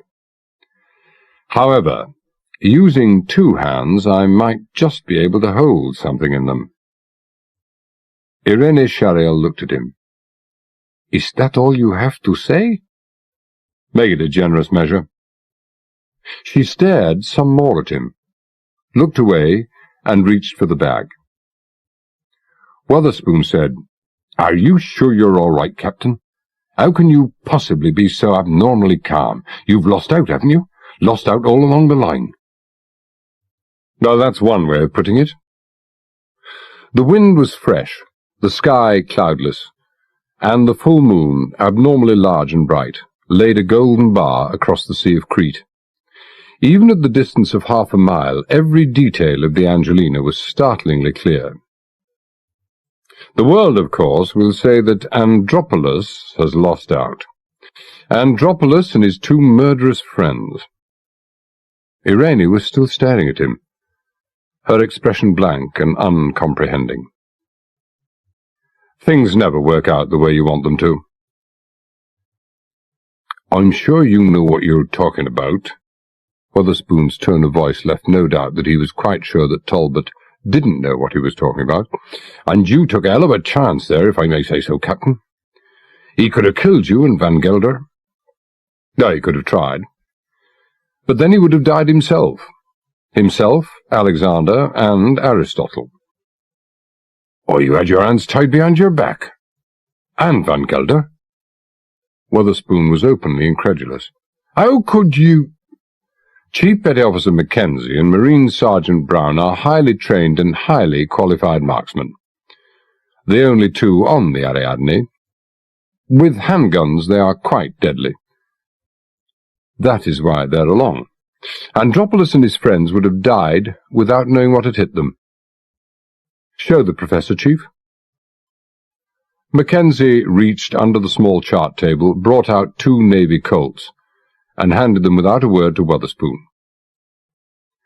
Quite some seconds passed in silence, and then he looked up from the guns and said in a quiet voice, "You knew those guns were there?" "I put them there." "You put them there?" He shook his head as if in disbelief. "You could have used those guns." "Or killed them, you mean?" "Well, no, that wouldn't have been necessary. Wounded them, perhaps, or just taken them prisoner." "What were your orders, Chief?" "Shoot to kill." "Shoot to kill." It was a night for silences. "But you didn't, did you?" "I elected not to." Irene Shariel clutched her arms and shivered, as if a sudden chill had fallen on the evening air. Nor was she alone in sensing the sudden and almost tangible drop in temperature.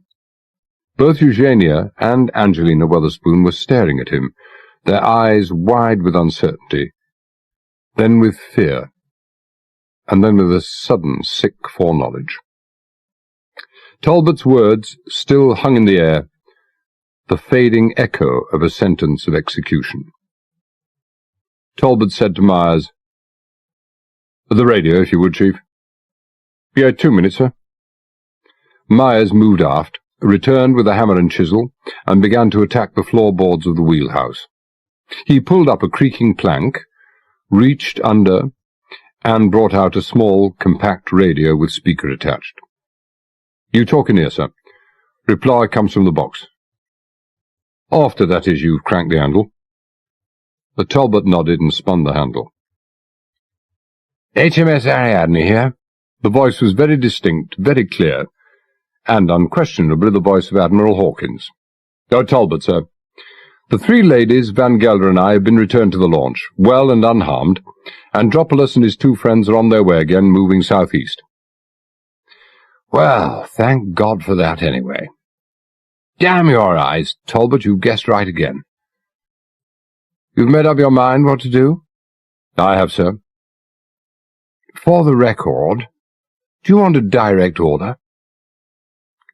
"Off or on the record, no order will be necessary.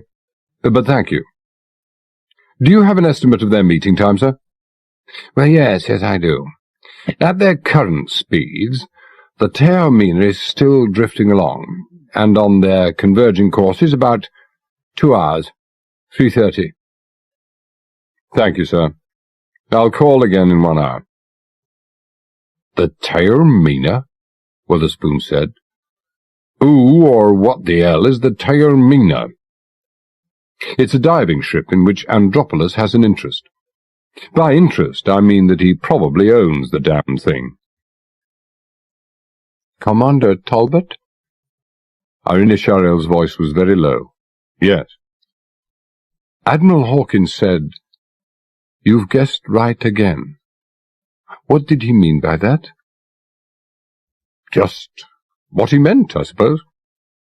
"Please, She essayed a smile, but gave up. You all seem to think that I am not very bright, but I don't deserve that. I'm sorry. I am beginning to think that you are not much given to guessing. She looked at the two guns. You didn't guess that those were here? I don't think you guessed. I think you knew that my uncle and the other two were armed. I knew. How? Jenkins, our wardroom steward, had been writing a letter to his family. For some reason, maybe he'd forgotten something, he went back up to the wardroom. He came across your uncle, or his associates, opening up a box in the passageway outside the wardroom. That box, it's a standard fitting on most naval ships, contained Colt .44s. So they killed Jenkins and threw him over the side.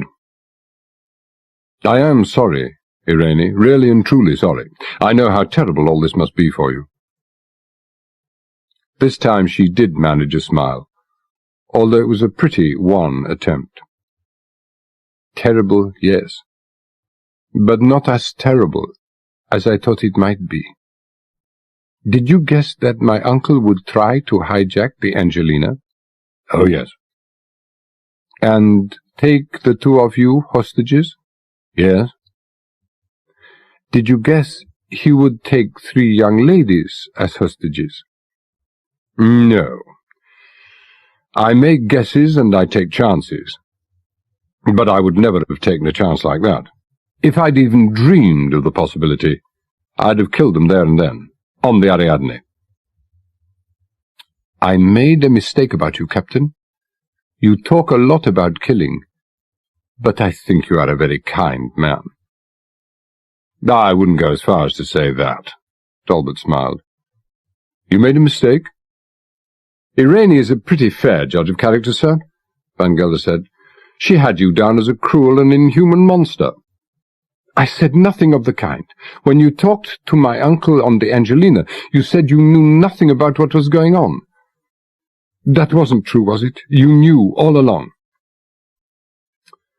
Well, as you say, I'm a pretty fair old guesser. I have to admit that I had a lot of help from Lieutenant Van Gelder, and Lieutenant Denham is no slouch at the guessing game either. I'm afraid you'll have to know about your uncle sometime, and you may as well know now.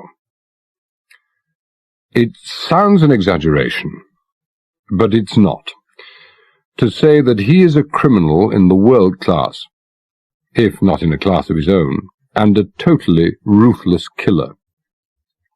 He specializes in, organizes, and dominates international drug smuggling and international terrorism. God only knows how many hundreds, more likely thousands, lie dead at his hands. We know, and we know beyond any doubt, that he's as guilty as any man can be. But it might take months, even years, to amass the necessary proof. By that time he would have disappeared. That's what he's doing now, disappearing. Even in the past couple of days he's been doing not too badly. He murdered the engineer, cook, and steward on the Delos. They found out too much. What, we shall probably never know.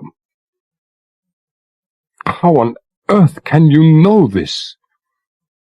All the colour had left her face, and her face registered pure shock. Not grief or horror, just shock. How on earth can you guess that, far less prove it? Because Van Gelder and I went down to examine the hull on the bottom. He also blew up his own yacht in order to get aboard the Ariadne. You weren't to know this, of course. Neither, unfortunately for your uncle, did he. For good measure, he's also been responsible for the suicides of a very senior general and a very senior admiral, both Americans, in the past few hours. Of course, he doesn't know that, but if he did, I'm sure it might cost him anything up to a minute's sleep. He looked at Mackenzie. Chief, this Retsina is dreadful. Can you do no better than this for your long-suffering captain? It is pretty awful, sir. I've tried it. All respects to Professor Wotherspoon, but I'm afraid Greek plonk is very much an acquired taste. There seems to be a bottle of Scotch and one of gin in the locker in the wheelhouse. I don't know how it got there. Sergeant Brown appears to think that it's marked up to your mess bill. I'll court-martial you both later. Meantime, don't just hang around. He's going to die, isn't he, sir? Brown said. I'm sorry, miss, but if half of what the captain says is true, then he is an inhuman man who doesn't belong in a human world. And I believe everything the captain has said is true. Look, I know Jenkins was your best friend, Sergeant, and I can't say how sorry I am. He will die, and by his own hand. He is his own executioner. Talbot turned to Eugenia. You heard him mention the words Manhattan Project? Yes, I did. I didn't know what he meant. No, neither did we at first. But we worked it out. Andropolis wasn't interested in the hydrogen bombs. There's no way you can use a hydrogen bomb as a terrorist weapon. It's too final. It would achieve nothing, and no terrorist would dare admit the responsibility of using it. It would have been impossible for any terrorist to transport anyway.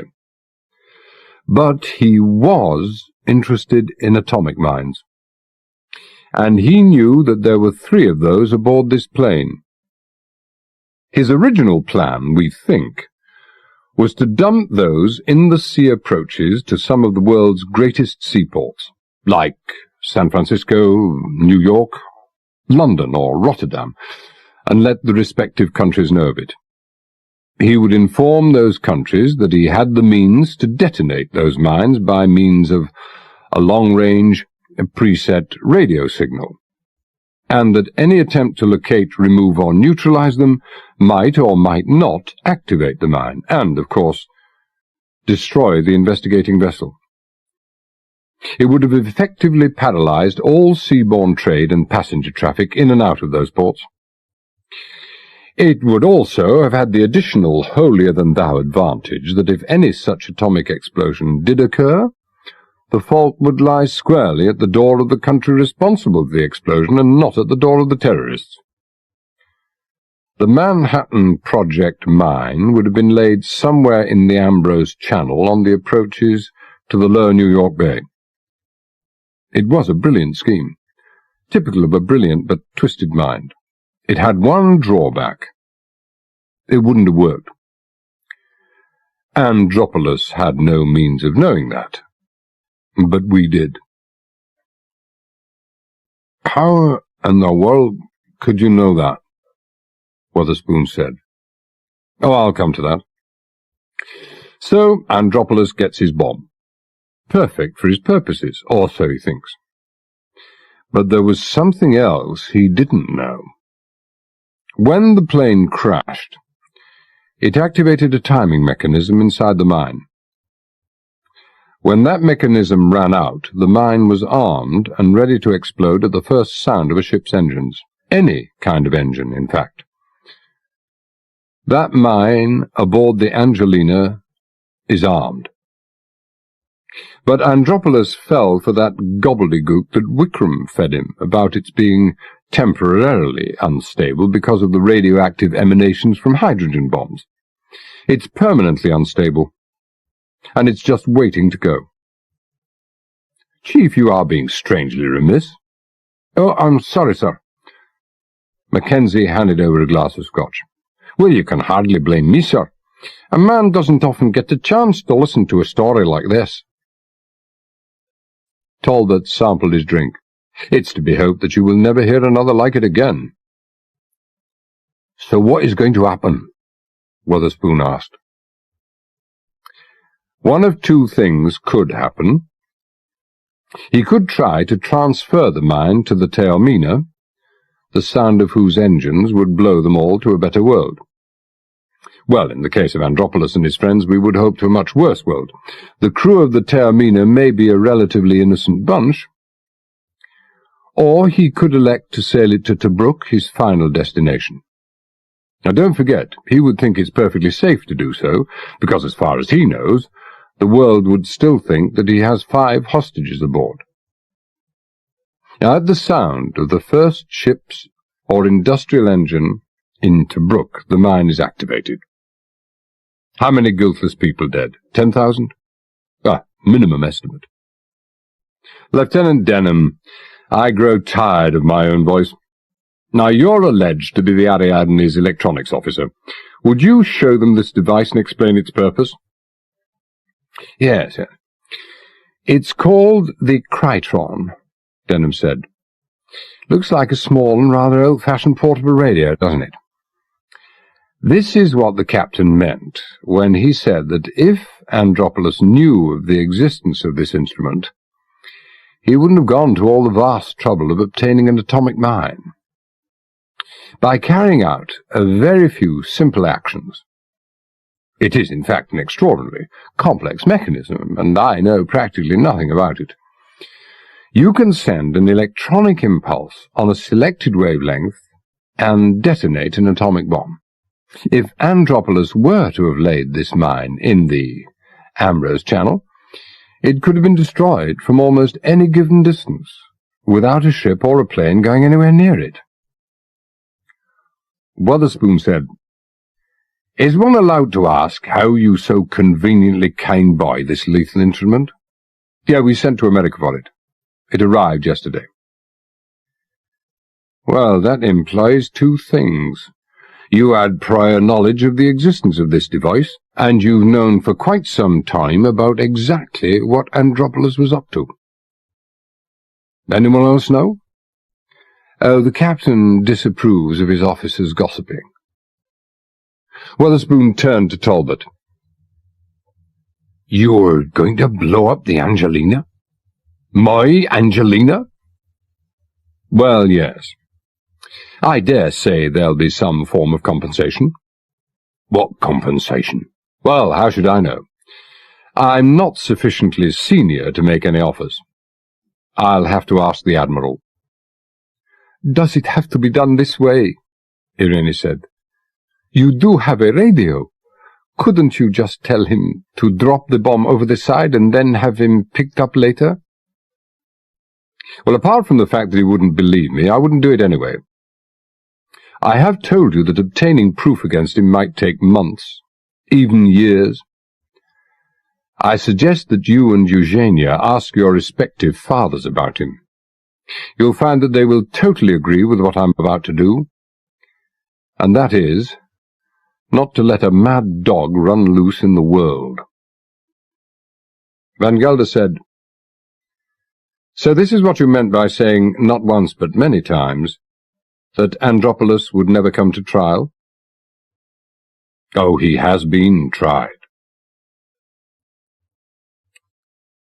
At 2:30 a.m., Talbot called up the Ariadne, and was through to the Admiral immediately. It's 2:30, sir. Has the Kilcharan brought all the hydrogen missiles aboard? It has. So we go. Oh, 2 small points, sir. Professor Wotherspoon seems somewhat peeved by the imminent, demise of the Angelina. Well, tell him it's in a good cause. Yes, sir. Do you think the Ministry of Defence could run to a replacement? Oh, guaranteed. Yes, he also mentioned something about gold-plated taps in his bathroom. Oh, good God. The other small point, a mercifully small point, one trusts? Bagatelle, sir. How do you view the suggestion that, after all their harrowing experiences, the crew of the Ariadne deserves some leave?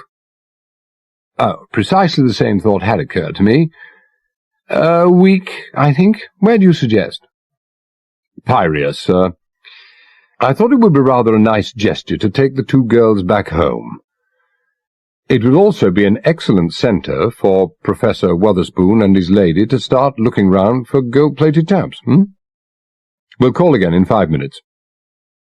Talbot replaced the telephone, and said to Mackenzie and Brown, A couple of sweeps out, if you please, and have the bows lined up to the southeast.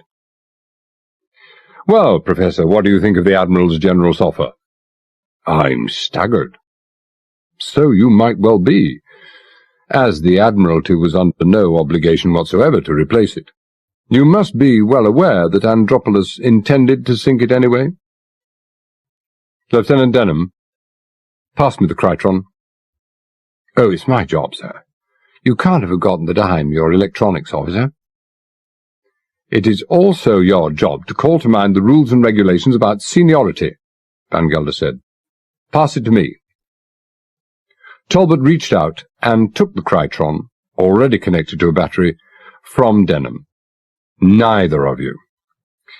When we get to Piraeus, I think that those two young ladies will feel under a moral obligation to show you around the university precincts, and indulge in other such-like cultural activities. I don't think somehow that they would feel entirely comfortable in the presence of whoever pressed this button. Talbot cracked both orange domes with the hammer, rotated the switches through 180 degrees, and pressed the button. Commander Talbot has elected to destroy, and has destroyed, the Angelina by detonating the atomic mine. He had my 100% encouragement and support. Andropolis and his two friends were aboard the Angelina. The President shook his head in disbelief and laid the message down. Well, this Commander Talbot, a totally ruthless and highly resourceful man,